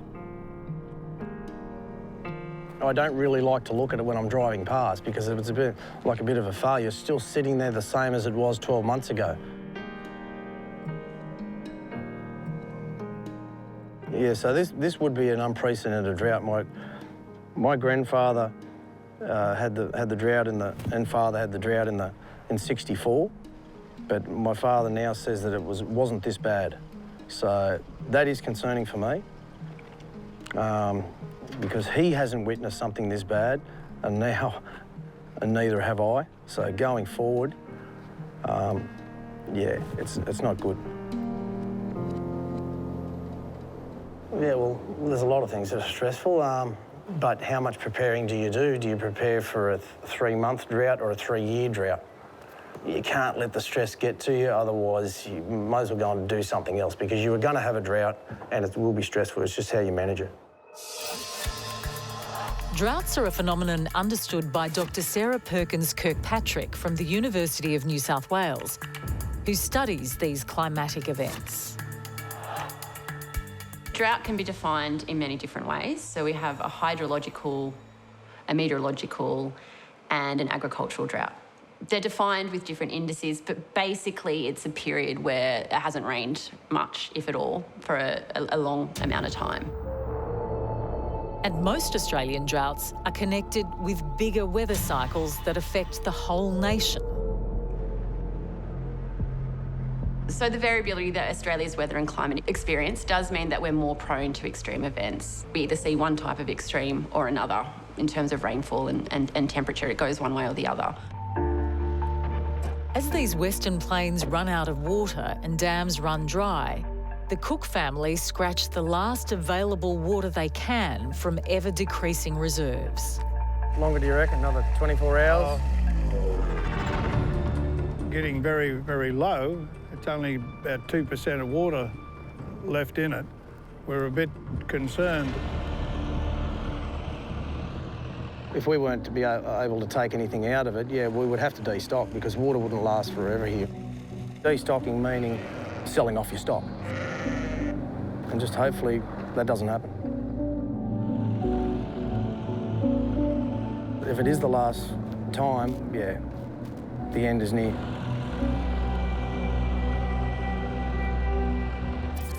Australian Bureau of Meteorology extreme weather expert Dr. Grace Legg has studied how this drought has hit Australia's rural lands. The drought that we're currently seeing through parts of New South Wales and Queensland is very significant. There are large areas of experiencing drought for months and is continuing on, unfortunately not seeing a lot of rainfall through those areas. It's been months and months of less than average rainfall, so unfortunately will take more than one weather system moving through to really break that drought, and is being felt by lots of people through those areas. But yeah, we've never been in a spot where we've run out of water fully, and I don't really know what we'd do if we were in that spot. For scientist Chris Turney, this long drought may be a warning of things to come.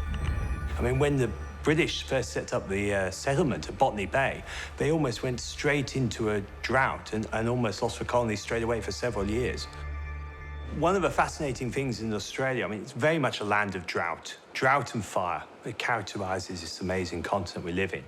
And one of the things we've been looking at in the past, going back hundreds of years using annual growth rings on trees, which are moisture dependent, we can see that the droughts and the floods wax and wane through time over the last few hundred years. And the droughts seem to be becoming more frequent and longer. One of the ideas that came out of North America in the last 20 years or so is this idea of mega droughts, droughts that last for multiple years and decadal length and sometimes in duration. A few hours' drive from Nyngan is the drought-ruined town of Trundle. We've had businesses close in the town. Unfortunately, today we just lost our last shop, so we don't have any food stalls left in Trundle at the moment. So we've lost 22 kids out of the school since 2014 because the work's dried up. The work's dried up, and unfortunately, what's also dried up is people's spirit and the hope that was in the town before. So it's just been slowly going downhill. It's like almost watching the place die. John Southon is the principal of Trundle Central School. His students are just the same as kids anywhere. They love their sports, their friends, but the dry heat of the drought stalks their world, striking the children's family farms, bringing the community to breaking point. Without being too dramatic, we've gone into survival mode. We're just looking at how we're going to survive because we're actually in our dry time now. We've had no rain for 3 years, no significant rain. Kids have left town because of the drought. They've had to move away because there's not the work in the town. They say they'll come back, but I just can't see that that's going to happen. The whole east coast of Australia is in drought at the moment. This is a natural disaster. At Principal John Southon's school in Trundle, the local kids are battling on and growing up fast. Kids like Oliver Dunn. My family has a farm at about 35 kilometres out of town towards Narromine, and it is a sheep and cropping farm, and it is 1,000 acres. Oh, the farm is really struggling again at the moment.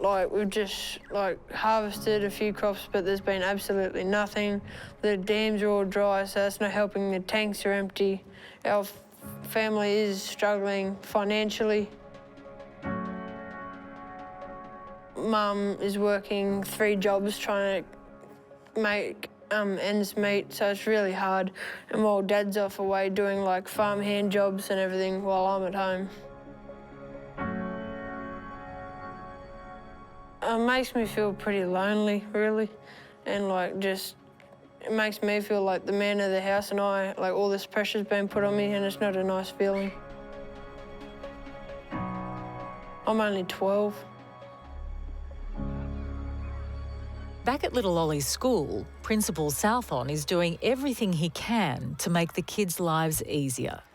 Well, in relation to the little bit of green we've kept going at the school, we've done that as a mental health strategy because these kids are walking through dried up red dirt paddocks. And then they come to school and they see the green grass and they say, well, at least this is a little emotional oasis for us. At least things are still green here. Sutho, he's really helping us because, he has kept all the lawns green. Yeah, he's just gone on and above what he needs to do for us, and it's really helping us because, now we just feel supported, really. I think it's just massively important for kids' mental health, that they see that their school is still that oasis that's trying to beat this thing. Their school's not giving up. And they can come here every day and, you know, I encourage them to take their shoes off and walk across the green grass and lie on it and do all this type of thing because, you know, that's what you do as a kid. As a kid, you don't grow up so quick because of this drought. I've got 9-year-olds that are working at 9 o'clock at night and they're talking like seasoned farmers. They're talking like 50-year-old farmers. That's not right. Kids don't grow up that quick. Kids roll around on green grass, and that's what we're trying to do.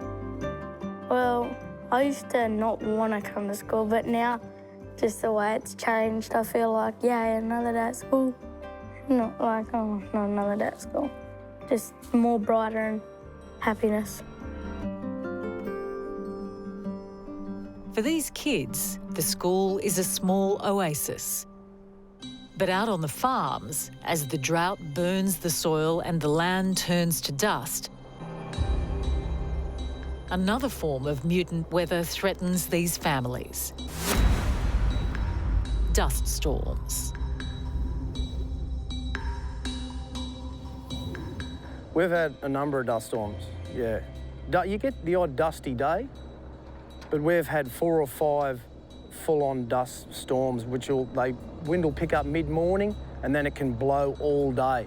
You'll see it out in the horizon. You'll be working in the dust.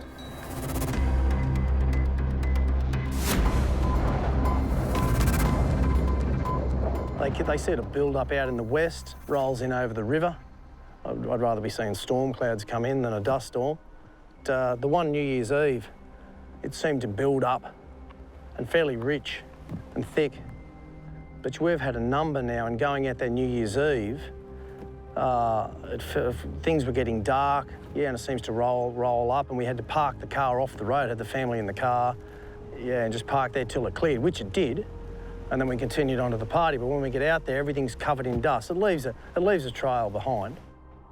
South of the drought-ruined farms of Nyngan and Trundle, the town of Mildura was hit by a dust storm in 2019 that was of biblical proportions.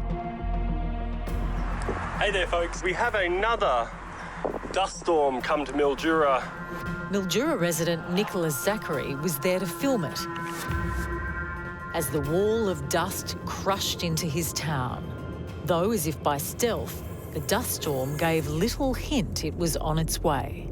Yeah, the lead up to the dust storm the day before was just an average day, blue skies, a couple of clouds, you know, that sort of thing. Nothing unusual, no wind. Actually, even that morning was nice and calm, beautiful blue sky. But the mile-high wall of sand had the town in its path. So I left work, got home just after 5 o'clock and, yeah, got out of my car and that's what I found is a dust storm coming over the houses. I just pulled out my phone and started filming it, basically. So this happens probably at least once a month in Mildura. In some months it happens more often than just once. Yeah, this happens regularly. Yeah, pretty much. It was a wall of dust kilometres high and you could see it coming from a mile away. Can't smell it yet, but it's a-coming. In the footage that I took, it was about 4 minutes from the time that I started recording till when it actually sort of got there. Let me just pan along so you can see just how big this thing is. This is pretty damn extreme. Then the dust storm hit. It looks like the thickest part of it's coming straight through here. So just before the dust was directly overhead, huge amount of wind, and then as soon as the dust hit and it went black,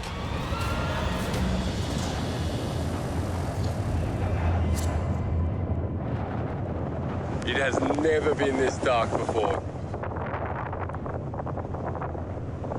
This is not cool, man. it is still 5 o'clock, as you can probably see there. I might try and get a bit closer to this street light. I couldn't believe it. 10 past 5 in the afternoon, completely black.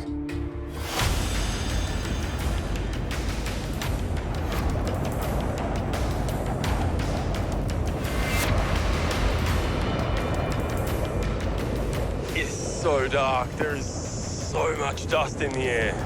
No sky, no stars, no moon, no nothing, no sun. You couldn't even, normally when there's a dust storm, you can see the sun through it. Nothing. It was just pitch black. Oh, yeah, this is how dark it is.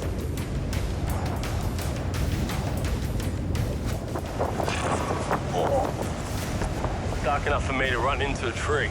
Scientist Patrick De Decker from the Research School of Earth Science at the Australian National University understands the bigger link between dust storms and drought. Australia is the land of contrast. There are very wet periods and there are very dry periods. With a lack of water, vegetation dies and the soils are very dry, and then material can be lifted under some circumstances by the wind. All right, I need to go inside because I literally cannot see anymore. Day went to night and the night went to hell. And that's pretty much what happened in those few minutes. The house at the end of the street isn't visible. There's a car right there, parked, completely invisible. As extreme weather expert Dr. Grace Legg explains, it's the dry heat in Australia that causes these mutant dust storms. So often in Australia, we do get a lot of what we call dust storms, which is we start to see that dust being raised up by those stronger winds, and it's normally on a cold front or some sharp change. So it's a sudden change in the area that we're seeing those winds come from. Over Australia, because we have a lot of areas that often see much less rainfall, a lot of dust builds, not so much vegetation there, so it is quite loose. And when we get those really strong winds coming through, it picks up the dust and ends up causing a lot of problems, very low visibility in them as well. These down-under dust storms are more than just a meteorological mutation. They bring hell to the families who have to live through them. In the afternoon, the wind will pick up and then we'll start getting dust storms. And it just coats everything in red dust. I've had farmers' wives say that it's beaten me. You'll have the sky that will almost look orange. And it's relentless. And dust storms are a phenomenon that are increasing as the drought drags on. Well, we now know that with the increase of temperatures, the land is parched in many places, and as a result, you've got more dry conditions, and a large proportion of Australia today is extremely dry, and this is when dust storms are going to become more prevalent. Yeah, I would say that. Dust storms are getting pretty frequent, yeah. When I was younger, yeah, you might have one dust storm in the summer, but yeah, not a run of them like this, and just windy days.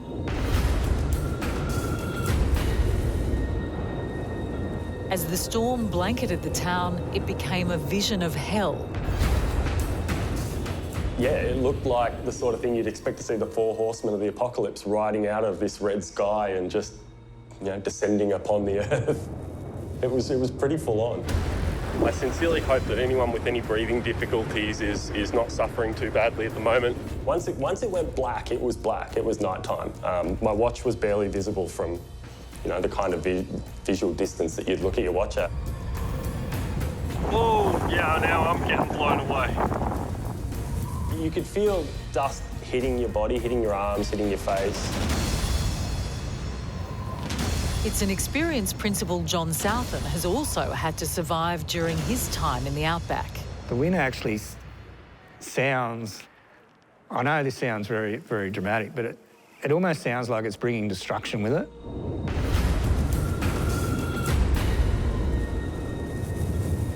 You see when the dust storms settle, the sun's behind it and the whole atmosphere is orange.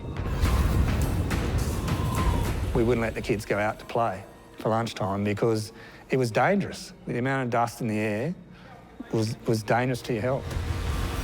As the storm eased, a more surreal, dreamlike appearance took over the town. When these dust storms hit, Mildura turns sepia. It looks like you're in an old movie. It's like living in the 1930s when you're in Mildura during a dust storm. The storm had passed, but the damage was done. So after the dust storm had passed and it was kind of safe to travel again. There were definitely a lot of trees down around, lots of leaves and limbs down across roads and on footpaths and things like that. I do worry what the future's going to be like. If these dust storms continue like that, it's going to make living in Mildura difficult. It can't be good to be breathing that stuff in. With 2020 hindsight, filming in the middle of that was a silly idea. The dust I breathed in, I don't know what's in it. To live through hell on earth once is an experience no one could forget. But as the drought continues, it may become a more permanent way of life. If the drought doesn't break, I think dust storms will continue to be a problem and probably get worse and worse.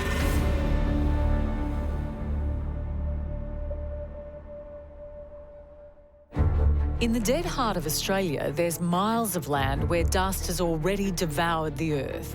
This is a place where temperatures can get up to 50 degrees centigrade. That's 122 degrees Fahrenheit.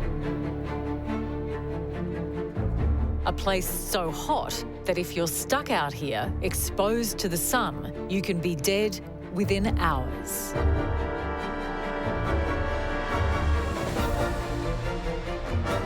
Despite its fatal possibilities, this desert also attracts the world's most extreme ultramarathon runners, wanting to test themselves against the worst conditions mutant nature can deliver. I'm the type of person who just always wants to be pushing my boundaries, being the best version of me I can be. Being out in the extreme, it's you against the elements, and pretty much it's your head against the elements. Jill Hennessy is an ultramarathon runner who is based in Sydney. She has run more than 50 marathons around the world. But the race in the middle of the Australian desert, known as the Big Red Run, brought her face to face with the dead centre of Australia's harshest climate. When you see a dead animal's carcass, it sort of did bring home that, oh my God, things die out here. The Big Red Run was organised by Greg Donovan. The Big Red Run is a 250-kilometre, 6-day ultramarathon through the sands of the Simpson Desert. Generally, it's a self-sufficient run, so people have to provide all their own food and gear and sleep in a tent every night and basically get out and run a marathon most days and a double marathon on the 5th day. 5, 4, 3, 2, 1. The double marathon Greg talks about is 84 kilometres. That's 52 miles on one day in hot desert conditions. You know, with the sort of people who take on the Big Red Run, you know, runners like Jill Hennessy, you know, you would look at a person like that and they just look like your average everyday person, but you wouldn't expect them to be ultra-endurance athletes. And, you know, what sort of sets them apart from people that don't do that is that, you know, they're really driven and, you know, they're mentally very strong.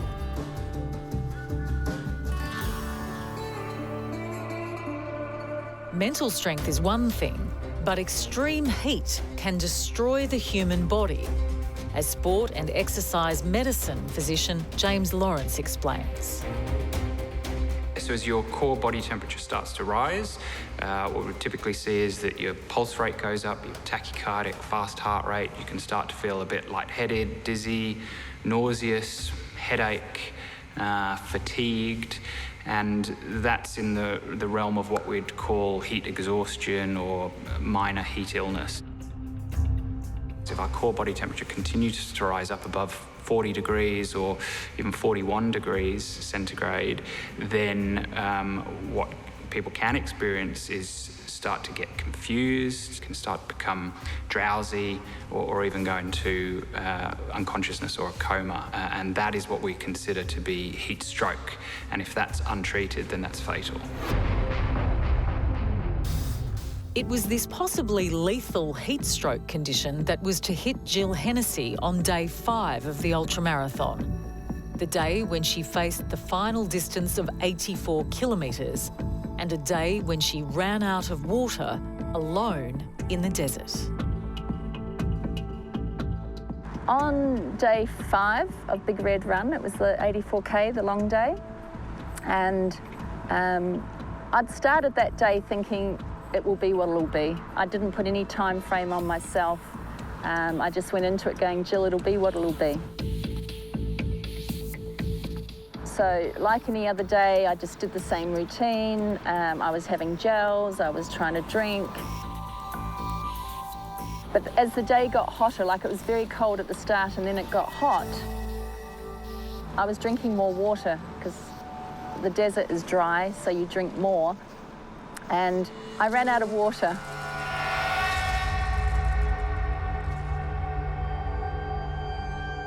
So the hottest part of the day was gone and I'd run out of water. I didn't know how far it was to the next checkpoint. Trying to stay positive, not thinking about we've got no water, but just going, okay, let's just keep moving forwards. There was no one around, like there was no people. I couldn't ask anyone for water. Jill was starting to experience the possibly fatal effects of heat exhaustion. Dehydration sneaks up on you. Like and the same with hypothermia in the cold. It sneaks up on you, and they always say when you start hallucinating, it's got too far.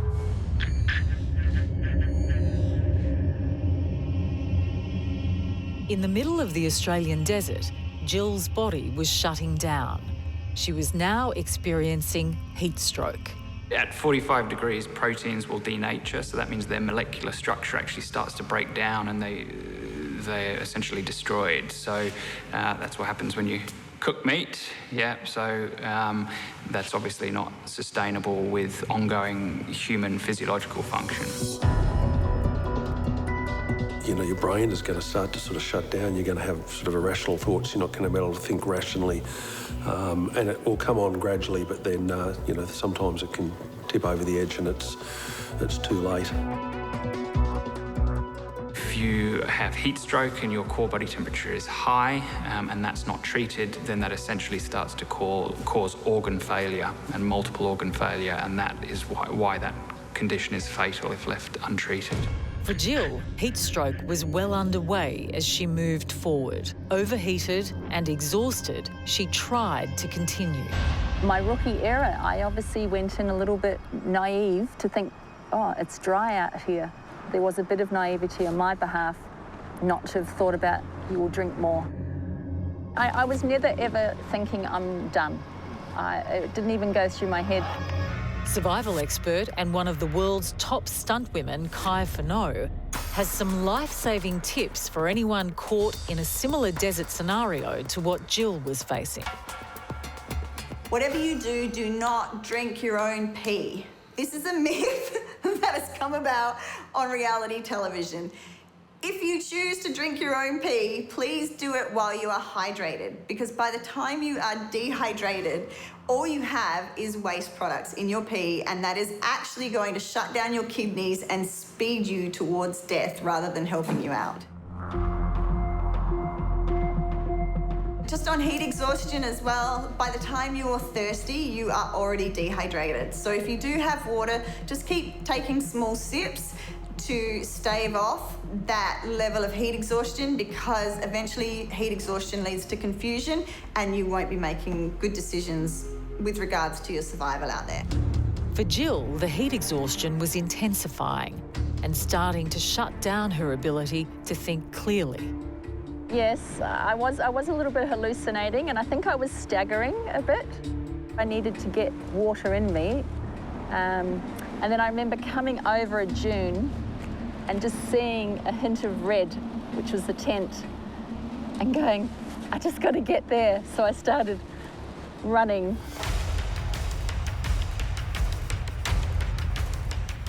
And when I did actually see that tent, it's funny how, I think it's almost a survival instinct. I put on a run, and I'd been probably walking, just feeling weak. And then as soon as I got sight of that tent, I just started a beeline straight for it and was able to run. Yeah, because there were medics out there and there was, I think, nurses at the checkpoint.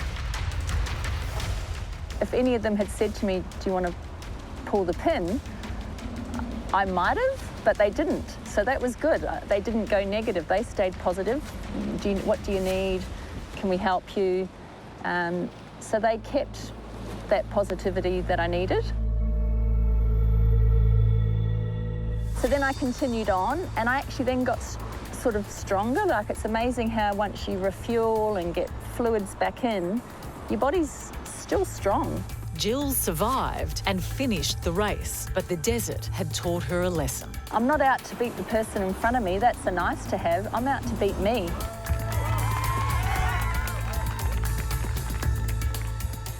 And I'm out to go, Jill, what can you do in this situation? And how are you going to deal with it? And how are you going to grow? And the things I've discovered about myself is that, yeah, I am pretty determined. I am a positive person. I don't want to let anything beat me. Elements, extremes, I'll just deal with it. Someone will say you can't do that. I'm going to show you I can do that. For those who challenge themselves in the furnace of desert racing, the right equipment is vital. As former military operative and survival expert Joanna Harmdorf explains. With heat, a lot of people tend to take more layers off, but exposed skin in extreme heat is incredibly dangerous. So resist the urge to walk around bare chest because you're incredibly warm. Because heat stroke, blisters, burns are going to get you quicker than the heat will. If you go out to an area with extreme heat, then head cover is essential. Light fitting clothes, cotton, something that has the air go through it, so you do cool down underneath. You do not want to have any exposed skin if you're going to spend a lot of time out in the sun. Jill and her fellow ultramarathon runners accept the challenge to go into this furnace of extreme heat.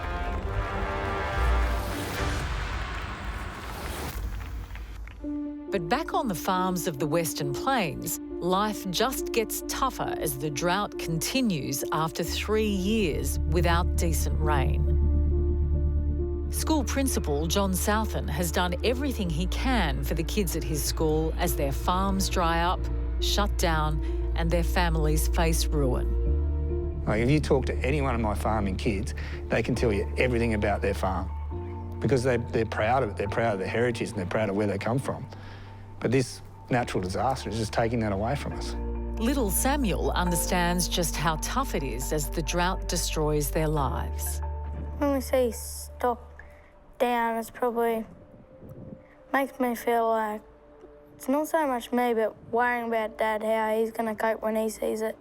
Because I just see it as like, there's another sheep gone. Because it's happened so much, it doesn't hit me that hard anymore.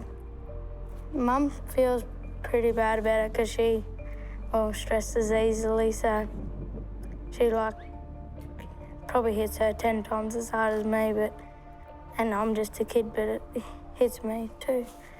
Struggle to keep going. Samuel's mother, Josephine Charlton, works at the same school that John is principal of.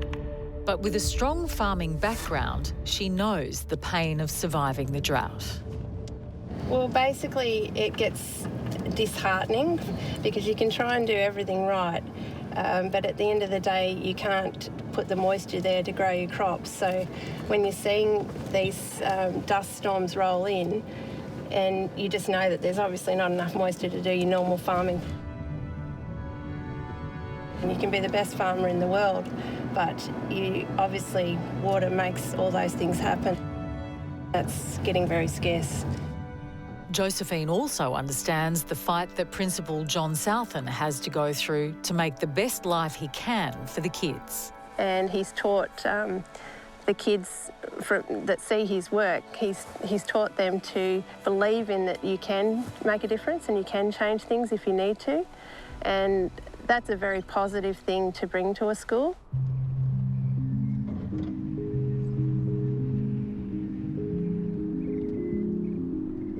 Basically one of our dams at the back end of the property, and normally this is a dam that would hold water year in, year out.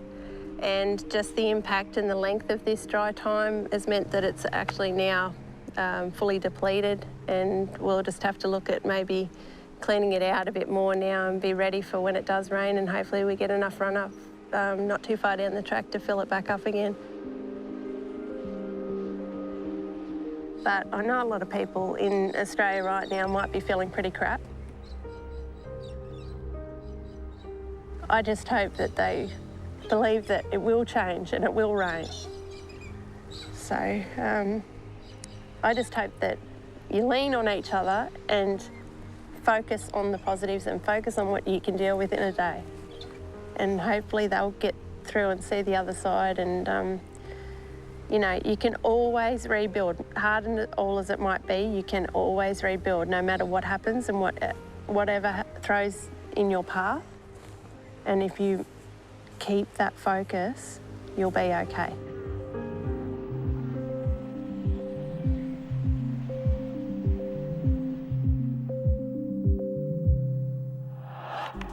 Australia's Bureau of Meteorology announced that 2019 was Australia's hottest year on record, while rainfall was the lowest on record, raising questions troubling to both scientists and everyday Aussies.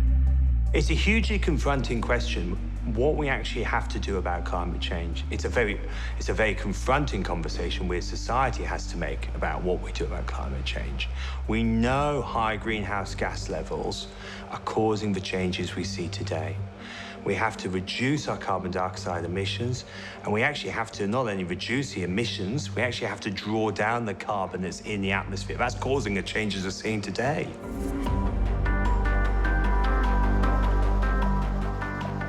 So the question about how our quality of life changes is a very subjective one, because some people might have a very good life if they have the resources to adapt to climate change, if they have the resources to continue to have safe food supply, a house, etc., then the quality of life might not be affected for some, and for others it might be a catastrophic change because they are subject to the front line of these impacts. For example, the bushfires might burn down their houses.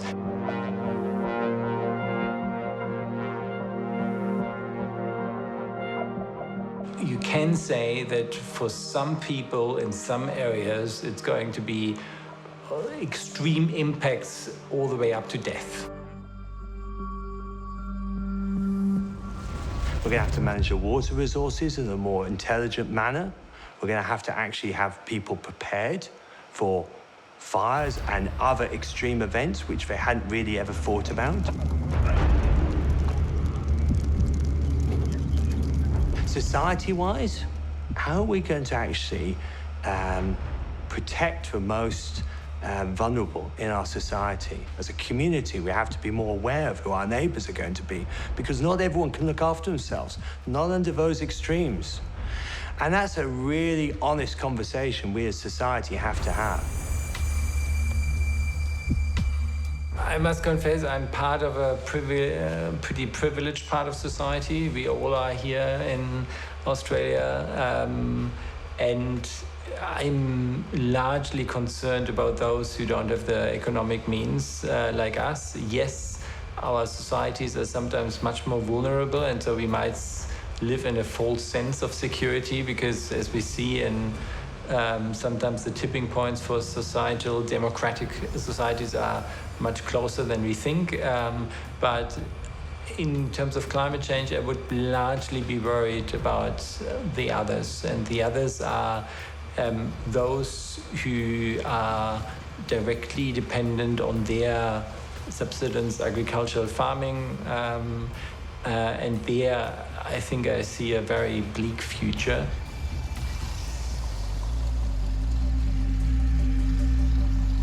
So everywhere is going to see an increase in heat waves. Doesn't matter where you are in the world, you will see more of them and they'll become more intense.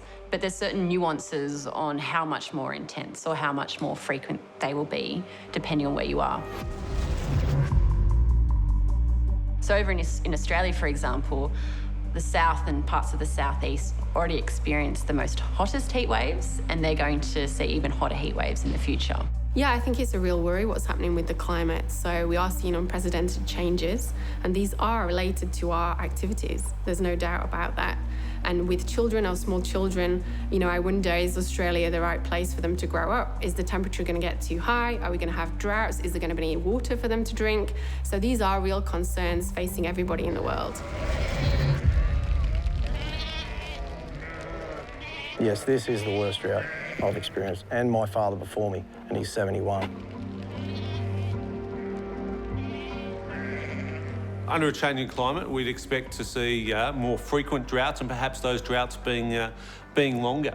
So that obviously means more stress in terms of our agricultural industries, our water security. So these are certainly issues that policymakers should be taking account of when we're looking at a changing climate. How will our agricultural industries survive under a changing climate? How will we be able to secure our water supplies into the future?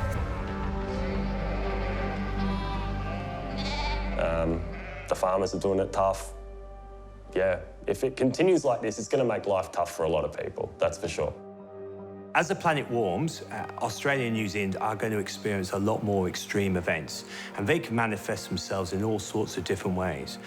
We're certainly going to see increased drought with less chance of flooding, higher temperatures, particularly at night.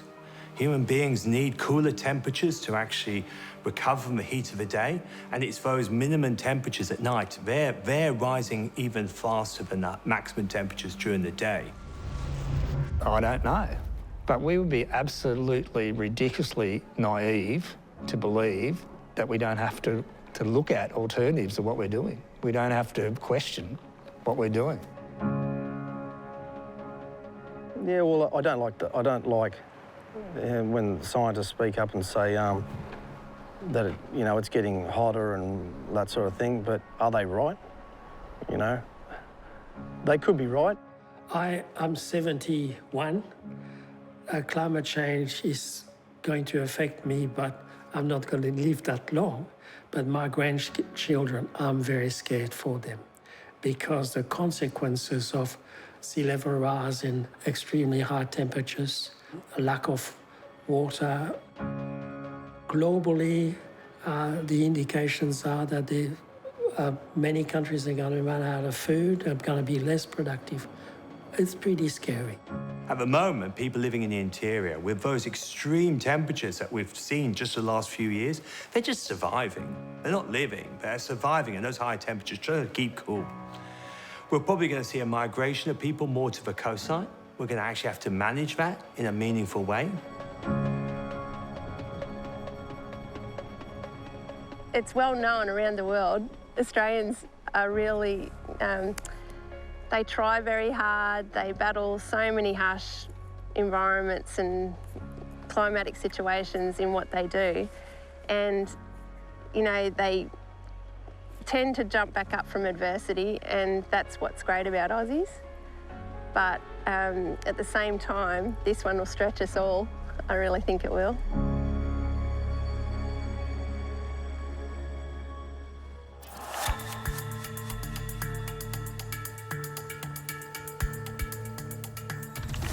Unfortunately, it is looking like we're going to continue this sort of drier trend and warmer conditions. It's hard to say when that drought will end. That being said, though, every drought in Australia has ended at some point.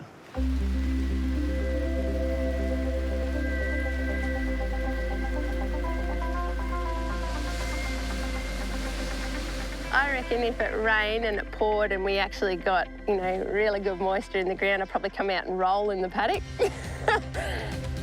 And I wouldn't care if my clothes got stained, and I'm normally pretty particular around clothes getting stained because I've got to wash them. But I would actually just come out with the kids and probably get as filthy dirty as I could because I just love the smell of wet dirt. When it rains, really, we'll all just strip off and dance in the puddles and throw a party, and yeah, that'll be good fun and just hope for more. And in early 2020, the drought did begin to break for some of these farmers across eastern Australia.